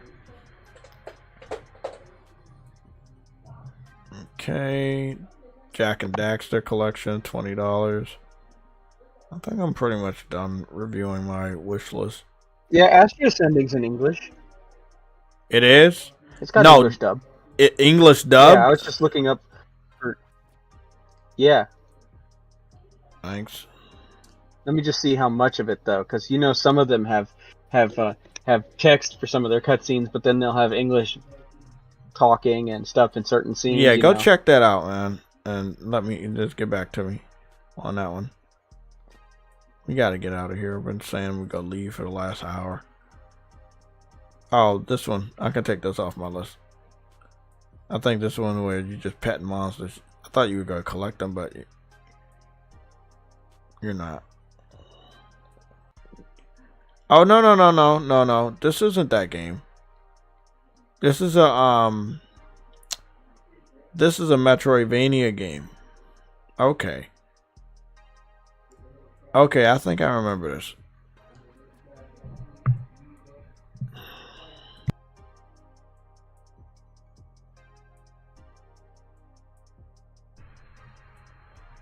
Let's see.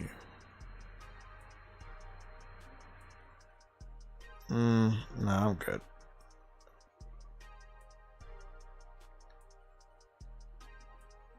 Take that off. We got that one at 40. That one went back up. There's one of my problems with the indie games are that they don't. A lot of them don't have pre-orders. Like this game, which I'm not gonna buy because I've already put up like $125 for the Kickstarter, and I'm supposed to be getting a free code and everything. But god damn, bro, like this shit's still not available for pre-order on consoles. It comes out April. It's available for pre-order on Steam, but not for consoles. And then the developers wonder why the sales are low. Like if you at least just have it hanging around the pre-orders list, then maybe someone will pick it up. Yeah, because if someone picked up a game just the week before, and then that comes out, you're like, well, I just picked up a game last week, and then they forget about it, and then exactly. Like I've been looking at that shit. I'm like, bro, I already know the developers are probably PC centric, right? But they are putting this game. They got it. They got the Kickstarter, and they put this game on all platforms under the sun. Originally, it was on Nintendo Switch, PS4, and Xbox One. Now, because it took so long to come out, it's on PS5, Xbox Series X and S, Steam, and the Switch too, obviously, when it comes out. I want the game, man. I definitely want the game. I think I'm alright. Party Animals too, I want to pick that up. Need some people to play that with. And Cyber Sleuth, that's actually not getting picked up. Because I don't think that's in dubbed. And I need that shit to be in dubbed. I'm sorry. I'm not gonna. No, we're not doing that no more. But I'll get Digimon World Next Order. If Cyber Sleuth is in English dub, then I'll get it. I'm gonna go do a little bit of a checking up on that one. Is Digimon Cyber Sleuth in English dubbed? No. No, I can tell you that from playing both. So both of them are not English dub. I played the first one. What about that second one, the hackers? No, they never. Yeah. The hacker's memory is not still. They did not do that. But obviously, as you've seen, Next Order has a dub. So Yeah, Next Order has a dub, and the new Cyber Sleuth line of games, the one they showed off at State of Play, is going to have dubs. Okay, well, which is great. It's finally back. Exactly. We're finally back. You know, it's finally been a long back. time. Well, you know, I'll definitely be up there to pick that up.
Yeah, I've been seeing the Mandragora advertisements all over. Astria Ascending Twitter. has English dub.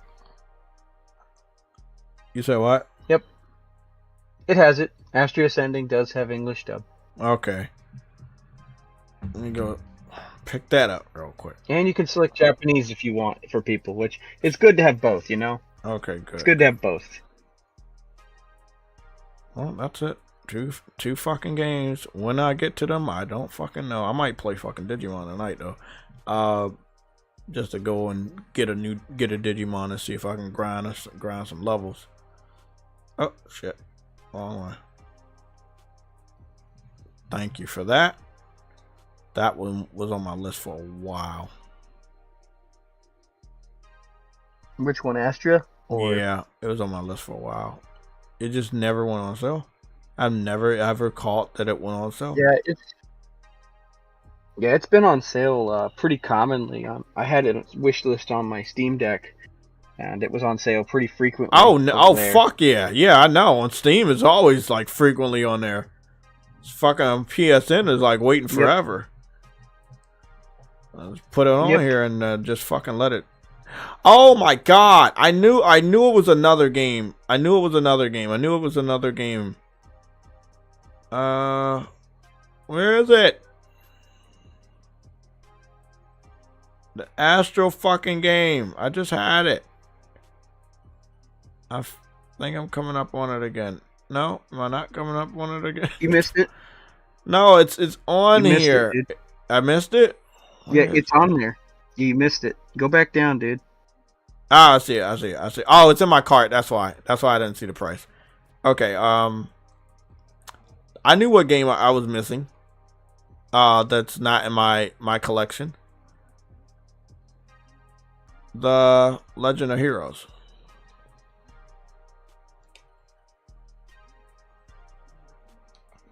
That's a franchise I've been meaning to start, but I haven't started yet. Trails? Yep. Yeah, because I love Yeez, but I've never gotten around.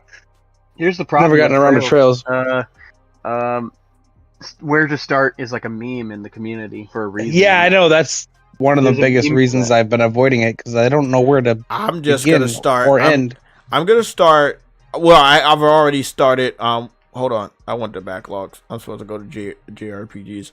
I'm gonna start over here at Trails of Cold Steel. The first game is really, really good. Really good. You get to explore the campus and the town. It's really good. It's a little dated, but the one I first started before everybody even knew what it was the original Legend of Heroes on the PSP, and I loved it. It was so fucking dope. It was But yeah, Trails in the Sky is the one they're remaking for 2025, so that's actually going to mark a first real starting point again for the franchise, because they're remaking it, because they got enough comments from people being like, look, dude, this is like ridiculous. Can we get this game on modern platforms? Because the only way to play Trails in the Sky 1, 2, and 3 is on Steam. Because basically that PSP version is locked to the Vita. So the remake of Trails in the Sky, the one they're gonna make her 3D or whatever, that's the one? Oh, go look it up. Trails in the Sky. Go look it up on YouTube. I don't think it's here on the PSN yet, but basically Gung Ho Games, I believe, is publishing it, and they're making it basically what do you call it? The name of the studio that makes Trails. It's a full remake. Oh, I've seen it. That's why I was asking. So it's a full remake of the original one that was on a PSP. Yep. Yeah. Full remake in 3D. It looks great. Yeah, I don't think we're ever gonna get I don't think I'm ever gonna get a remake of the first Legend of Heroes, but I did love it. Well, maybe they'll do it eventually, but Trails is gotta I would get it love first. a fucking port. I don't even need a remake. Just port that shit and I fucking play it. Oh yeah, it's still stuck on PSP. No, I'm just saying there's a ton of great PSP titles that they have not brought over yet on the We're lucky the we got game some of them catalog. on PS5, like John d'Arc from Yeah, no, but no trophy support. them. That's where they fuck up. Like I went back and played I forgot, it was a one fucking JRPG. I can't fucking remember. But it was one JRPG from the PSP, and I went and played it again, and I got the platinum. Where are you? Yeah, there's a ton of them still stuck on there, unfortunately. There we go, PSP. Blade Dancer. That was it. Blade Dancer. I played that again and got the platinum. That has trophies? Awesome. Yeah, it has trophy support. Oh, Ridge Racer 2. Yeah, Ridge Racer 2 is on this bitch. PSP really did have some damn good graphics, man. That was a fucking powerhouse of a system. Kingdom of Paradise is also over here, but it doesn't have trophy support, but it's such a good game. It's really a good game. I remember playing that on my PSP. Holy Daxter. Daxter is also on here. That is a really good game too. Yep, I still have my UMDs for those, actually. I think I got most of them still. Yep. And these weren't like super long games. These are kind of like, you know, fucking quick games. Ratchet and Clank Size Matters. But there's a ton still not released. Like, yeah, from there's NIS a lot. and all of them. And you just showed off Brave Story the other day, I believe, which I've got it right here. That thing is still not re-released. Bro, never, bro. And I don't know how many copies they sold or not. I don't know who owns the rights to it anymore. Xseed. They still own the rights. What the fuck They are should. you doing, bro? What are you doing? That's money, man. Even if you just port that shit. You know how, I don't know why they didn't port it. Yeah. Do you see how good it looked, bro?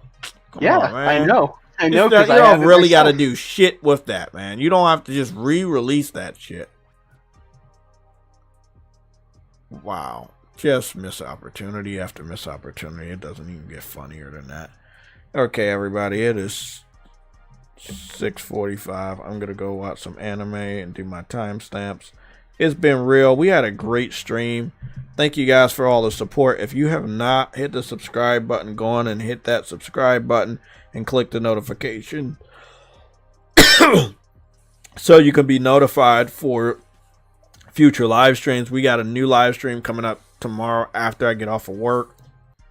I'm going to jump my ass back over here and get started with my live stream for Monster Hunter. I'm going to prep the thumbnail and everything either tonight or probably tomorrow morning. So that we can make sure we immediately go and talk about the Metacritic for Monster Hunter Wilds. The embargo is supposed to lift tomorrow.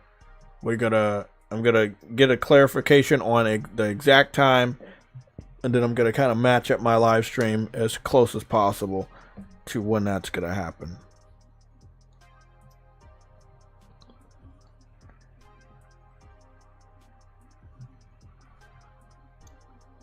Damn, bro, shit about to be crazy.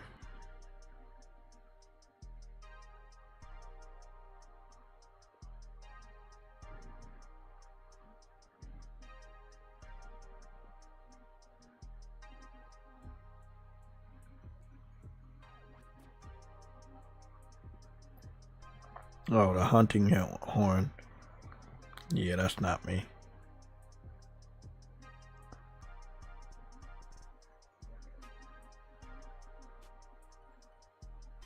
I wish I could get an answer when my family's coming home so I know if I'm making dinner for me or for everyone. You said what? I wish knowing where my family wasn't when they were coming, because I don't know if I'm making dinner for myself or for everyone. I'm sure my wife got an appointment for work, but I don't know where they're all at or when they're going to be home. What did they? You don't know what they did today? No, my wife works by schedule, so she dropped them off. I'm sure she dropped them off at somewhere and went to work. But I don't know where. I don't even know who was home because I don't worry about it. If I'm gone, ain't nothing I can do about it anyways. It could be at my aunt's, it could be at my mom's, it could be at her mom's.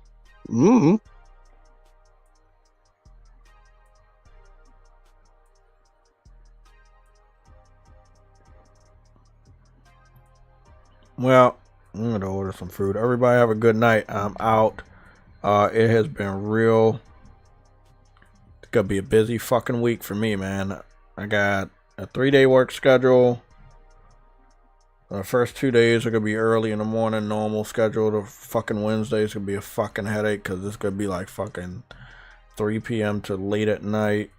But then I'm off on Thursday. I go back in to work early shift on Friday, and then I can get off early on Friday and get home and start my Monster Hunter Wilds live impressions stream. And then I'm also off on Saturday, so I can continue to play the fuck out of Monster Hunter. And so if I got any videos I have to put up, I have to hurry up and put them up like very soon. Is your shifts rotating or what? Because it seems like your days sometimes, nights sometimes. They're rotating. And I found out they're rotating because there's like some fucking kids that went back to college or some shit. And they're no longer there. So now I'm picking up their shifts. And normally it was just always early in the morning. Now it's like, that one day out of the fucking week. And it's normally been Wednesdays. It was last Wednesday too. Where they want me to work at late shift. So I'm gonna try to see. I'm just gonna put out one 4K video. I hope you guys support it, but I am gonna go put out one 4K video, like a direct 4K video from the PlayStation, and I just want to see what it looks like. So it's gonna hopefully be 4K HDR. Let's see what it looks like. So we're gonna see how that goes. Metacritic should be tomorrow. No, that's it. 650.